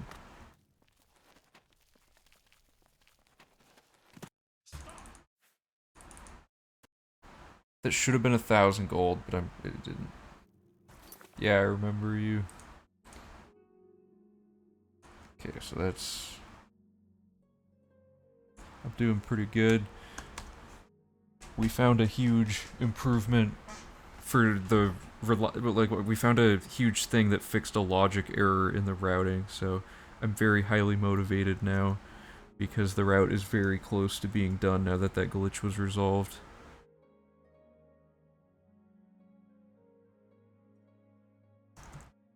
Gold fine. Did Adarji give me money? I don't think she gave me anything yet. Okay, so we paid 1,040 maximum if that did count as murder. And I need to change the instruction.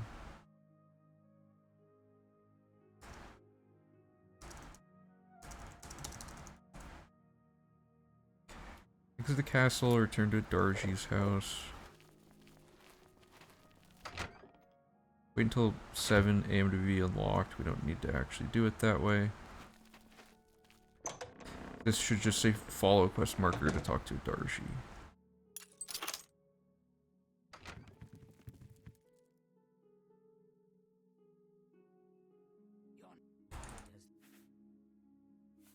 My ring is you. Okay, so she pays us. It was like 500 gold. 200 gold. Okay.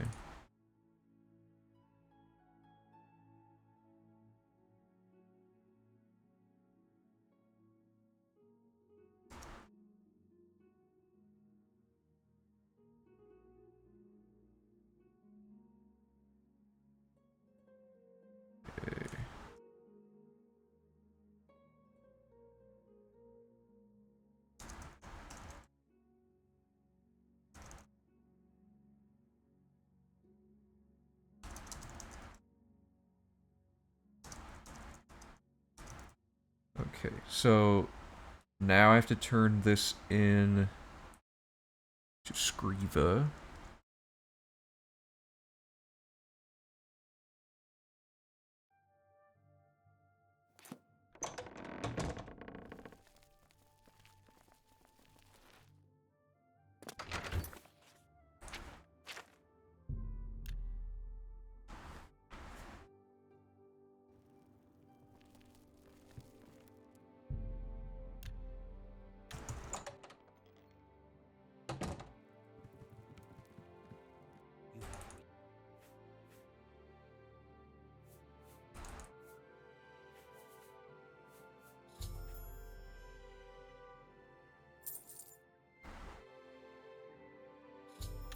Okay, so that was another 200 gold, but what was 1,000 gold? Okay, so oh, to be continued. Okay, so 1,000 gold blood price. And then we got 200 gold for a Darji reward 2.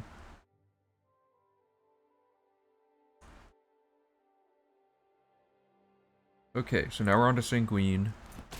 Oh, forgot that was happening. Did I ask about special jobs? Yeah. Okay.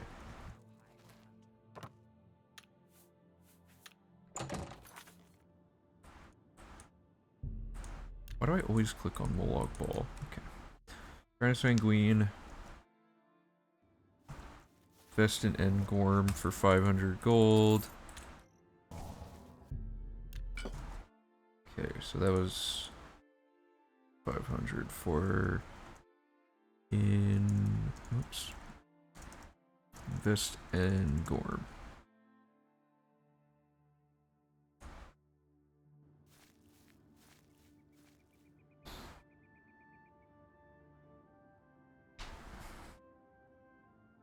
So gotta wait for this cutscene.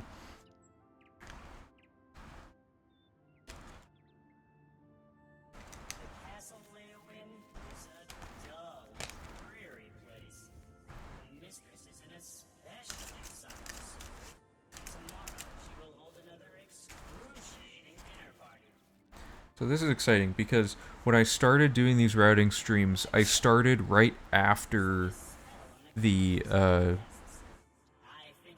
turning the blind eye quest, because it broke. I was like, I can't figure this out, but I do want to stream routing, so I console commanded through it. But now this run, we're legitimately past that part. After I catch up on the rerouting of this, so this should be really good. Okay, so equip this, then we go here.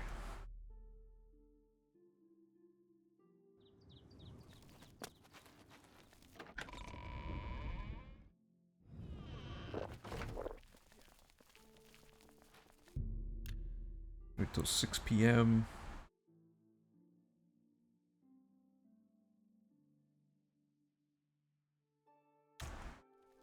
Talk to this guy. Bribing is involved. What is his max bribe value for this? Let me look up the quest.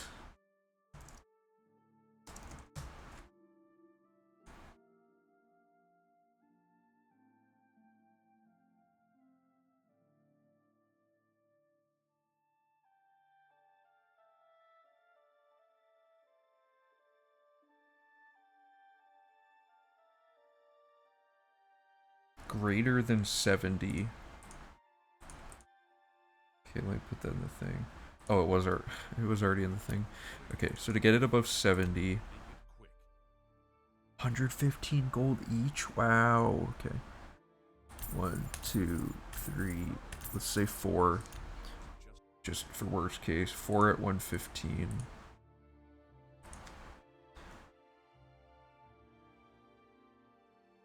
Guard bribe. We're losing mad stacks of cash on this Thieves Guild business. We just dropped more money than we made off the last quest to bribe this guy to get in. Oops. Okay, so she's not here, so now we're gonna wait an hour twice just to make sure that she's not just delayed. Okay. 8 p.m.'s like the cutoff for me.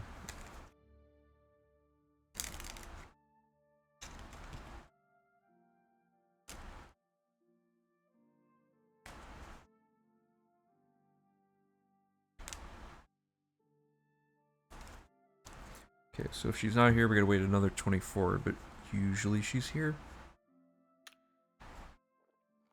Upsetting news. Okay, gotta wait again.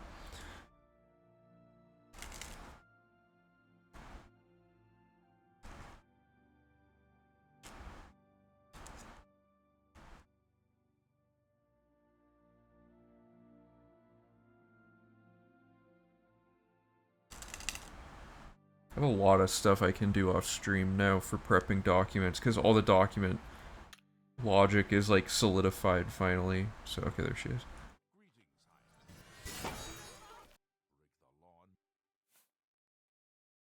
I can't pay the gold?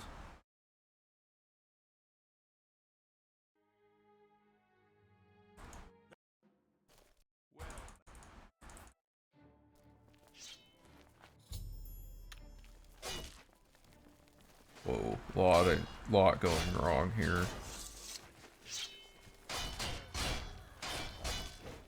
Zoga is super do or die about this. Can I just fast travel now?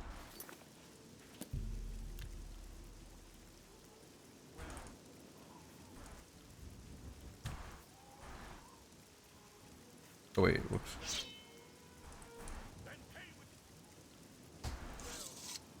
I keep pressing the wrong button.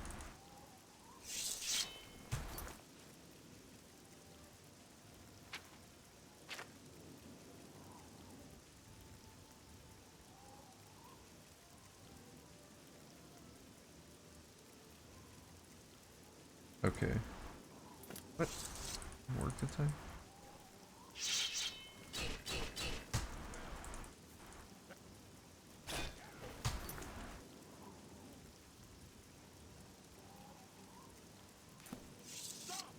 What's going on here? Why is this not working? Wow, that is a lot of cards.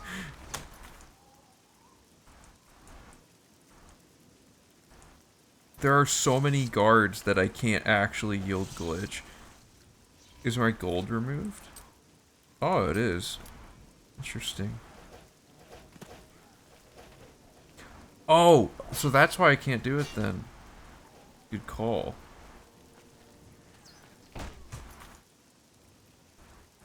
Dude, why is this like this?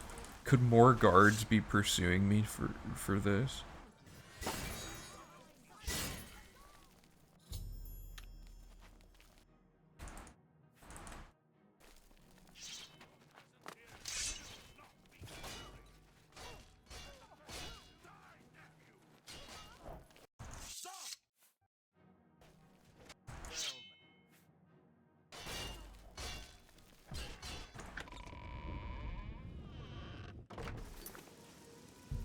Yes, okay.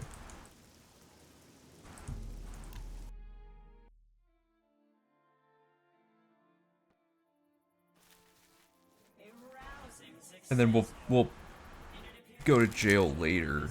Okay, good. So we do need the yield glitch for something. It just wasn't always useful like I thought it was. I over-engineered this part of the run. And here's a little something for your efforts. Maybe we'll celebrate again sometime.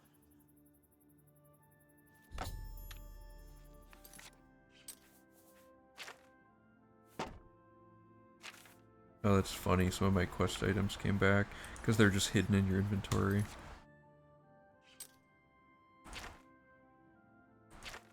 I am damaged from this scuba. Okay, so... Okay, and then... This... Did it unequip from 2? This doesn't matter. Alright. Sanguine worked. We didn't pay a fine, but we do have a fine. It's like 200 gold. So I'm gonna still... Well, okay, do I...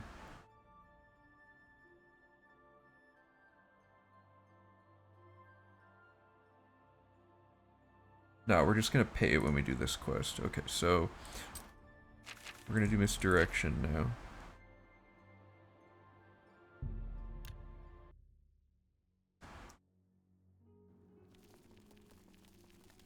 Oh, that was my skooma.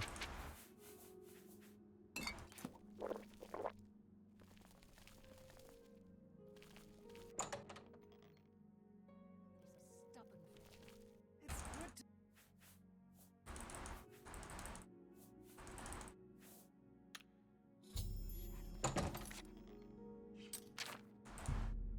Okay, so now we're just gonna kill Battle Mage and turn this quest in.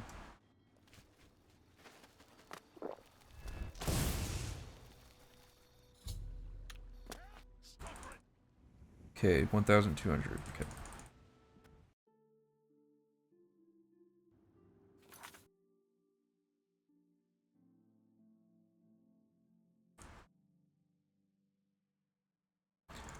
Gold, fine.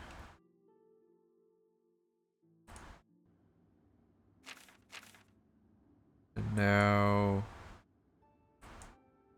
Grieva. So I gotta change this instruction. Pay the gold fine to a guard, then fast travel to Breville. To enter Grieva's house.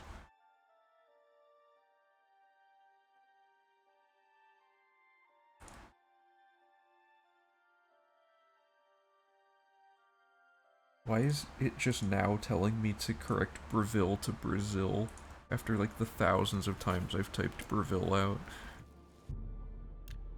Okay, wait till 6 a.m. Yeah, I can make all the map stuff offline now, so you guys don't have to watch me just do Photoshop for like hours. I can do... what else? I don't know, there's a lot of stuff that I'll have done by next stream. I might even stream tomorrow. Are you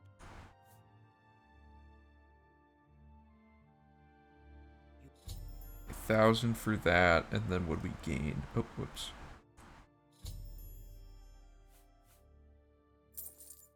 Okay, we gained 300, lost 1,000. Okay.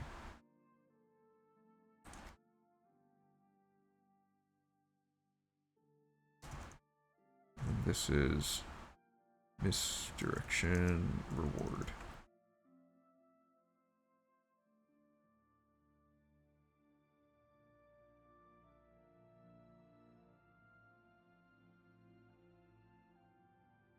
I'm getting rid of the paying off the fines business.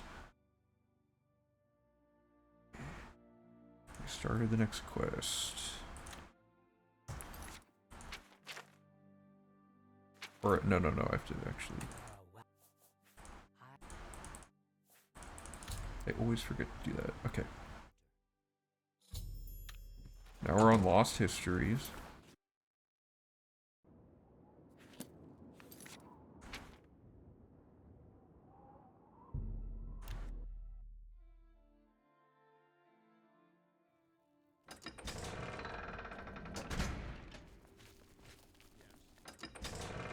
Oh wait, I went the wrong way.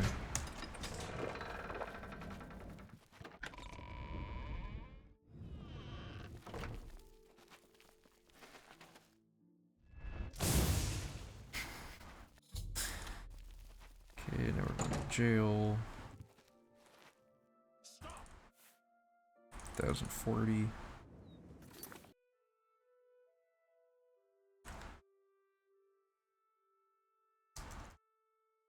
Yeah, there's no way we're profiting off the Thieves Guild. Hey Chicken Hawk, how's it going? Those are some intense emotes, Jesus.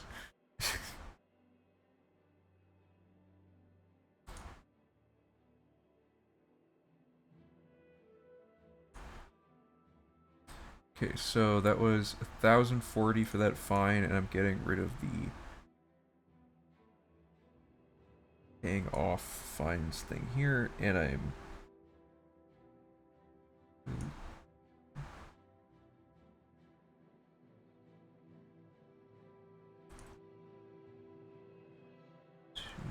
Prevail and talk to Skriva. Okay, so kill the jailer downstairs. Go back outside and pay the gold fine to a guard. Alright.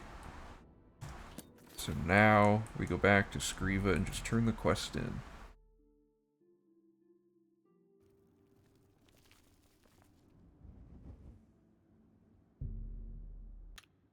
She's probably at the lodge.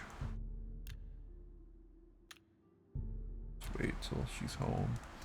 Like midnight or something. 11 p.m.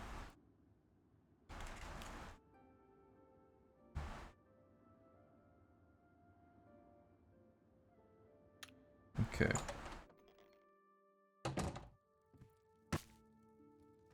You are a well. Step 1. 1,000 gold blood price. How much money did we gain? 400.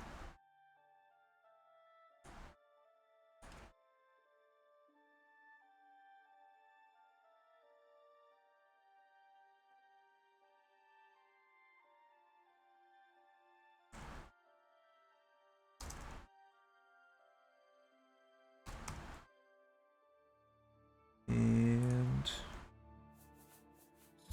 ask about special jobs. Shall be done. Okay. And then we don't need the instruction to yield to guards when we go back outside anymore. We ain't worrying about that. Alright, so make another save here. So now we're doing taking care of Lex. Again. So, Castle Anvil.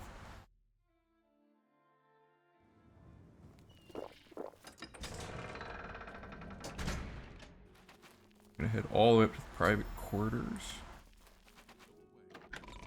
This is the one where we get all 3 things. So, step 1, this door. I'm gonna just get lockpicks duped.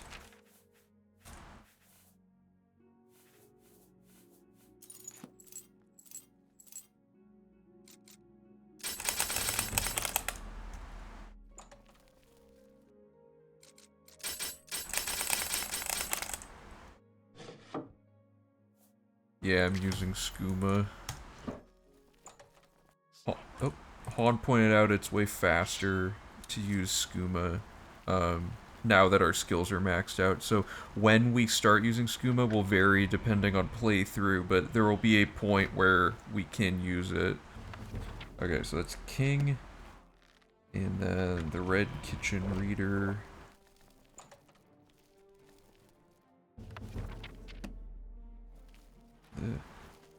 Any guards start pursuing you.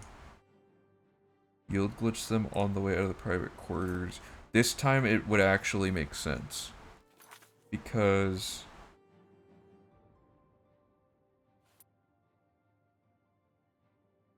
Right, because we're gonna kill the jailer. So we only want to have to... We only want to have to, like, go to jail and deal with the fine once per quest. Because you pretty much always have to do...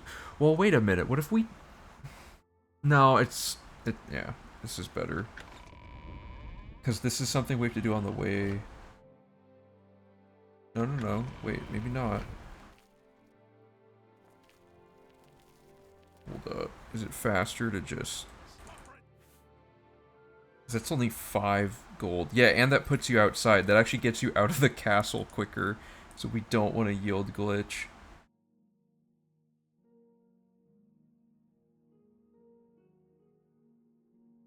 Yield to a guard and pay the gold fine. Is there anyone else with 100% completion in Oblivion? That I don't know. I found, like, there were some videos of people claiming to have done it. One guy made a really well-edited, long video about his whole process of doing it, but I think he did just, like, all quests and the skills. I don't know if he did all the skill books and everything. But he did kind of the same thing I did with like a checklist and everything, and had like all the deliverables and stuff. But it was like last year or something, I think. Or it was really recent. Like he must have just not seen my thing, and he didn't do it as a speed run though. He just made like a basic checklist of all the requirements, and like I don't think he like really labbed it out to do a bunch of crazy stuff. But his video is really well edited. So you know, good for him. I think he's the only other one I think that's done it. But as far as speedrunning it, no, I don't know anyone who's done it in like one sitting besides us. Oh, he did unique items. Okay. Yeah, I didn't watch the whole video, but I kind of skimmed through it to see if he did all the right stuff, but I guess I missed that part. Okay, so we're outside. We're gonna go to the abandoned house. And this was 5 gold.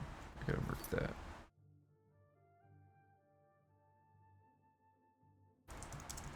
It's funny, because his video of him doing it has like a ton of views. Or I think it did. Or I might be thinking of a different video, actually.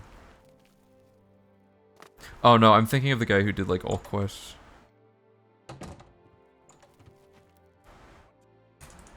But yeah, I was eventually gonna make a video.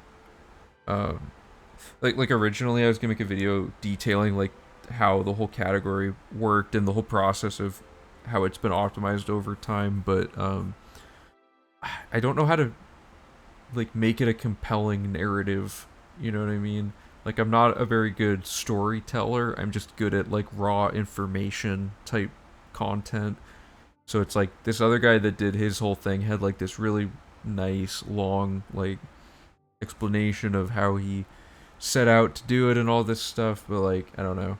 I'm trying to find the right way to like sell the idea of it to people, you know? Because people who are in on all the streaming and stuff and know like how the run already works, it's like, oh yeah, you got burnt out on it. But yeah, he made like a summary video, is what I'm saying. That was like the like best of each type of thing he did.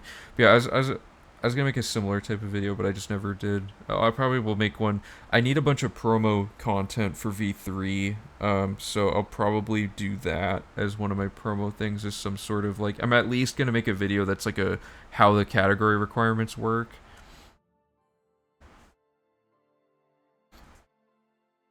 Oh yeah, well, yeah. I mean, I don't know how to like, because there's a lot of really interesting things. Like even the thing we just figured out with like the Helvius CC. Yeah, we could do. Please come back to.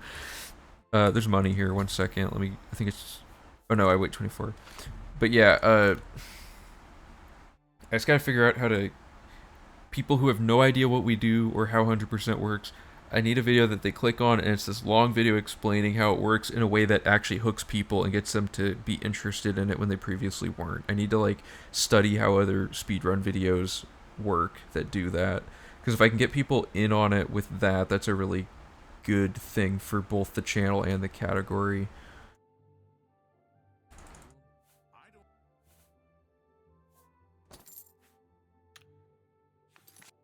500 gold. Okay, so that was the fee for the forged letter.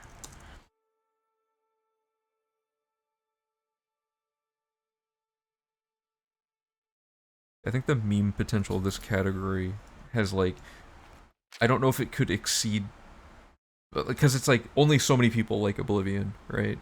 It's like I don't know like the view potential of a video that like details the inner workings of it, but like yeah, I don't know. I'm honestly like impressed anyone like enjoys the streams showing the category stuff, because like I thought the routing part people would just think it's boring, but I'm glad everyone is enjoying it and is here. I knew Han would be here though. Han's here for like every single stream, no matter what we stream. So building speed for 12 hours thing has views. Oh yeah. The Pan and Koic guy, the Mario 64 Zero A Press guy. That's like one of the main channels I am inspired by for that type of thing. I think because he makes it really funny too. I'm not really. I'm still not sure how to get my sense of humor injected into like informative content without it, because I feel like the more information you can hit people with in a short span of time, the more gripping the video is, because they're like, there's no downtime in the video. Like, what they came there for is being presented to them constantly, that type of thing. The horse vector thing, I am gonna make a full video. I was talking with Yeti today, actually, in a Discord call about that. So wait till the vector. Or wait, if the horse can be used for the map, that would be the best meme. Yeah, that's gonna be like, that'd be like a V4 promo content thing. Would be like the new thing, because like I was gonna make like a like videos, because the YouTube channel, it's hard to make new content for the YouTube channel, like that's the scripted, heavily informative stuff all the time, because there's not like, you only find new glitches in this game every so often, right? So I think like videos that summarize like pivotal moments in the routing process would be good, or like short little update videos. But you know, I don't know, I gotta figure out kind of what I want to do with the YouTube side of it, because stream is just like, you know, I have a pretty good idea what I want to do. I want to be routing stuff and then presenting these big event streams that bring in new people, and then all the people that are like on all of it can be there for the next series of routing streams. We do another big event, that kind of thing. Like, it's just kind of like a cycle, right? But the trajectory for the YouTube channel is just kind of like, sometimes I feel like there's an Oblivion video that should exist that doesn't, so I make a video about it. Yeah, so, okay, where am I in my thing? I got the letter. Right, okay, so I'm going here.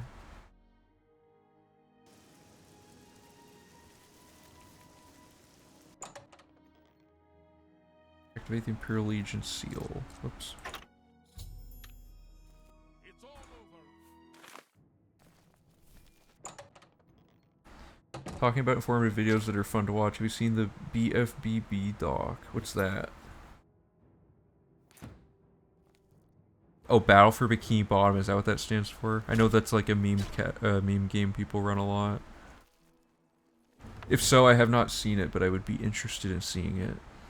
Okay, so Chimarvimidium. Yield glitch the guard. Okay, so I don't need to yield glitch. I just need to go to jail. And the gold fine is 5. Okay. We're here to help.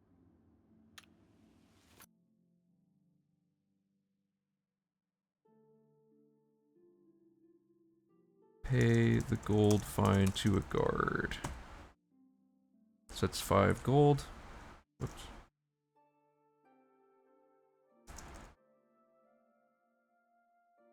Yeah, I don't know a ton about Battle for Bikini Bottom. I'd be interested in watching that.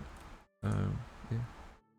Plus, it'd be good to kind of, you know, study other videos that do well and see, like, how to frame the Oblivion 100%. Like, because I want, like, a catch-up video, basically, that's like, here's everything we've done for the past 3 years from the very synthesis of the category till now, but in a way that's not just, like, draining and, like, endless, because there's so much I could talk about. And then I want, like, a video that's, like, you know, the Jupiter Beyond the Infinite category of, like, what is all the crazy stuff in store for future versions of Oblivion, which would be, like, all the, you know, the horse vectors and stuff like that. And then that way it sets a precedent of what future videos will be coming out, basically. Like, there's going to be an Ogma one if we figure that out. There'd be one about, you know, like the horse vectors. There'd be one about the load warp implementation, stuff like that. Super clickbaity. See, I don't know. I like having the thumbnails be a little bit, like, obnoxious, but I don't really want to make, like, the titles super all caps. But I mean, if it works, maybe. Oh god, they're all gonna talk to me. Something like Okay, so now we're gonna do the... Sorry this quest is taking so long. You guys just have good conversation points that I wanted to really address, so... Okay, so we're gonna go here. Talk to her.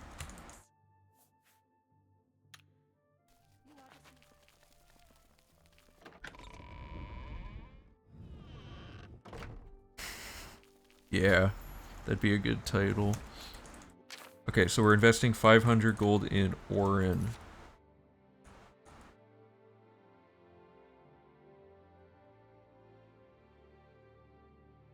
Even casual players have been trying to do that for a while. Yeah, I think I definitely want a little bit of both, right? Like the skill grind video, although a lot of the info was based on the 100% like run and needing that info, the skill grind video stuff was good for everyone. So I think that's why that one was like so popular, like relative to the other videos, because that's like it's like 4 times the views of any other video on the channel, including the 100% run.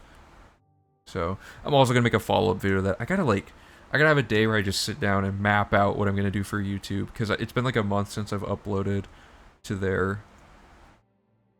The Helvius thing, for example, I find it super interesting. I know a few of you guys find it interesting. However, I don't think unless people were here, they're gonna watch a video why Helvetia crashes Thieves Guild.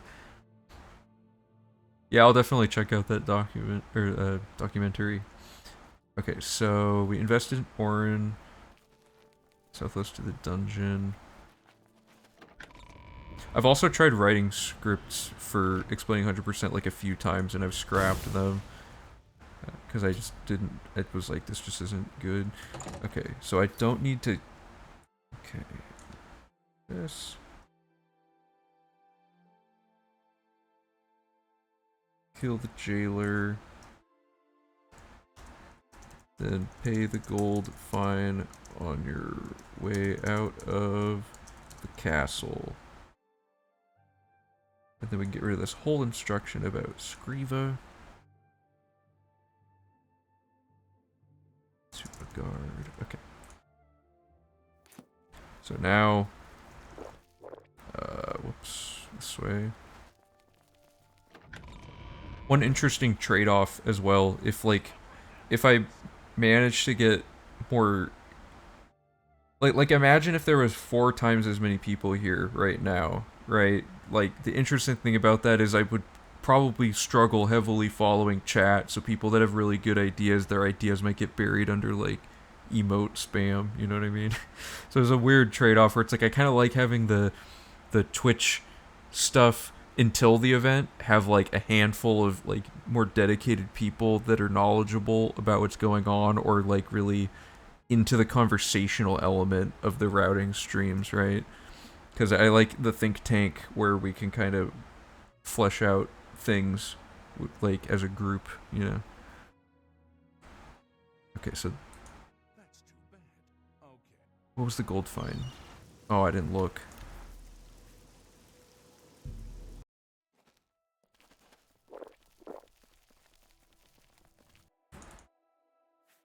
Oops. You are just not.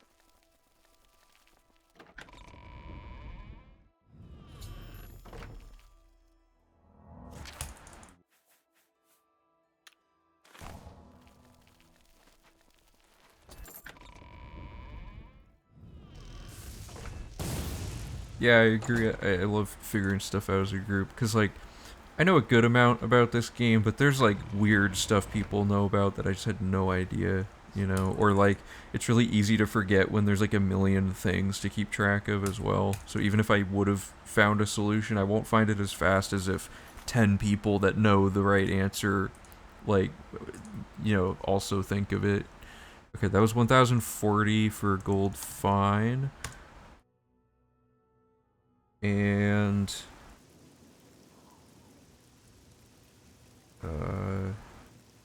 yeah, now we just talked to Hieronymus Lex. We're almost back to turning a blind eye again, and then we'll just do that, and it'll work, and we'll be super happy about that. Okay, so Speaks.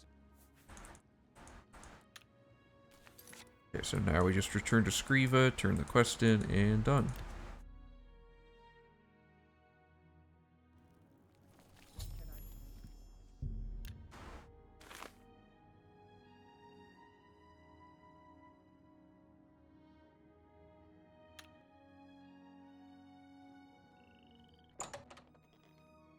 Welcome on. Okay. Blood price is 1,000 gold, and it doesn't complete the quest. So now we do this, and we are given how much gold? 1,000 added. Okay, I'm still gonna mark these for future reference of every possible transaction that occurs. But, okay, so that was blood price, and then taking care of Lex reward. Okay, so we've now returned. Did I write down that I invested in Orin? I did, but I didn't write the word invest, so I missed it. Okay. We're now back to turning a blind eye, and then after that we have 3 more quests, and then we're moving past Thieves Guild finally. And then I'll probably take like a quick break and then come back for the next part. So, turning a blind eye, let's just make sure this is all working. It should work. First of all, did this quest update? Good. Wait for the pop-up. Well met,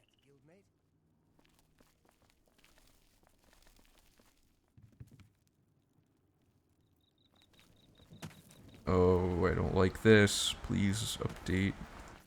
Maybe I have to go to the water. Or did it update? Oh, okay, that was... It was just one update, my bad. Okay, so we go to the waterfront.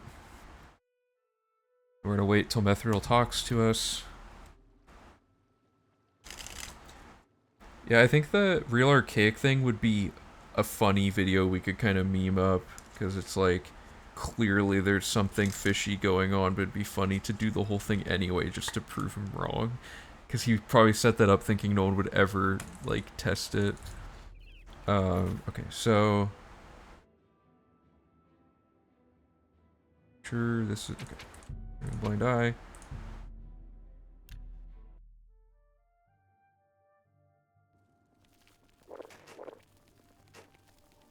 Good old Helvius CC.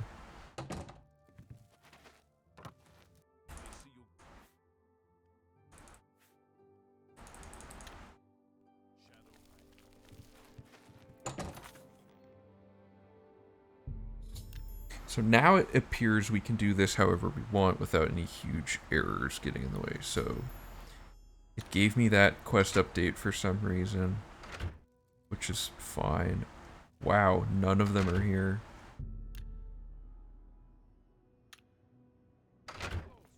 There you go. Yield to them, get the blood price. And I'm going here. Oh, if someone can figure... Okay, so check this out. If someone can figure out a way to clip through the ground and access this door, we can skip like this whole dungeon and that would save like a minute and a half or something. That'd be great. I've tried clipping in there so much and I can't figure it out. But it's so like mind-numbingly boring. It's not like... It's not good stream content to just keep clipping into the well for like an hour unless people really... Oh, is the game gonna crash? No, okay. Unless people really like memed it up. Okay, so...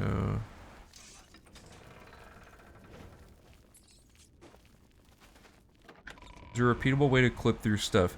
Yeah, you save and then you quit to the... Like, you save while running into a wall and then you quit to the menu and reload the game. And during the loading screen, if you run forward, the game basically lets you run forward for like 1 frame before it loads the walls into the game because the player loads in first, which allows you to run through the wall.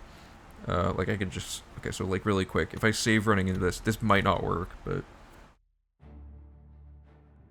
Yeah, I also made a video about it. Like that. See how I ran through it because it didn't load the walls quick enough. Pretty funny.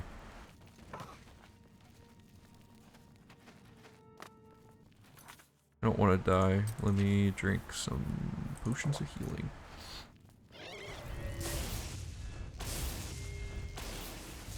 Wow, that actually didn't die to the apotheosis. I guess I am level 20 now. Oh, that would have been rad if that was... This is still decently rad. Okay.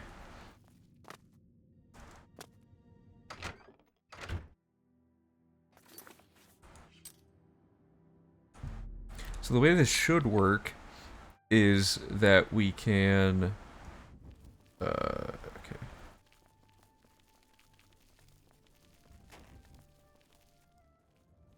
So we should go in here.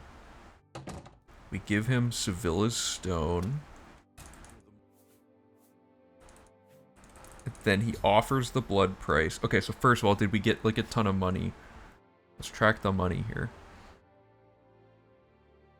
Oh no, because we didn't pay the price. Okay, so let's see what happens. He gives us 500 gold. Removes 1,000 gold, and I think it's glitched. No, okay, that was correct. I seem to remember him giving you the money back for some reason, but okay. Oh wait, I got those backwards. We lost 1,000 to the blood price, and then we gained 500 for turning a blind eye quest.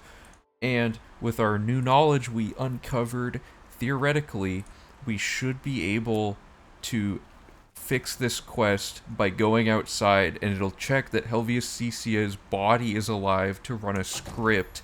Yes! Okay, and now we wait a second. It updates again to tell us that this worked, because we have a or was that it? Okay, so it's waiting for the 700 gold. So it should update a second time. Perfect, we're back in it. That was it. Now we go in and we fight Helvius Cicia to finish his quest, and we're done with this part. Training, fight. Oh, training, fight, and then alright. Spelled weird.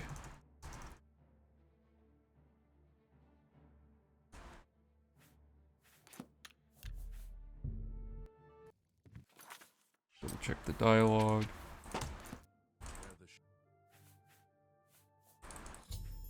Oh no, I thought it was spelled weird. It was just... I read it without a space somehow. Okay. It seems like you should do that into the house next to the well and then turn... Oh, like clip through the floor and then hit it on the... Yeah, that might work. Although what might happen is it would push us just through the wall and we would keep running. But if we do it uphill, we'd technically... Yeah, that could be good.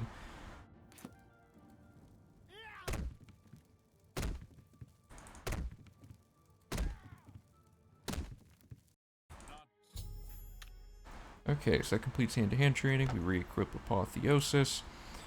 Yes! Okay, it worked. Alright. We did it.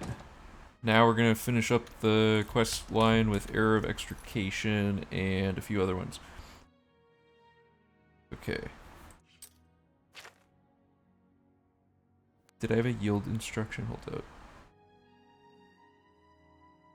Oh, there's no yielding in this one. Okay. Era of Extrication.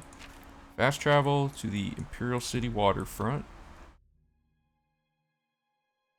And now we're gonna wait for Amuse. I'm so glad to see Amuse. Okay. Make sure this quest is active. Cool. Okay. Fast travel to quest marker to talk to the Gray Fox.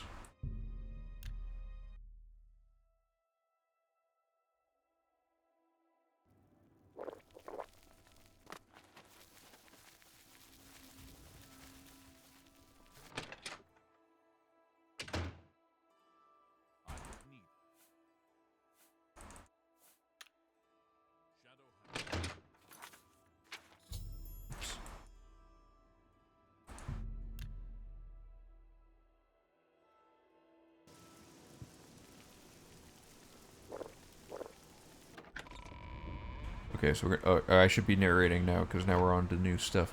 Well, okay, this is where we started on the original routing stream, like the first one. Okay, so enter the dining hall. Immediate right is a dungeon. Wait.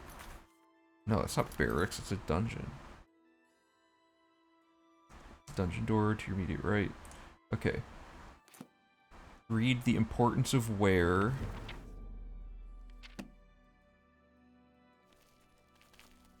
And return to the main hall. Head north. Oh, okay. Head northeast up here to.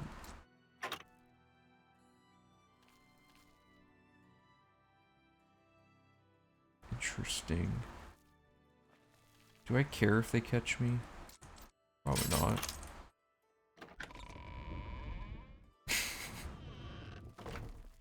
So now we're gonna go here. Read light armor repair. Go to the first door on your left. Okay. Should I just resist arrest? Yeah, because I'm gonna be killing stuff. Go to the first. Okay. Head straight to the east end of the hallway and open the door. Read Father of the Nibbin on a shelf in the southwest corner. Kill a guard and then head back down the hall and take a last right. So that should trigger blood price.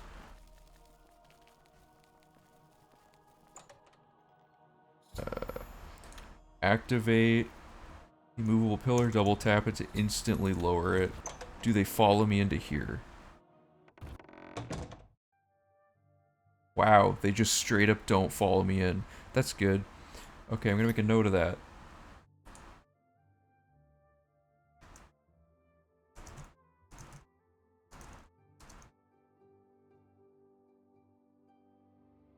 Okay. Save clip running south-southeast into the door behind me. Okay, that's like that. We go out, we quick load, and we're gonna try to basically clip through this wall. With Skooma, this is easier as well, but it's simple enough. Okay, we go over here. And it said to go, yeah, just straight northeast. That to get the Nern route, and now we're gonna go in the door. Okay. Hug the right wall without going through the big double door.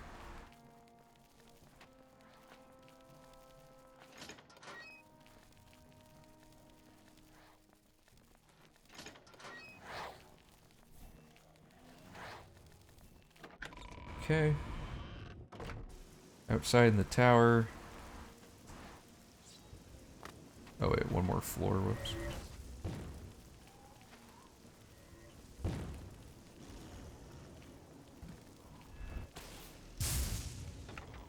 So we're gonna go here. We're gonna get just that, and then exit the tower without killing anything.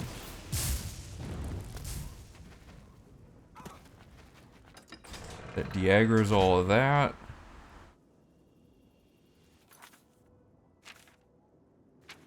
Let's try with a quest marker. They're probably gonna arrest me.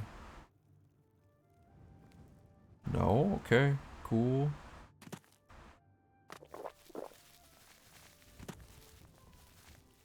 Okay, it says to make a save before entering this house.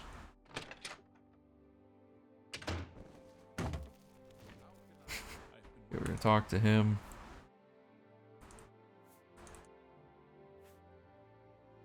I'll pay the blood price. Okay, so what do I do here? I paid 1,000.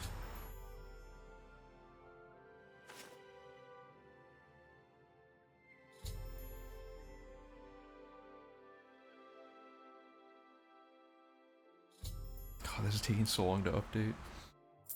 Okay, 500 added. 1,000 removed. Okay.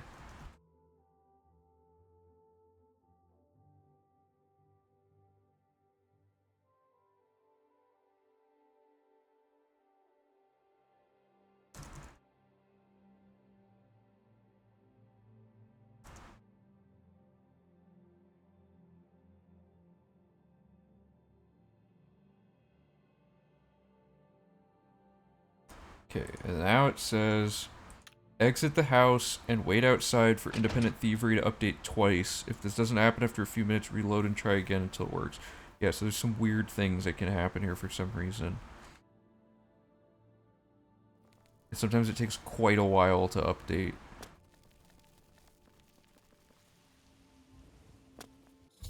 Okay, so that one updated, and now, was that, no, okay, so now it's gonna check for my,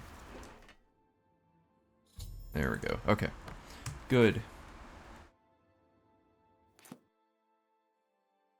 Okay, so now we're gonna do Boots of Spring Heel Jack. So fast travel to the Imperial City waterfront. Wait 24 hours for Amuse again.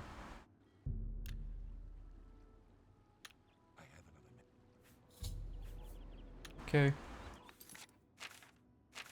Activate the quest, and now I'm gonna fast travel here to talk to him.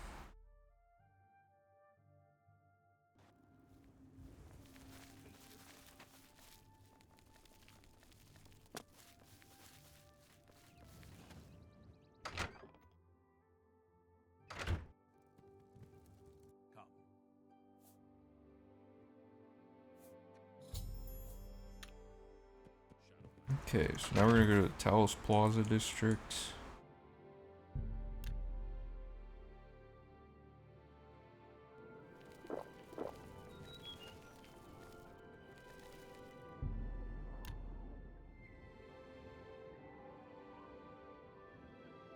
I guess I wait till 5 a.m., but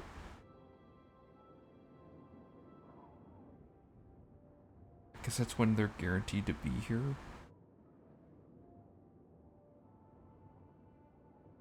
Oh, I missed it. It didn't let me click. Probably doesn't matter.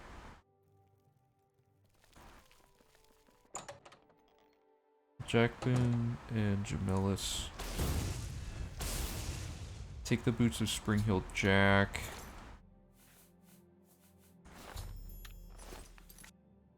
It's only scrolled my notes. If a guard approaches you when you leave the house, pay the gold fine. Good. Fast travel to the waterfront. Okay, what is my fine? Only 165. Doesn't seem right. To be safe, I'm gonna mark it as 2080. Wait, what was that 100 even from? What did I just do? Oh, that was from earlier. Plus the murders? You know, just be safe. I'm gonna say like 2400 for this whole thing. Just because there's a lot of, there's the fines from murdering the guy in the Chadenhall Castle. There's the breaking in for 5. There's 2 murders here. Okay, I'm gonna say 3 murders plus 5 gold, but I'm gonna round it. Okay, so that's okay, equals 3 times 140 plus 100 just to be safe. Okay. Gold fine.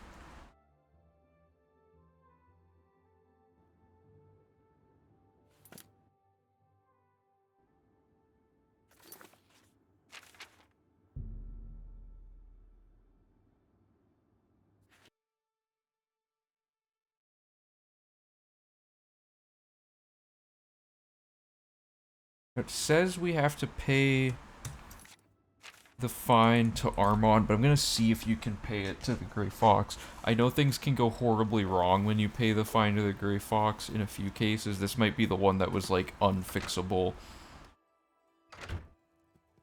I assume. Capital. If all goes, I am deeply disappointed. Right, okay, so we have to go to Armand anyways. We're gonna go to Armand first. Because it's less broken.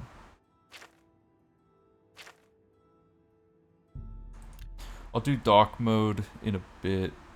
I always think I'm gonna have it paused for not very long, and it ends up going longer than I thought. Okay. Now we wait till midnight.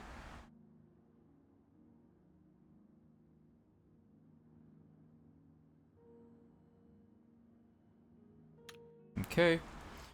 We're gonna pay our blood price to Armand, which is just gonna be 1,000, of course. 1,000. Oh, that was a credit. I want to. Okay. Blood price.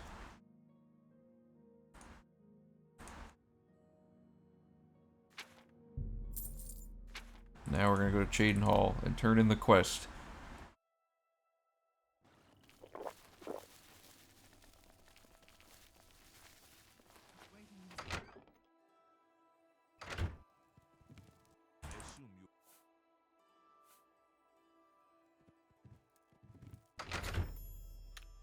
Okay, so wait for this one to update now.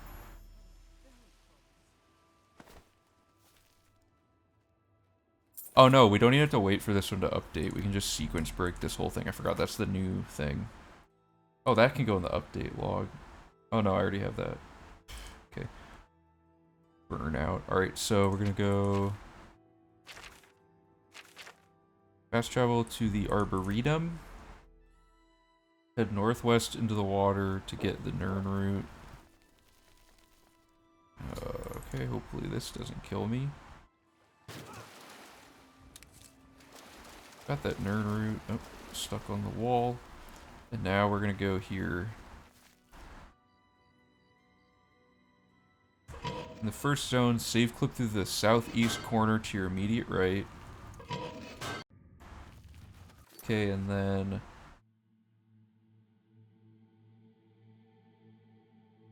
head north to enter the door to beneath the Bloodworks.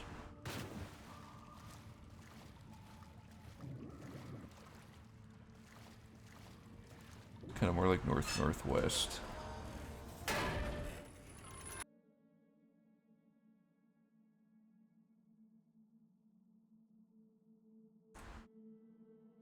Repeat the exact same save clip method into the southeast corner. Head north. Oops. Head north-northeast.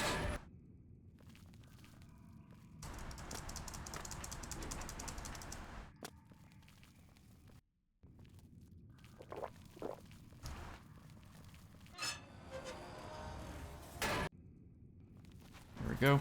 Head north-northeast to enter the manhole cover.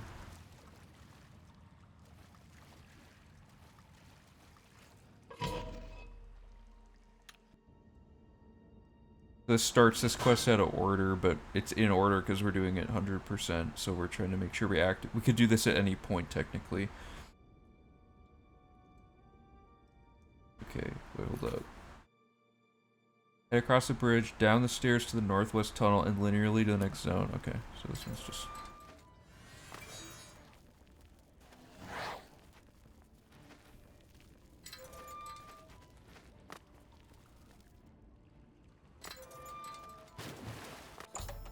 So now we're in the old way.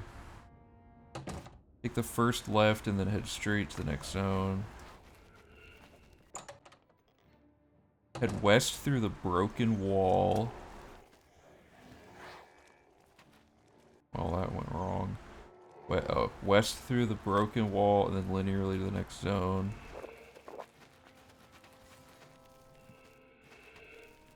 I messed up again.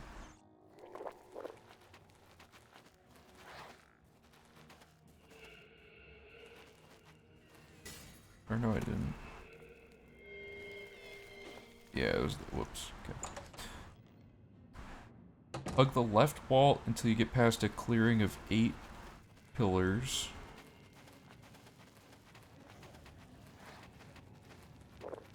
This. Then we head through the south tunnel, skipping the first right, then hug the right wall until you get to the large Iliad ruin area.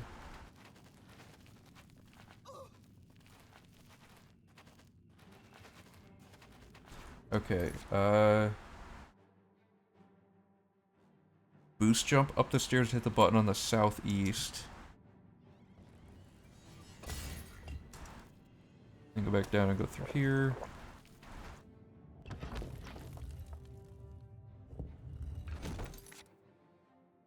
Hall of Epochs, head straight until you get to a large area, and then go to the southwest corner to the upper area.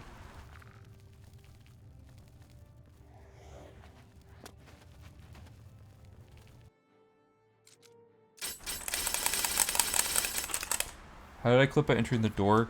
It just, by entering the door, you unload the zone. So I set my quick save, unload the zone. Instead of quitting the menu, I just go through the door. I'm missing something here. Okay, and then it just puts me through the thing.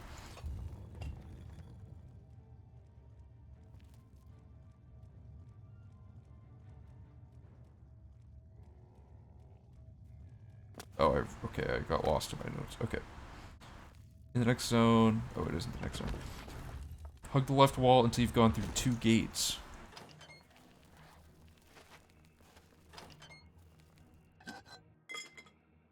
Fire and Darkness. We're gonna read. This should max something out, I think. Oops. Oh no, it's Blade. I thought it was a magic skill. Aren't you fainting from skooma? Because I'm not jumping anymore since my acrobatics is extremely high level. Did that level up on its own, or did I read a book? I hope I read a book. But basically, acrobatics is too high level to be farming it, so I'm not jumping. So skooma won't make me pass out unless I spam jump. Okay, so I got the book. Exit this zone the way you came in and return to the Hall of Epochs. Save clip through the wall to the left of the middle staircase, facing east. Oops. No. Okay.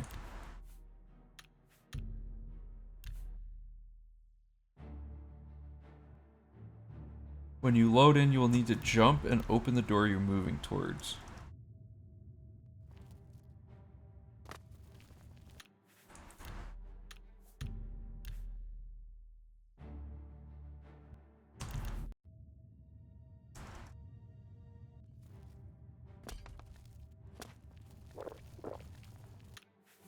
Yeah, some of these clips are a little annoying.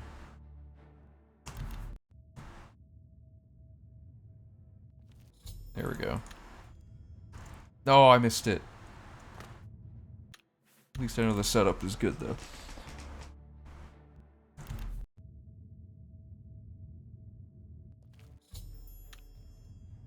There. Okay. So it says to try to sneak past the guards. Obviously that didn't work.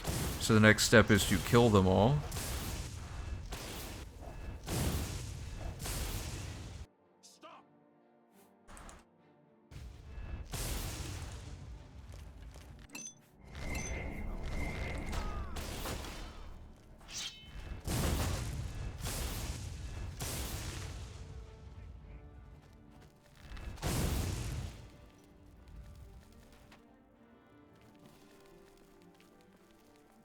This part's really messy, but this saves having to do all of the annoying stuff with, like, getting the bow and shooting the arrow, killing all the enemies in the other room.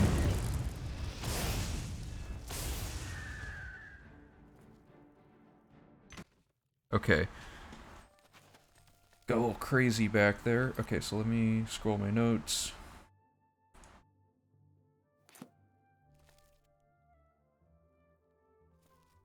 Go through the tower by heading through the center area and proceeding counterclockwise through the hallways. Okay.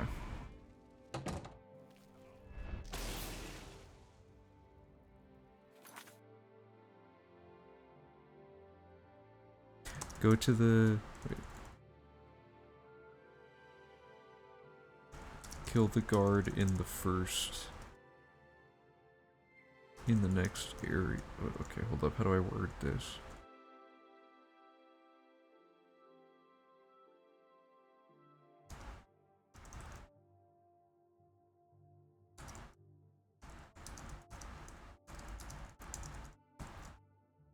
Okay, kill any guards before they catch you. Oh, wait.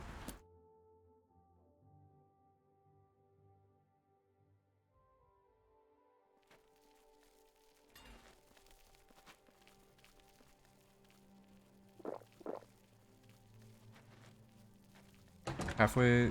Wait.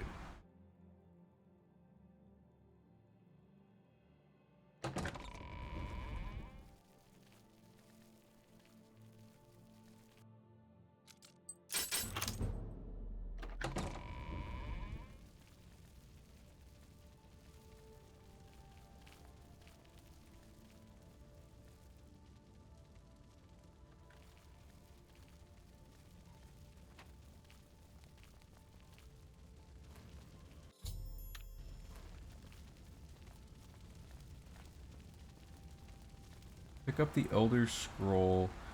Okay, so this is that. Now it doesn't matter if I get caught. At this point you can start sneaking, or stop sneaking. Taking the spiral staircase in the current room to get to the next floor.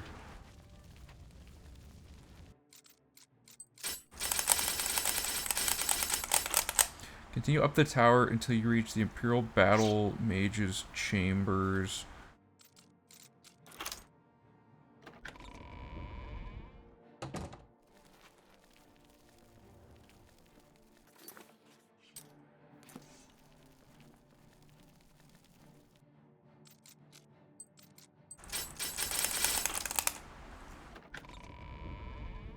Break into the big door halfway through this area.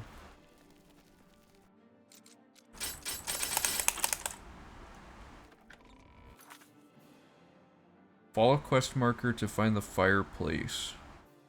Before exiting, take the big purple skill book, right? Okay.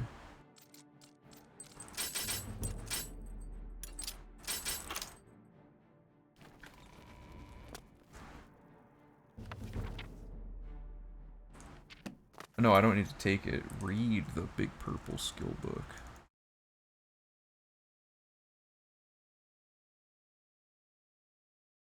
Okay.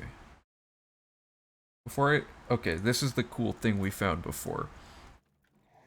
So, well, first of all, this guard won't, oh my god, I'm dead. That was crazy. Okay, so guards reject your yield here. Okay, so we're gonna drink our potions of healing, and then a grand and moderate elixir of exploration. Okay. Exit through the fireplace. We should survive this fall. Good. Okay. I'm gonna do that again. Alright. Follow the quest marker to exit the next 2 zones until you get to Beneath the Bloodworks.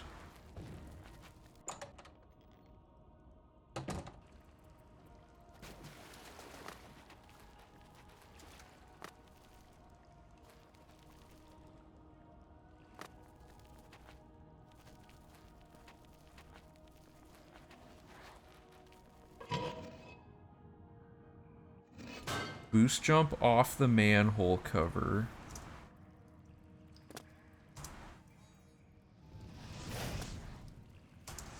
Oh wait, I don't... Am I out of skooma? Oh no, I drank my last skooma. Well, whatever. I don't technically need it for anything. There we go.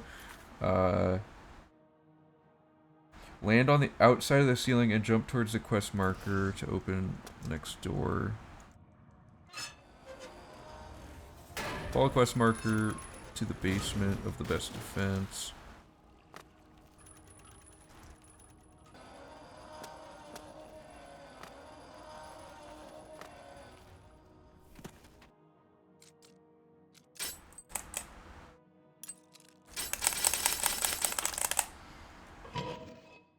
Find any guard and pay the gold fine. There's a lot of doors that aren't lock pickable.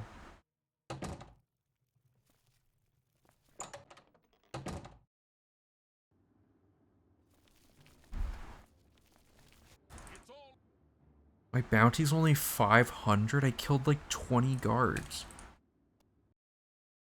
I'm gonna put like, I'll just put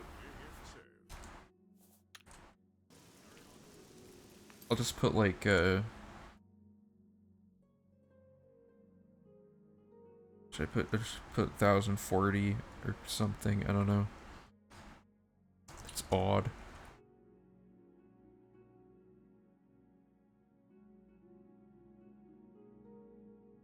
Okay, we're almost done. So now we go talk to the Gray Fox,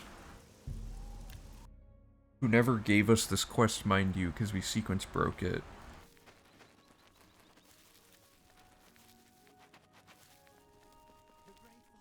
You know, Othralos is scripted to show up here. I wonder if I could just avoid having to like RNG my way into finding him because of that. Okay, so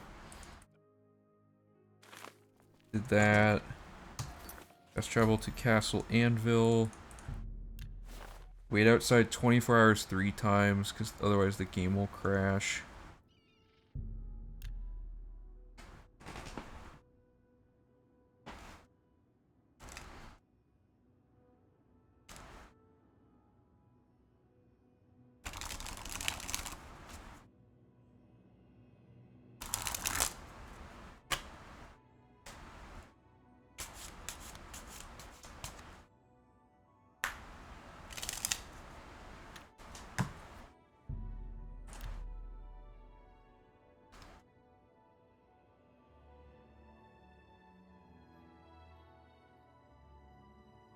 Do a magic trick. Okay.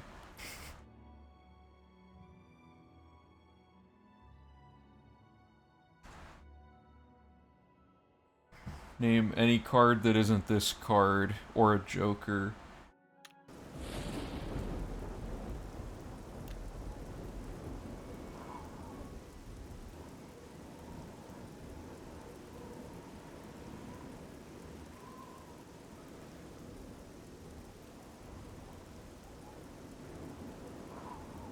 Try not to think too hard about a card, just pick a card. Yeah, just type one. Whatever the first thing that isn't this that comes to your mind. This might totally fail.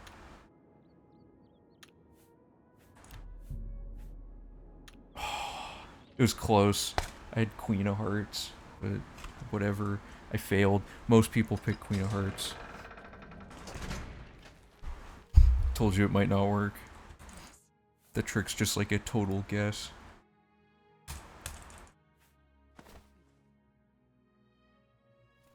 The only interesting part of that is just like the card changing effect. Kind of like it. You just... Oh, I messed it up. You just kind of go like this. Wow, I can't do it now. My hands are too sweaty from all the gaming, but it's like that sort of thing. You had to choose the dumb one when you know like 12 good ones. Yeah, I know good ones, sure, but how do I hold them up and like, it doesn't, can't do that.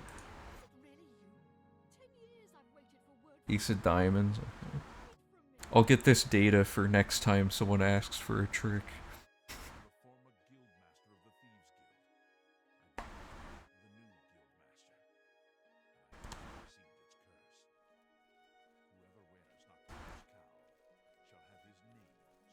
There's no good camera angle with this laptop camera where I could do like a real trick, you know?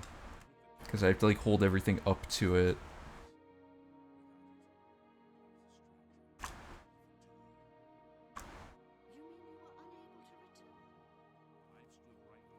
Yeah, I can't think of one I can actually like... I don't know. I know a few like really dumb ones. Also, keep in mind the frame rate's really bad on this camera, right? So like I could probably just get away with some sort of like stupid thing like that where I just like do something. Hey Han, thanks for the $1 donation. Appreciate the support.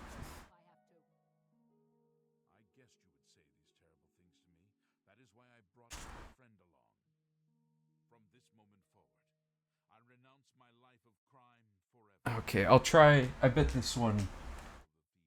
this one might work. Oh, I have to alt tap. Okay. I don't know if this will work. It's like... Okay, so... you start with the top card, right? I don't know if you can like see. 9 of Hearts, right? So we take the 9 of Hearts and we put it into the middle of the deck like this. And we give it a little flick and it now becomes a new card. It's now the 7 of Diamonds. So now what we do is we take the 7 of Diamonds and we just touch it to the top of the deck. And now it becomes the 3 of Hearts, a new card. And now we do this little switch, it becomes the 9 of Spades, and then we do a little last maneuver and we're back to the 9 of Hearts. There you go. Gotta figure that out. It's really confusing and intentionally obtuse of a trick. Yeah, I probably messed it up too. Okay, so there's one last thing we have to do, which is read a book that's over here, and now that it's unlocked, so we're gonna go to the Darloth basement. Okay. So...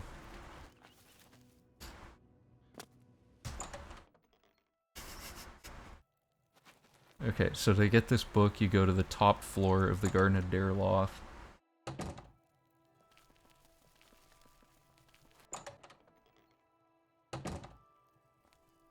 And it is this. Proper lock design.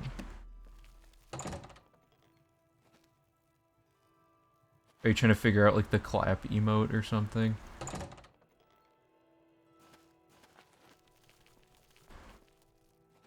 Okay, so this should complete this quest and Independent Thievery. Good. Okay. Let's... It's gonna be a long document mode. Let's check everything off that we just achieved. So, and also in our summary for Thieves Guild, we removed the yield glitch from several points where it was slower than paying the gold fine. Okay.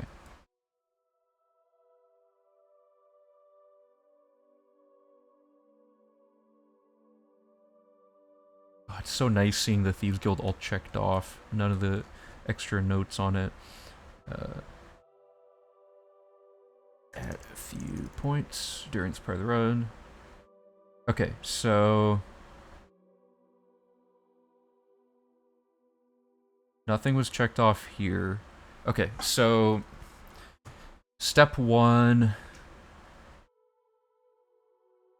Oh, also, here's the results of the money for Thieves Guild, by the way. This is approximate because your bounty can vary a lot. We spent 21,000 gold on the on the Thieves Guild, and only made 4,300. So pretty bad trade-off. We lost a significant chunk of money during that split. We don't need this anymore. Okay, so we did Finding the Thieves Guild, May the Best Thief Win with its Blood Price, and the Cast Out of the Thieves Guild non-journal quest. So let's go here.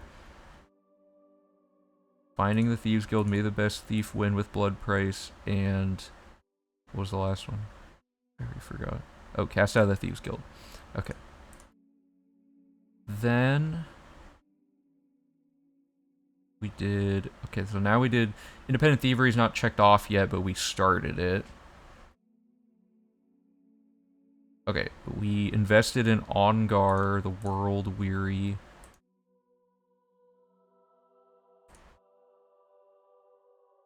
And that's it.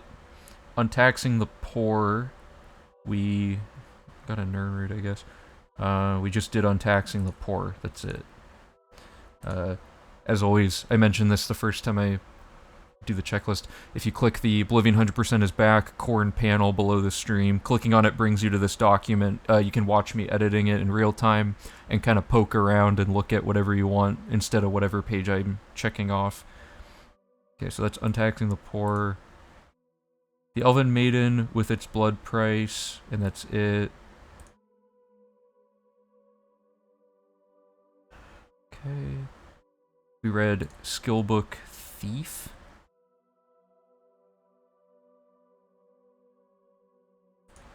We read the skill book Ice and Chitin.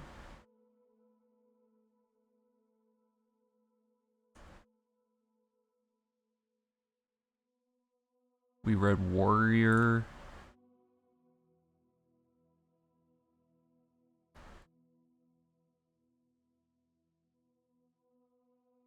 And we did the quest and the blood price.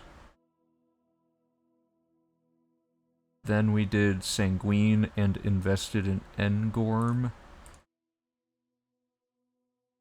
So, Engorm and Sanguine.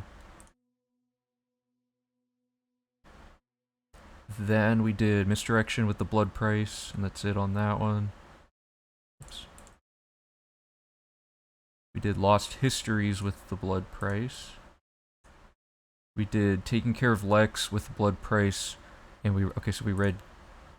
Let me just check these off. Taking Care of Lex with Blood Price. So we read King.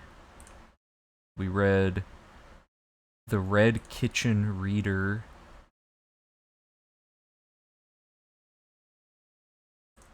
And we read Jim Varvardium, whatever.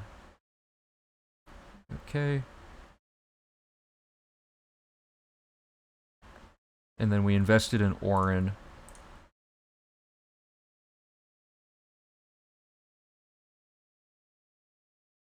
Okay. Then we did Turning a Blind Eye with Blood Price, and that's it. Then we did Air of Extrication with Blood Price, and we did The Importance of Wear. We did Light Armor Repair.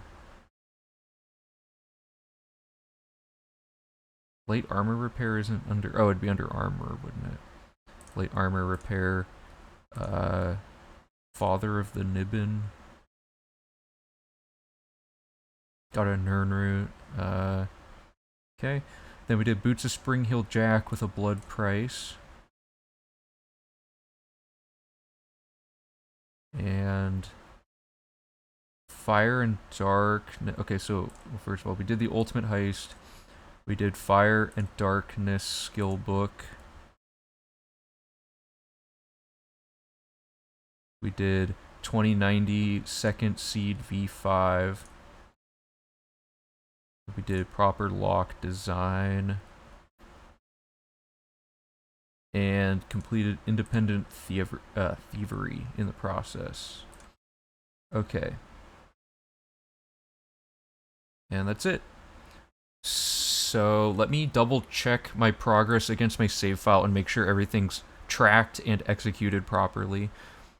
Quest completed. We should be at 191. 192.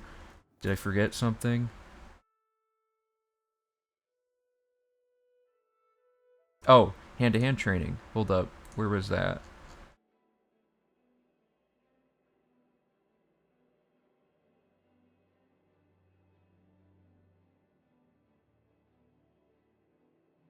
Yeah, okay, I just whiffed on that. Okay, so good.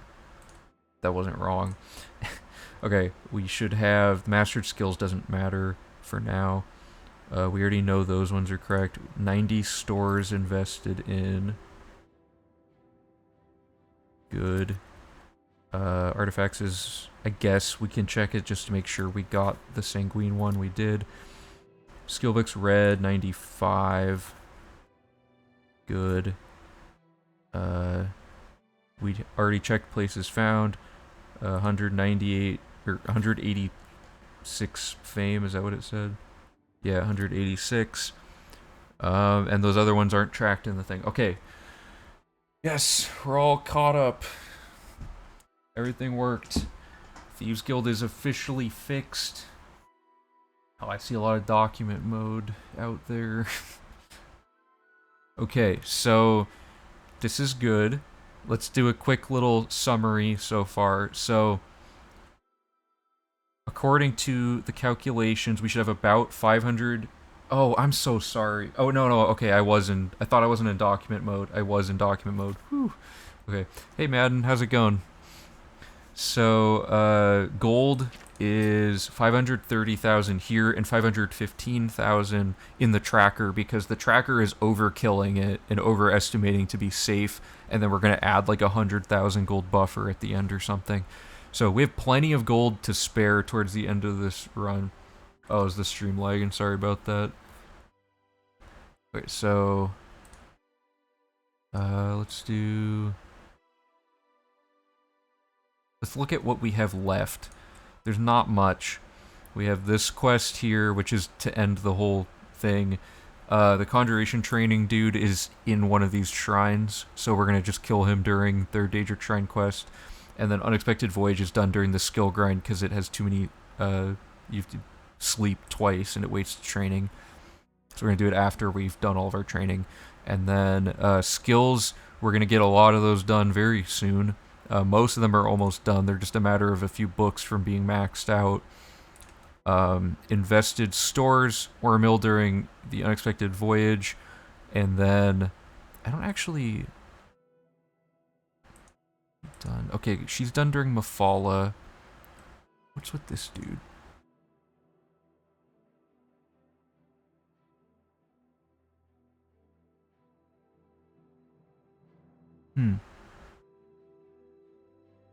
Not entirely sure why he's not done yet. Oh, he's a trainer, I think. We buy training from him.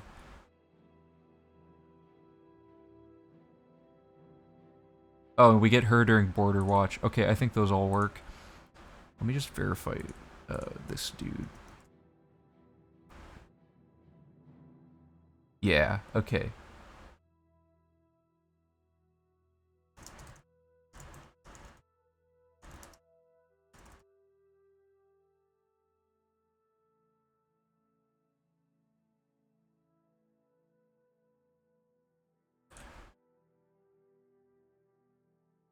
So, Daedric Shrine Quest, we did those recently.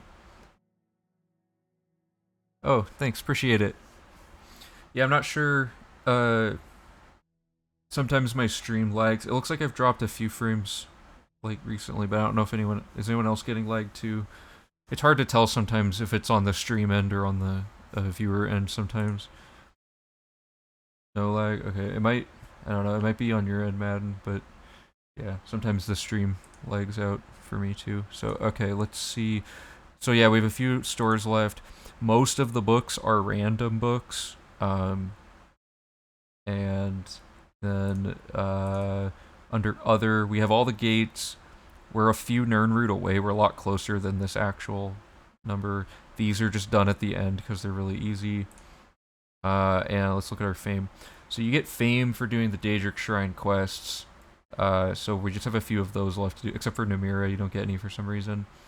And all the other fames checked off. All the factions are checked off. All right, we're in a good spot here. Total money. It's looking like the money grind is gonna be way lower than 850,000. It's gonna be probably half that. And just for pageantry's sake, after we do the fiscal responsibility checking, at the end I'm going to time how long the gold farm took versus, or like how long the gold farming takes with the new value, so you can see how hilariously small the time save is for how much effort it is to track all the money. Estimate for when the run will be. Now that we've solved Thieves Guild, I can't speak of how quickly the scheduling could be figured out, but I will probably have the whole route done within the next like month or so, because there's not a whole lot left, and it's mostly just making sure the document has a lot of quality of life improvements. It'll just be grindy to do. But yeah, I'm probably gonna do. What time is it? Okay, I'm probably gonna do Daedric Shrines, and Heavenstone Greater Powers today. Random skill books I don't have to test as usual because it never changes. Great skill grind will probably be a new stream, or like next time, because that takes a while. And then after that, on my own, what do I have to do off stream? Let's see. Well, I have to change all these links to link to the proper pages for them now. There's a few random logic notes I'll need to check, which I'll probably do either at the end or at the start of the skill grind stream. I just have to change that number when we get the number. I have to make new maps now. So these are the old maps. The new maps are just gonna be a red line with numbered locations that you go to, and it's like way more straightforward, but I have to remap everything. So those will take a couple hours.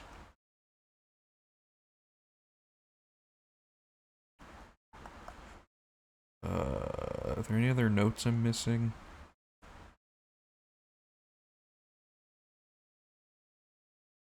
One of these didn't have the arrow connected. I have to fix that. Oh, I have to update the Nernroot book quite a bit. What else? This is all looking good.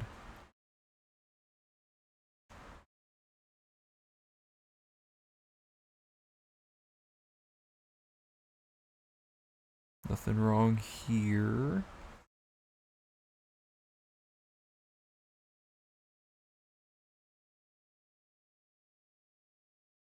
Dark Brotherhood. Okay, I have to check this. I have to make sure that investing in Enelroth later isn't impossible. You like the organization planning? Me too. I almost like it more than the actual run myself. Because there's so much that goes into like the planning part. I just like the logistical challenge of it. Fire leveling's fine. Thieves Guild, I think all that's clear. Yeah, I just have to test the Enelroth thing, which requires me to play the Dark Brotherhood from start to finish on a new save file and then try to invest in him. So that's easy. That'll take like a couple hours, I guess. Are there any notes here? The skill grind, when we get to it, there's a few miscellaneous things to touch up and just making sure that it distributes everything pretty well.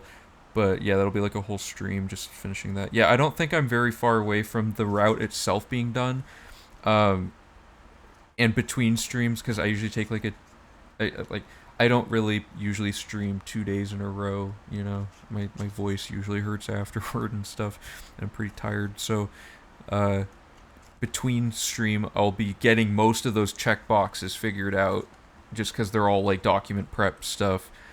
Then scheduling, yeah, okay.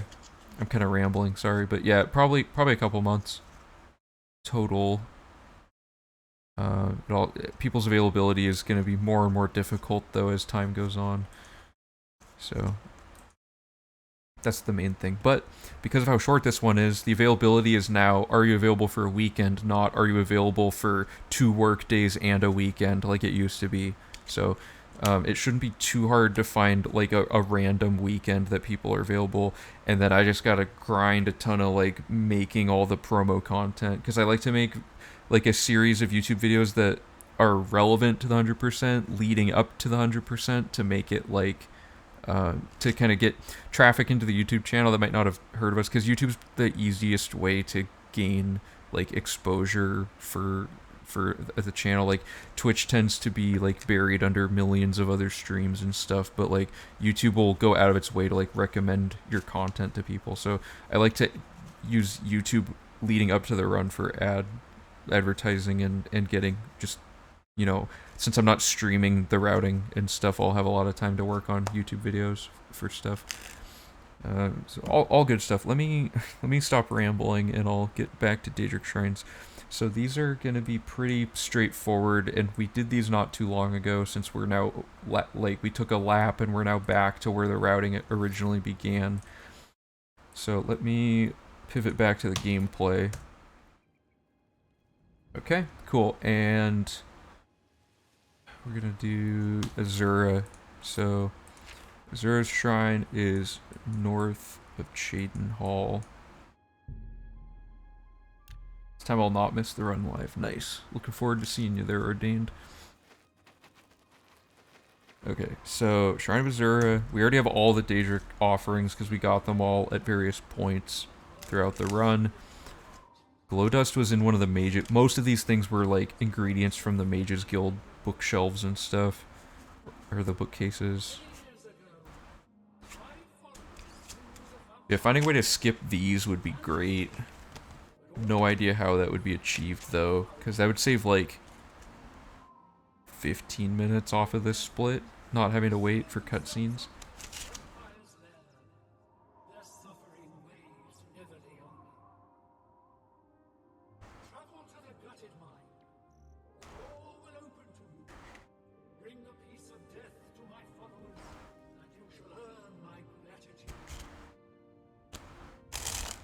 Okay.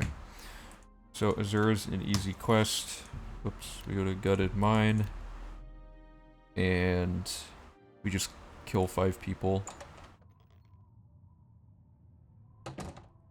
Okay, Javen, thanks for hanging out. See you later. Alright, we're gonna kill this guy. Oh, wow. He was a lot closer to me than I thought. Kill. Oh, I hate that they're invisible. Who's that guy? What? Just some random... Okay. I thought they all wore the same outfit, so I thought it was like a random other NPC. Okay.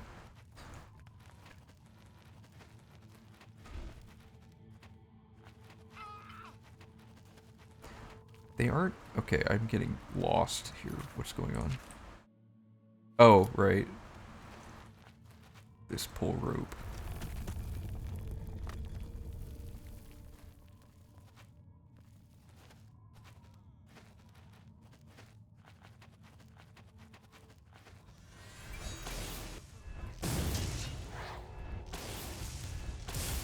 God, you have to be so accurate with lightning. Okay, so they're all dead now. And she's probably... Or not she, the quest is... Okay, yeah. The quest is gonna update. I hate caves. Okay. Ugh, what a brutal cave design. So now we just go back here and turn the quest in. Most of these Daedric shrines are like super short and then you just spend a lot of time waiting. It's kind of annoying because you gotta do all these cutscenes. Henceforth, above my shrine, 5 bright candles shall burn forever in memory of their sacrifice. For your service, take this token, that your deeds might be entered in the Book of Fate. Okay. So now we're gonna go to Howling Cave, southeast of Skingrad.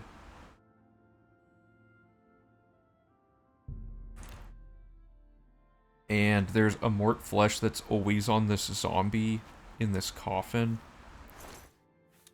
And that's the offering we need to give this lady. And this is the cave for her quest, so this is all, like, really efficient. Because we just go in here, we pick up the mort flesh along the way, ignore all of this stuff. Might as well kill this guy while this is lowering. And there's 5 necromancers. And one of them might have a black soul gem, so it's worth looking in their inventories. Because if they have one that saves, like, 5 minutes or something, but it's, like, total RNG. Okay, 2... Oh.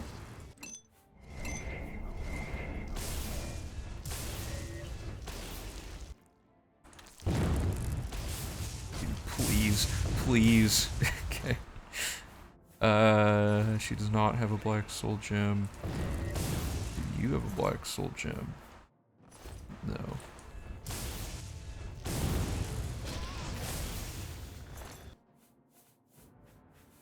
Nope, and then there's one more to check.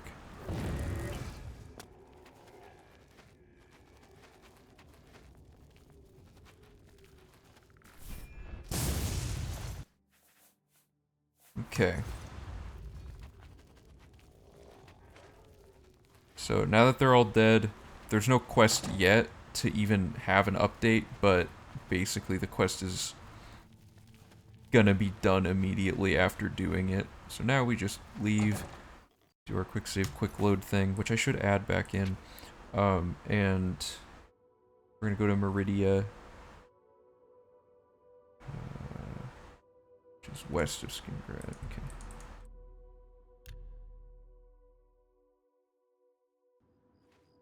Clip for what?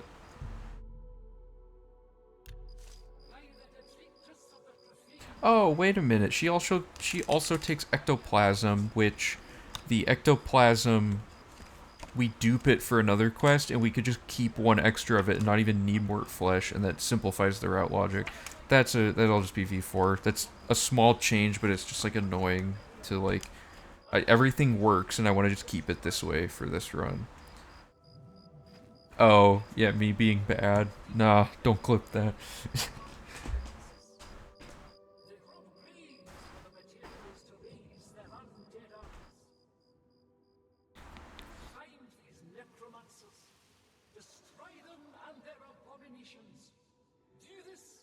and earn their gratitude in Oblivion.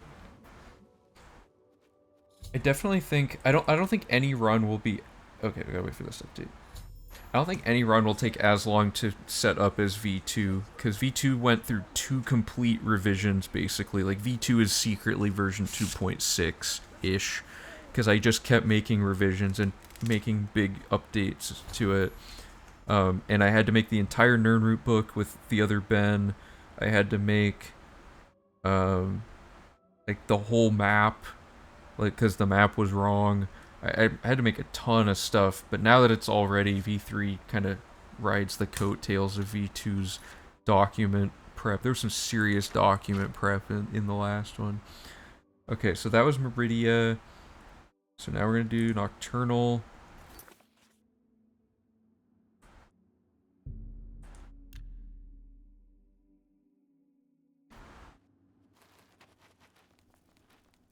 Night among strangers. Secrets in the dark. Nocturnal is here. There's so many non-100% things I could talk about or like stream to.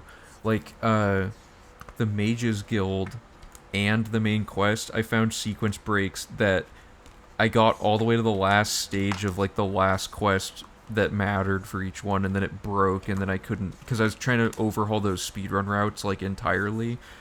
The main quest one, if I figure it out, I was one stage away from it working. If I can figure it out, or if like we can figure it out at some point, that would be like, I want to say that would save like 5 minutes off of No Out of Bounds, which would be huge.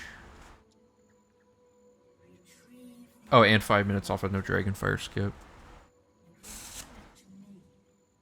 Wouldn't save any off any percent though, because any percent's pretty much, unless there's a way to open scripted doors, any percent's pretty much solved at this point.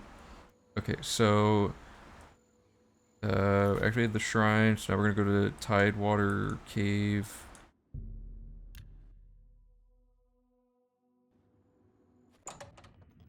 Plug the left wall till you find the Eye of Nocturnal under a chest.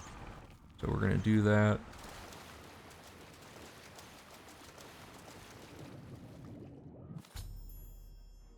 Okay, now we're gonna leave.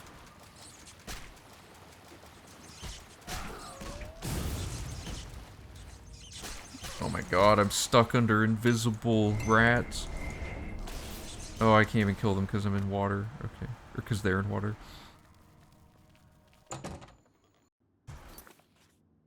I don't know why I got rid of all the instructions to do quick save, quick loads. Because it won't matter when I add in load warping, but okay. So now we're gonna go back to the shrine. I'm just gonna add a generic thing of advice at the top of the run to mention quick save, quick loading, I think. My eye is returned, and I once again see into the darkness. Yeah, that was not a great rat skip, honestly, you know, just no matter how much I practice rat skip, it just doesn't seem to pan out for me. Okay, so now we're gonna keep the skeleton key because we want the security boost. It gives us like 40 security and we're at like 55 or something. So we're gonna be pretty high in security.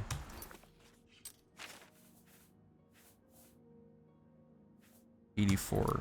Okay, that was a little off, but you get the idea. Okay, so now we're gonna fast travel to Periate's Shrine, which is east of Breville. You may be wondering, is there any reason we're doing these in this order? I don't think so. As long as you do the one early that gives you the possibility of getting the Black Soul Gem. So, mortal, you have found my shrine. My followers. They are an embarrassment to me. This one's easy, just kill people. It's kind of annoying though. Here, not, this is the one where you kill people. This is the one where you activate the different souls. That one's a little more annoying. Its consequence. My followers. Between worlds. Their bodies here on this plane. Their souls in Oblivion. Yeah, so I think I'm gonna do Daedric Shrines and the Heavenstone Greater Powers. Do a quick little spiel at the end about what to expect next time, and then I gotta go eat dinner. So the stream went really well, though. I'm very happy with what we accomplished this time, because the route's in it's fast tracked now. Now that all the major issues are worked out of it, I can't even imagine what issues we're gonna run into with load warping, though. That adds like another dimension of pain. Okay, do this. Do yes.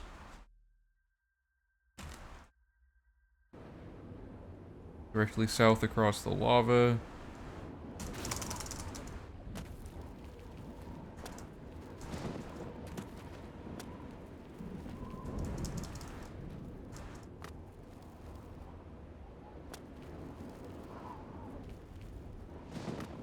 I had my skooma, this would go better. Whoa, whoa, whoa. Okay. So west southwest now.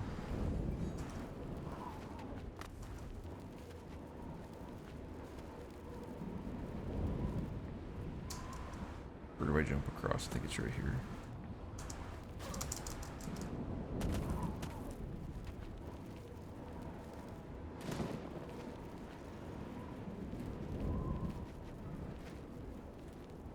Okay.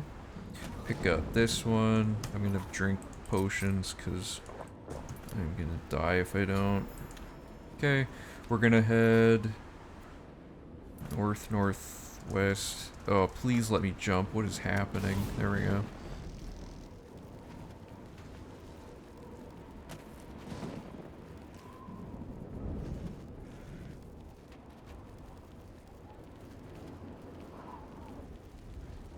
Activate this one.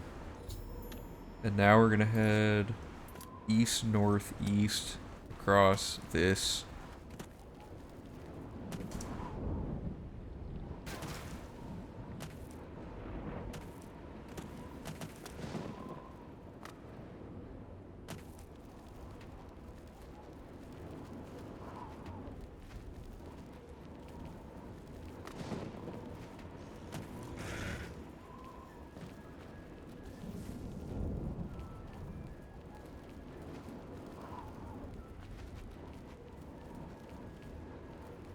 And last but not least,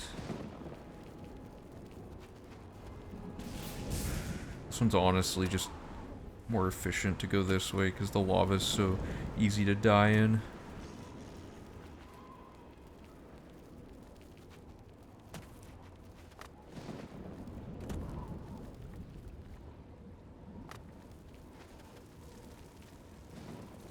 Okay, and then we're gonna go to the last quest marker. Yeah.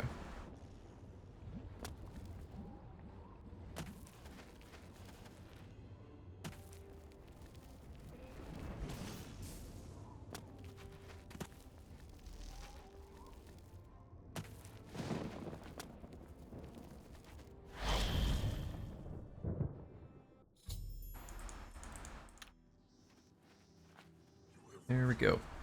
Followers, mortal. The natural order is restored, and for this I thank you. Perhaps they have learned the folly of attempting to touch a Daedra prince. Take this with my blessing. May it bring you order. Perfect. And we do not need Spellbreaker. It is quite heavy. Where did it go? Oh, it's alphabetical, duh. Oh, that was crazy. Okay, so now we're going to do Namira, which is east-southeast of Bruma.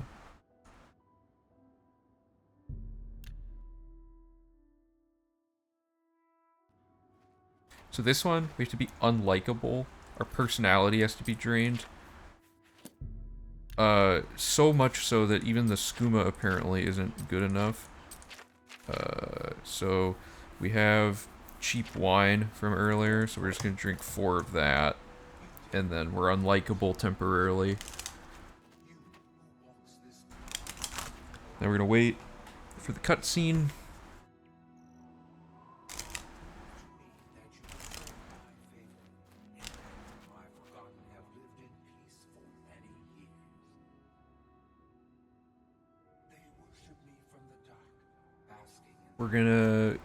She's gonna give us a spell, and then this is the one where you cast the spell onto people, and they have to get killed by, like, hitmen, basically, that the spell summons to them. So you're not allowed to kill them yourself, or else the quest fails. And we need the artifact. Upon the priests, allow my beloved Forgotten to kill the interlopers. When this is done, I shall reward you for your efforts.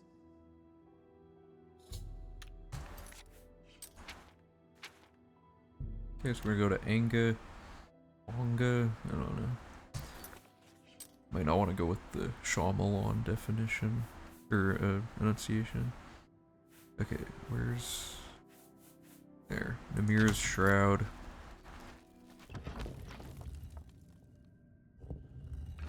So each quest marker is a person, and we just cast, and now that guy's gonna get murdered. We have no blood on our hands. Ideally, it would be faster to just kill... It would be faster to just kill them ourselves, but we can't, unfortunately. Okay, is that everyone?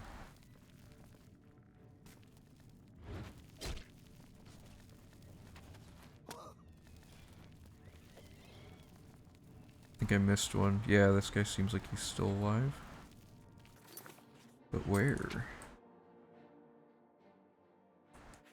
Oh no, he just got killed. Okay. Now we return. I didn't know that there were actual enemies in here.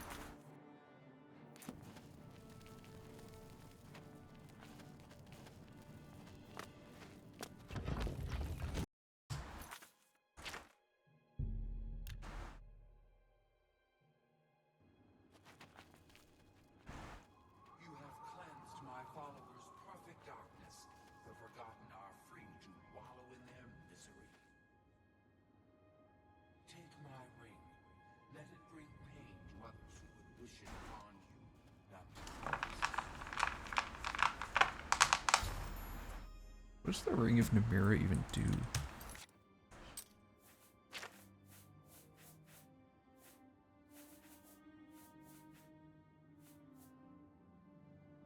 That's pretty good. Not gonna use it, but it's pretty good. Okay, so this is the one cutscene skip I've found. And it's not a cutscene skip, like, in its function. It's just, it skips the cutscene by breaking the quest. So, oh wait, I don't want to go here. I want to go here. So normally you give that guy an offering, but because this needs a key door can be opened with permakey, we can just roll in, and all these guys are gonna attack, and you just kill them all. They'll just bother you later if you don't kill them anyway, so...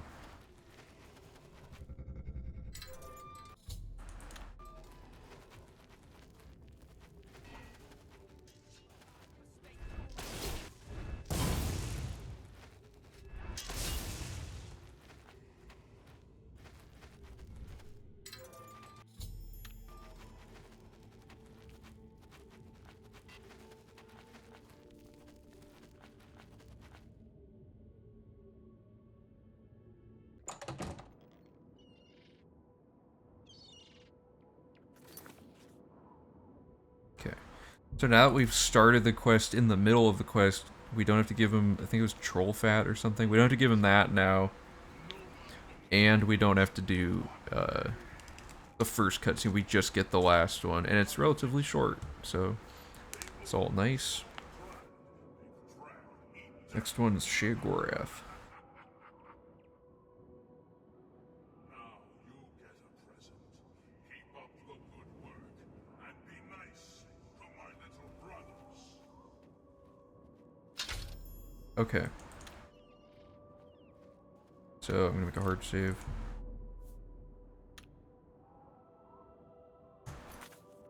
I love Your Blues. Great song. Okay, so Shegorath is okay. How many do I have left? 1, 2, 3, 4, 5, 6, 7. I got 7 left. Shegorath takes a little longer.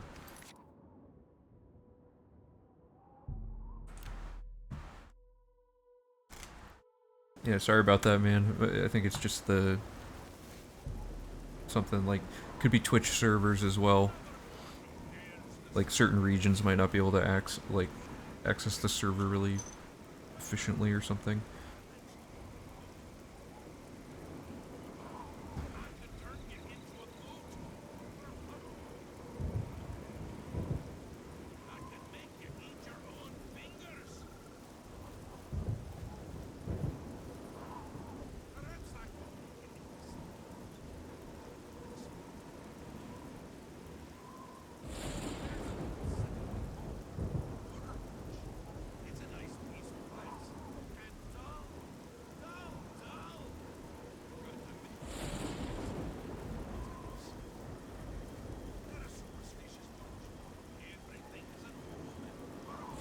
This is also a quest, so this is one of the quests where we invest in one of the last 3 people as well, so we're approaching the final stretch of the investor objective, and we'll get the Nernroot objective finalized on this split as well. Okay, so first thing we do, so far no money's been exchanged, right? Yeah, okay, no money. There's gonna be money in this one, because we're in like a regular town with people, so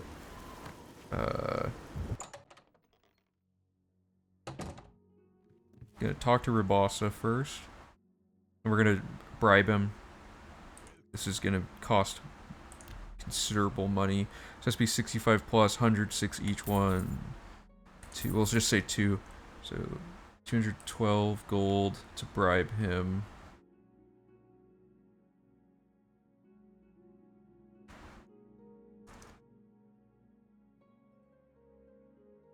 This is Daedric Shrines.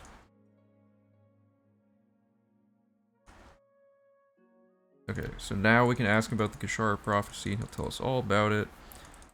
3 signs, all that stuff. Now we head to the southwest corner to enter this inn. There's cheese in here that we're gonna steal. Oops. First, there we go. And then where is the lady? I guess we'll just have to wait till the morning.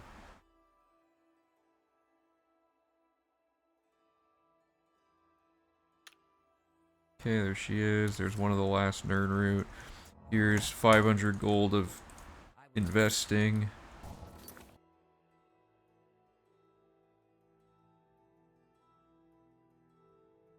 What's her name? Sithasa. Okay.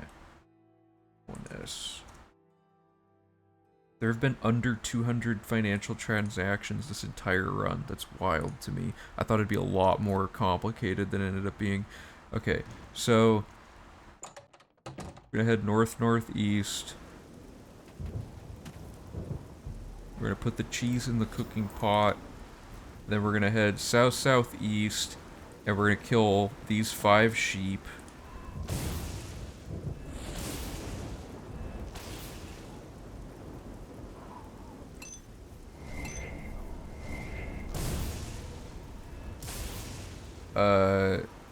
And then we're gonna wait 1 hour for the rats to reach this cooking pot. That'll update that quest. And now a 6th rogue sheep should spawn in the back of this thing, so we're gonna kill that. And that's gonna trigger the next part of the quest.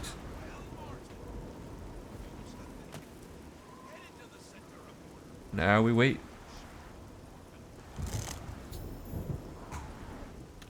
So this is a big long cutscene thing. Pretty cool though.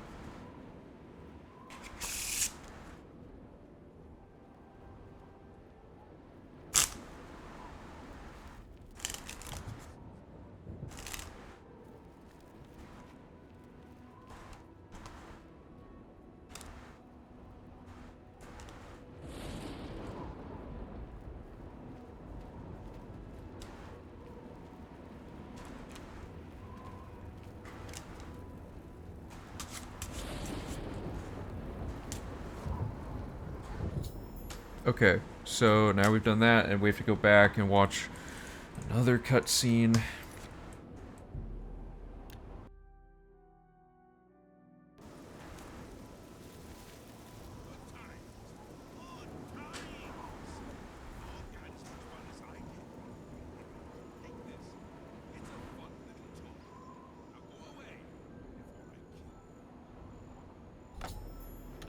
Alright, we can drop Wabbajack, because as fun as it is, it doesn't, as far as I know, offer us any exploits. Okay, so now we're gonna do Vermina, which means we need a black soul gem, which we did not find, so we have to go make one, which kind of sucks, but whatever. We're gonna go to Dark Fissure. As far as I know, there's no guaranteed black soul gems. Falcar's black soul gems are not. They're like scripted to be different, so it's kind of unfortunate. So we're gonna wait till, what is it, 9 p.m.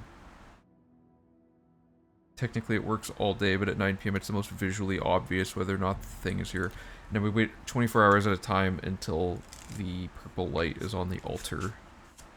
So this could take quite a while, unfortunately. But there's no other way to do this to get a black soul gem, so...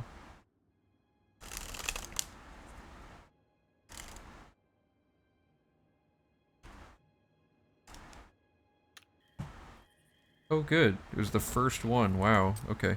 So we're gonna do... replace the empty grand soul gem in the thing. We're gonna equip Soul Trap. Gonna cast it on the altar, take the black soul gem, fast travel back to Vermina.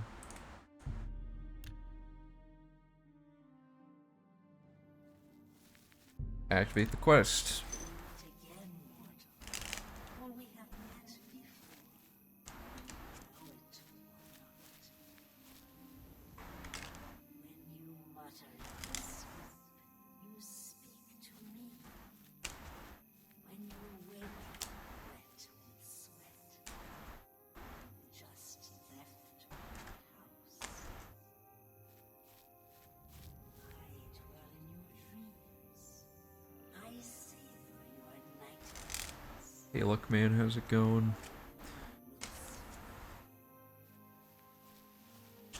Yeah, the Daedric... I'm a little biased against the Daedra just because of all these cutscenes for the Daedric Shrine quest, but, you know, it's cool aesthetically, yeah, lore-wise. Travel to his tower and retrieve my ore. Take care, mortal. Fun fact, you can't get into this dungeon before doing this cutscene, and the way they prevented that was to straight up not have the door exist until the cutscene is over, rather than just scripting it to be locked like most other quests do. So if you come over here, the door just doesn't exist. It's really funny. Okay, so this is a long dungeon, but it's not so bad. We also don't need Soul Trap anymore. A lot of painful door navigation.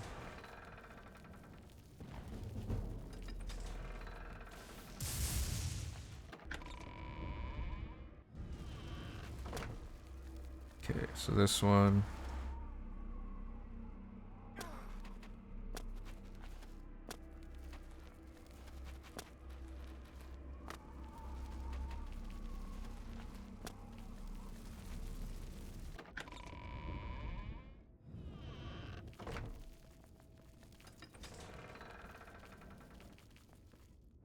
I really like this quest, like, in a casual playthrough, because it's super unique the way the dungeon is laid out.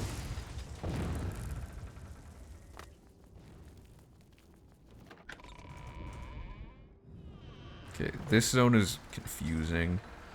In the fourth zone, go straight. And then... right. And then left. That didn't work. Did I read the instruction wrong? Oh no, okay. What's happening? Oh, I'm stuck behind the door, whoops. Yeah, never mind, I did do it right, I just read something wrong. Go straight through the 5th zone. It's weird, none of them, like, interact at all. In the 6th and final zone, activate the gate to open it. Follow the quest marker, take the orb, and then there's a book right here, PAL Volume 1. And follow the quest marker to exit through the door on the other end of the room. And this will despawn everything. And now we go back here. Not so bad. Okay. There's 5 more Daedra Shrine quests.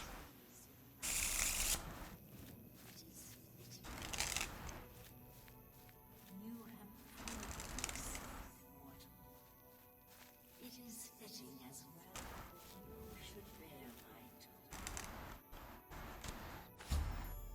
token. Okay, so Bothia is next. Southeast of Chaden Hall. Okay, there's Bothia. So this one was a Daedra cart, which we got from the upstairs Fighters Guild area when we talked to Azan.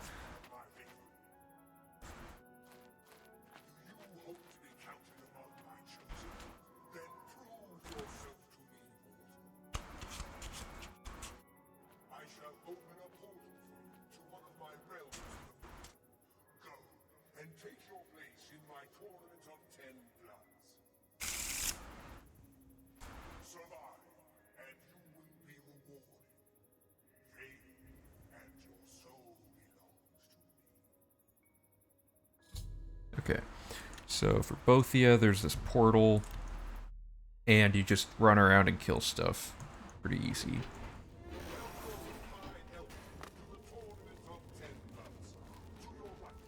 So it's just a big circuit, basically.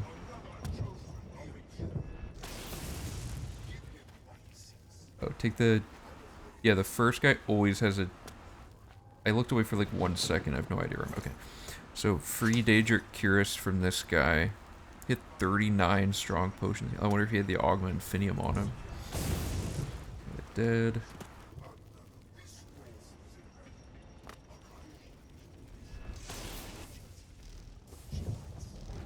Oh my god, will this be a record? No, okay. These soul gems have lasted the whole run. Yeah, I duped 300 of these, and they've lasted, like, the whole time. It's crazy.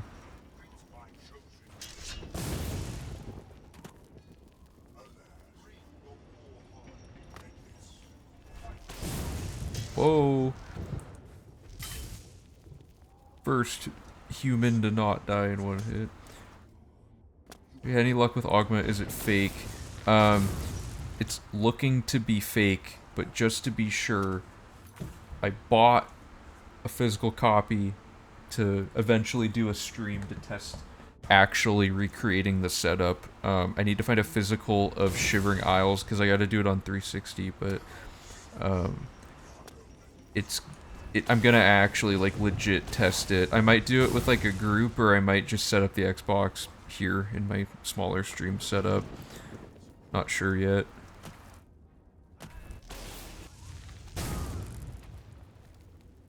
Yeah, the guy claims all he needed was Shivering Isles and the base game, so hopefully this is enough. But I had a physical copy on console, and then I lost it, and it had Shivering Isles, so I'm a little sad. I don't know where my original Oblivion went, but you know. Okay, so go through here, activate the shrine.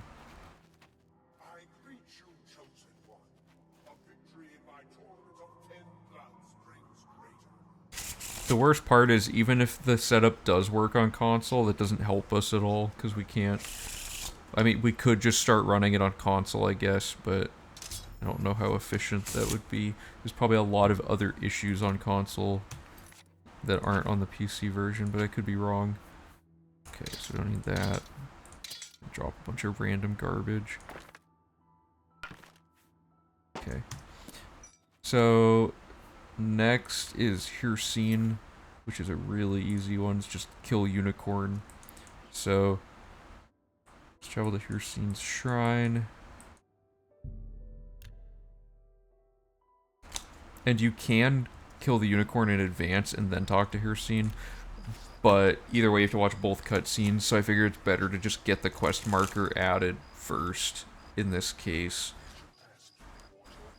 Sent you to hunt for my amusement.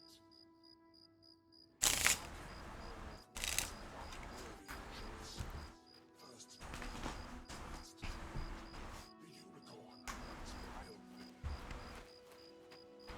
Bring me this creature's whole mortal if you dare. Okay, so now we just run over here. It's also good to kill other stuff along the way for this quest, just because the enemy aggro is absurd during this part. Alright, looks like it's over there.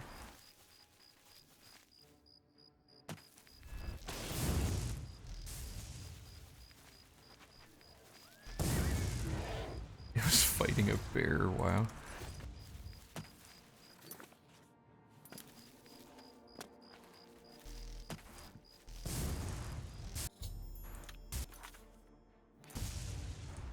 Oh. Alright. Yes, hunter, make your offering. Did you taste its flesh and drink its blood? Never waste the spoils of a kill. You've pleased me, hunter. Take my blood and wear it well. Hereafter, take your prey and whisper my name.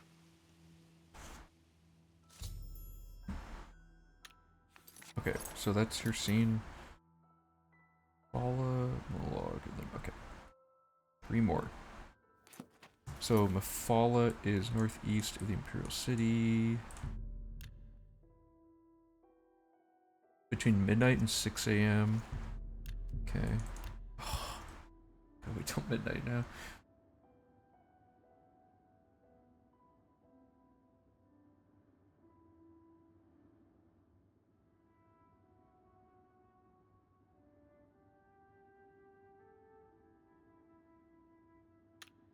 Okay. The nice thing about these quests is you get a nice breather with all these cutscenes, like towards the end of the run, like the calm before the storm of all the skill farming, so that's nice. Kill the leaders of the two families. Plant evidence to implicate the other family as the killer. Yeah, and the RNG books. You know, just for completion's sake, and to make sure there's nothing wild that I didn't anticipate, I probably should do the RNG books, just to make sure, but I don't know. What could possibly go wrong? Okay. Go here. Yvonne Dalvilu's house. Kill. Oops.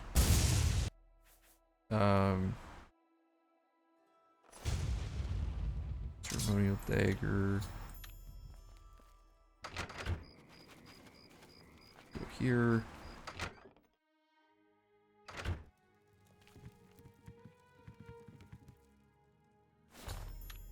Ring. Oops.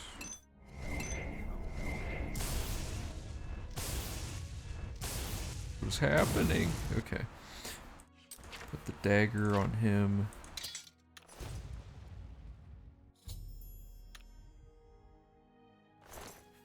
We did that too quick. Yeah. Alright.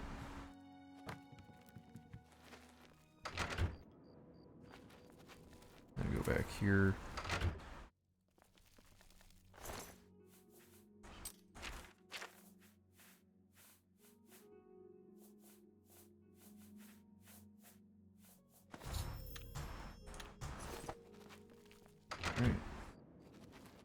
gonna go over here.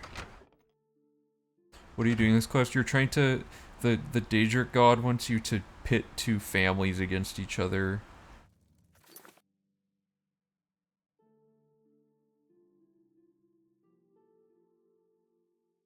Okay, so this is gonna be an invest.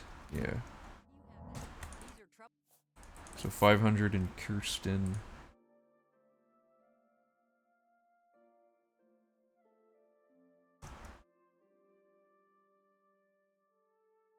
Because she dies here, so you gotta do this before, and you're already here anyway. Okay, so, oops. And you also say that, and the work here is done, and you go back.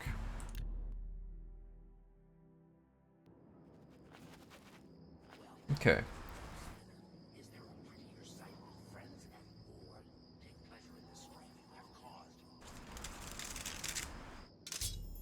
Wow, that's a short cutscene.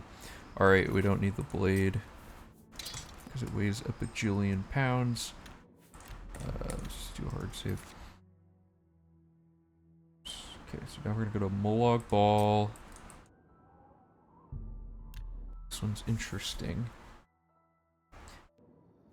An error in my document. This should be bold and highlighted. Okay. So for this one, first of all, this guy does conjuration training. Yield to eliminate the aggro and then do the quest. Lionhide we got from the rat problem quest during the Fighters Guild when we had to kill a lion, so we didn't have to go out of our way to find a lion pelt. It's pretty convenient.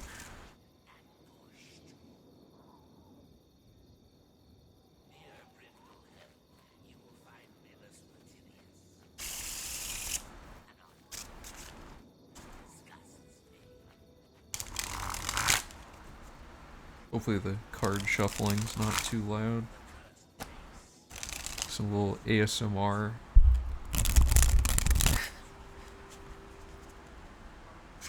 So this quest is funny. Not really. It's really depressing, I guess. But oh, the game crashed. That was the first crash of the day. Not bad. One crash the whole stream. Aren't you losing magic XP because the staff is two-handed? You can't cast spells. You can cast spells while holding a staff. Yeah, it's just how the mechanic works.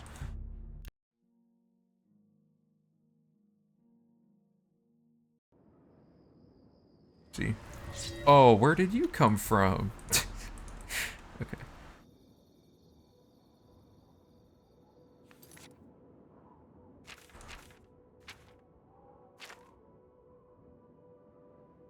Okay, I guess I have to watch this again. Whoops.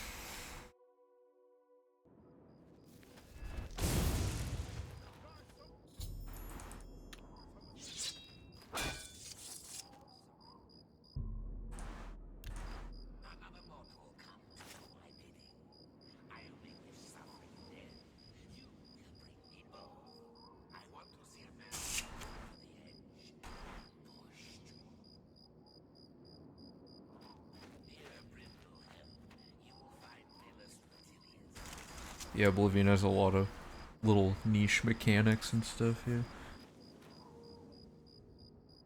It's all good. A big part of these streams is the educational aspect, because the more people are familiar with what's going on, the more entertaining the routing stream is for people, so.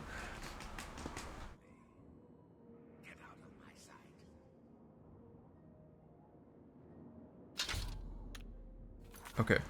Did not crash that time. Good. So we're gonna go to Brindleholm. And we're gonna enter this house.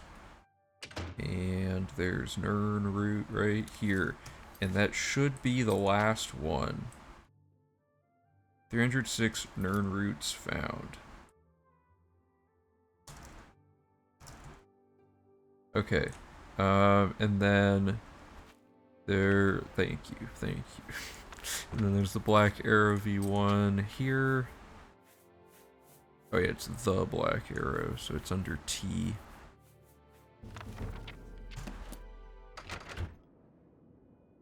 And then we're gonna head south-southwest past Torval the Sufficient's house to find the gravestone right there. And we're gonna wait until 10 a.m.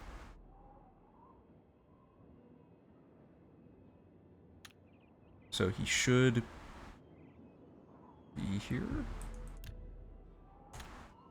Good. Okay, so here's how this works. First of all, we make a hard save because there's a glitch where you can lose all of your permit enchants. Bump the difficulty up a bit. Does he die? No.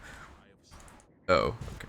We provoke him with dropping this and attacking him.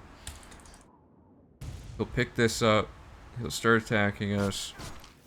We don't want the difficulty too high, because if he overkills us, then the glitch happens. It's bad. Okay, so this puts us back here.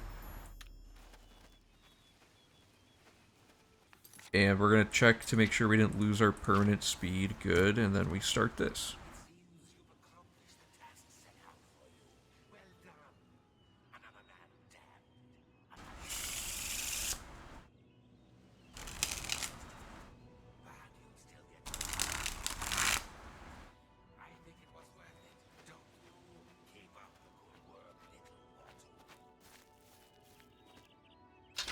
Okay. We don't want the mace. Got all our stuff back. Good. Okay. One more. And we gotta set the difficulty back. Okay. So now we're gonna do Hermaeus Mora.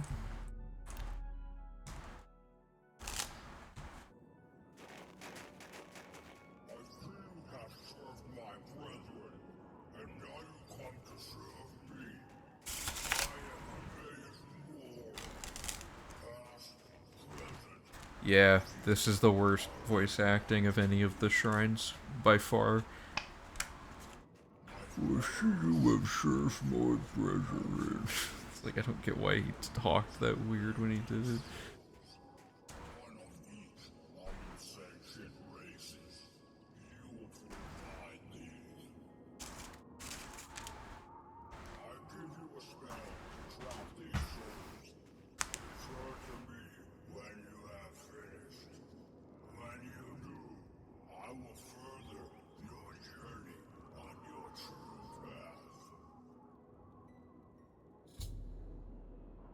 Okay, so this quest is straightforward but a little janky sometimes. So we cast we equip Mora's Soul Trap, and we kill specific people to get specific races' souls captured. So step 1, this dude. And then this guy. Okay, see, I didn't want to hit her with it.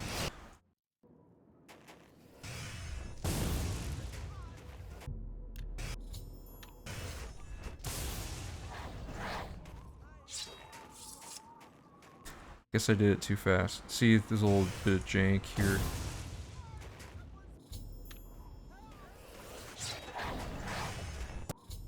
Okay, yield to her.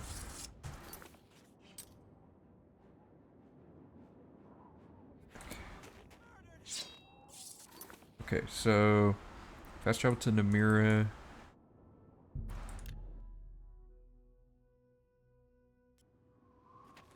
Daygil, yeah.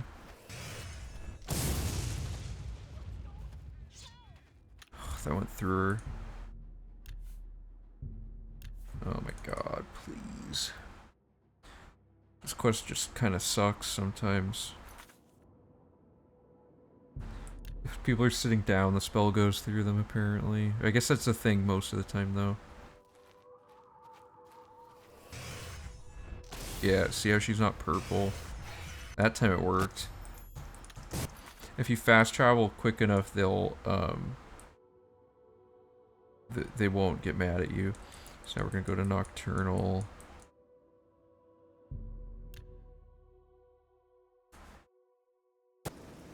We're gonna kill the Orc and the Red Guard.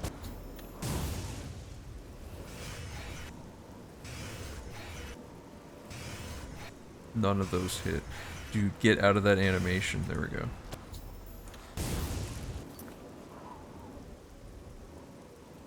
And then we're going to clean up at Sheogorath's. And the reason we didn't kill the Altmer at the beginning is because it's simpler to say kill everyone at Sheogorath's, basically.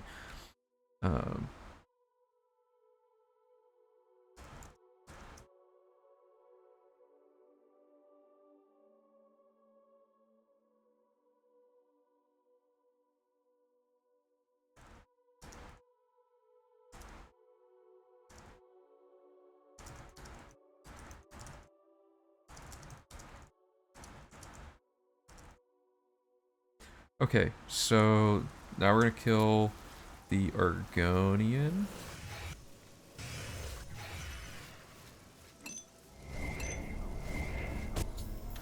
Okay, and then the Altmer.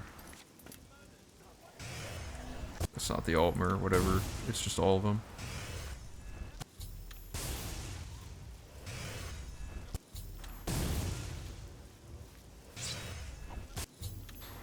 Okay, boom.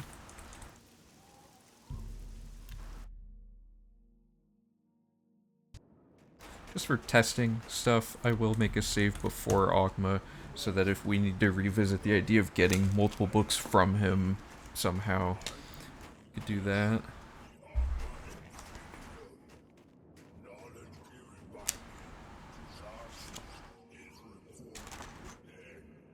And we're not going to read the book yet, because it gives us a ton of attribute bonuses that we don't want until after our attributes are already maxed out. And the Ogma is the reason attributes actually aren't, getting attributes to 100 isn't required for 100%, because depending on the path you take with this book, depends on what attributes you have as your max values. So now, we should also have 198 fame, and we do. So the next step is the Heavenstone Greater Powers, which are pretty quick. We just go to each... Wait. I have the Skin Grad. I was looking at the wrong one. You go to each place that it mentions and then head that direction, directly east of Shrine of Sanguine.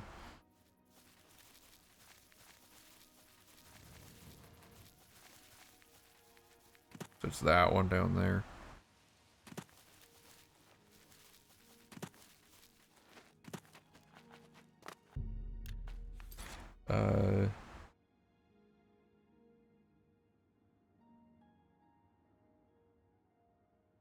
Bleak Flats Cave.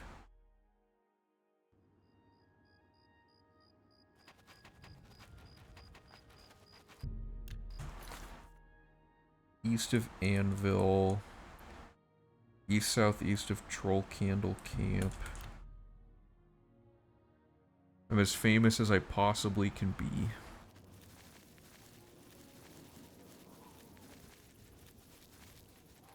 With DLC, I think there's a way to get infinite fame. North of Kvatch, northwest of Fort Lynchville, but since it's a no DLC run, fame is required. Okay, so... Wait, what is it? Northwest.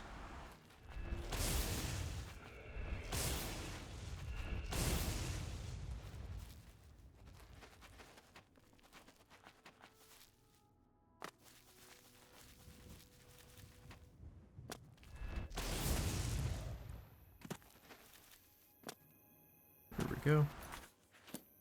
Wouldn't it be faster to say whatever? P4 thing.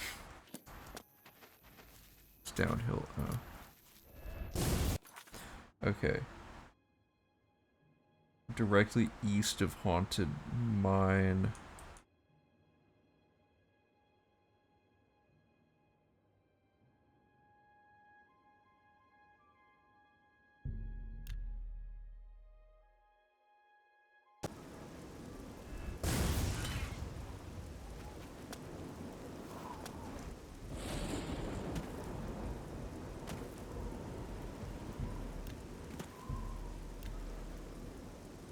Go between 6 p.m. and 6 a.m. to activate it as well.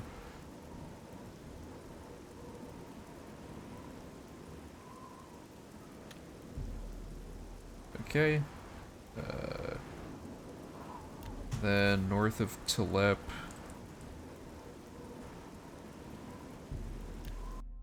The reason you aren't doing the DLC, I had a really good answer last couple streams. I can't remember exactly like how I explained it quickly, but long story short, DLC adds a lot of weird things that kind of cheapen a lot of the achievements in 100%.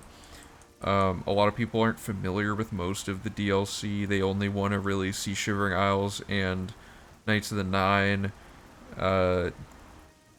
Having a line between what DLC we do and don't add would be weird. The extra DLC's not fun.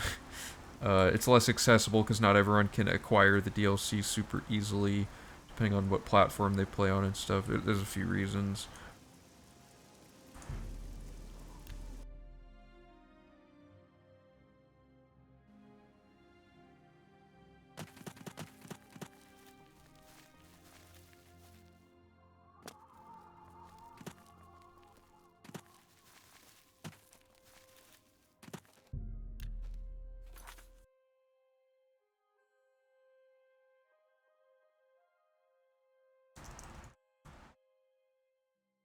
Yeah, horse armor's. I actually lied. Horse armor's the sole reason we aren't doing DLC. Okay, let me make sure I have all these. I should have 1, 2, 3, 4, 5, 6, 7, 8. Right? Or 7. Wait, one of these is my own power.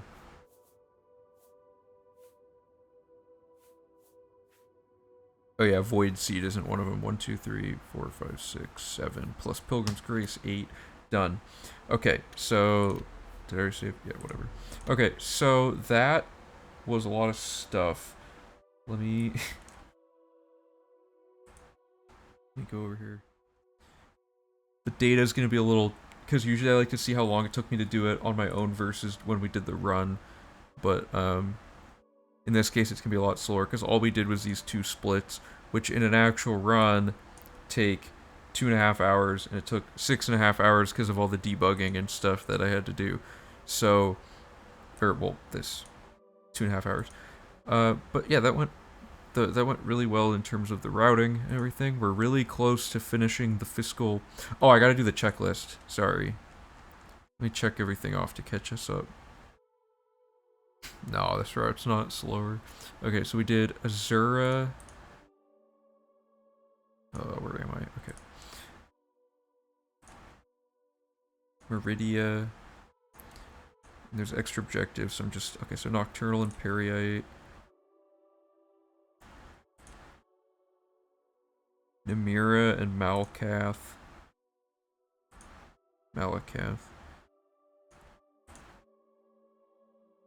Sheogorath with Sithasa investment.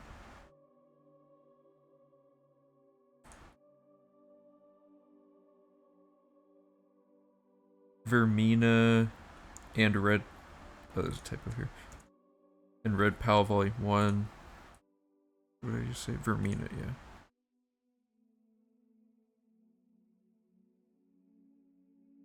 And Red Pal Volume 1. Okay.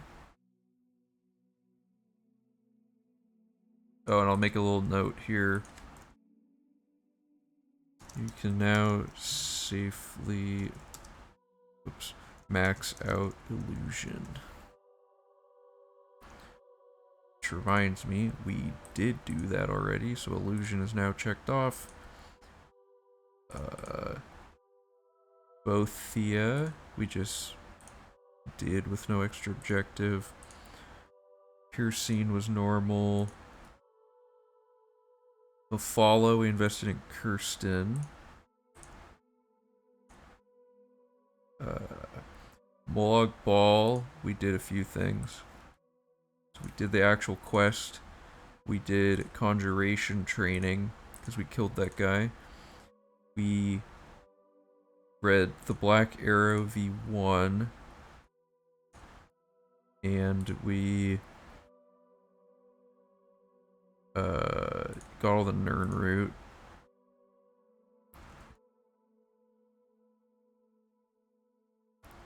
which we did check, and then Hermaeus Mora, we just did Hermaeus Mora. Okay, so we've done every quest in the entire game except for Unexpected Voyage and Imperial Dragon Armor. Unexpected Voyage, we're just waiting until we're maxed out at all our skills so that the sleeping doesn't affect it, because it would have been slower to do it at the start of the run when we have less movement speed and attack and everything. We've maxed 3 of our skills, but in actuality we've essentially maxed 6 of them because we're just waiting on the books for those. And we have a bunch of skills we're going to max out very fast during the skill grind. And then we have 1 regular skill book left, which is in the dude's house for athletics training, so we're going to read that. And then all these random skill books, which we will find during the random skill book phase. And this is not true anymore, actually.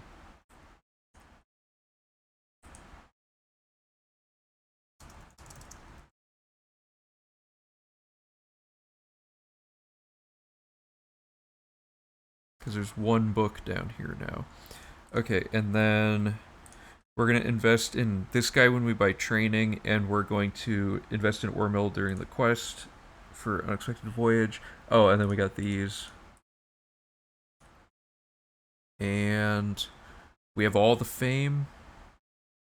And yeah, so it says we're 85.67% complete. And the reason that is so much lower than what we actually have left is because the skill grind takes like a while. Even when it's sped up, it's still pretty slow. So skill grind is going to take quite a bit. It's like 15% of the run with the way I have it weighted currently. Okay, I'm happy with how all of that went. Fiscal responsibility, I think all that... So fiscal responsibility looks like it's done, but there's a lot of training transactions left to do. Like a lot. So, because like every training cycle is a transaction. There's going to be like 100 of those. Is there any other money being spent? No money spent here. No money spent outside of just like the thing. We get money. We have to pay money to buy the boat, the bed for the bloated float and stuff. Okay. Offline, I'm going to be updating some other route materials like those maps in the book and stuff. But for tonight, as far as the streaming stuff goes, I think I'm done for now. Next stream, we've done it before, but we're going to do it again. Last time we did skill grind, we optimized the order to do everything in, and we kind of did it as we went. And now that we have a set formula for how this works, there's a few little points to patch up in terms of the route materials for things. And we're just going to go through the whole thing, make sure it still works the way it was intended, possibly time the whole thing just to see how long it is. And then we will have all of the routing done, aside from a few miscellaneous points that I'll patch up, but I might do those offline. So, okay. Is everyone cool with that? So we have, and the skill grind last time took 10 hours, but it will take significantly less than that. So next stream will not be a 10-hour stream. It'll probably be closer to, I usually do about 6 hours, but the skill grind itself will probably be like 5. So, thank you all so much for hanging out and providing input. If you want to provide input and we're not online, then we have a Discord that you can reach out to me and I'll respond about any of the routing stuff if you have any ideas or, just want to ask questions offline about how the route works and stuff. I like checking and answering stuff from people, so that our Discord link is down below. And we have an Oblivion, or we have a YouTube channel with Oblivion content that's like scripted tutorials and other information about the game. We have a skill grinding video, stuff like that. So if you're interested in that, check that out. We're actually pretty close to, we're like 150 subs away from the goal of 1,000 subs, so that's going pretty well. If you guys want to support the channel, subscribe to the YouTube channel, and we have a Twitter that we post some updates on that I forgot to update on last time, but we'll use the Twitter mostly to announce big updates, like if there was a whole stream that you missed, we'll post that we did a stream. If there's a 100% event going on, we'll post several times leading up to that. And I think that is everything. Thanks again for everyone who followed today, appreciate it, and of course thank you Han for the $1 donation. Thank you for supporting the channel. So yeah, good night everybody, see you next time. Bye.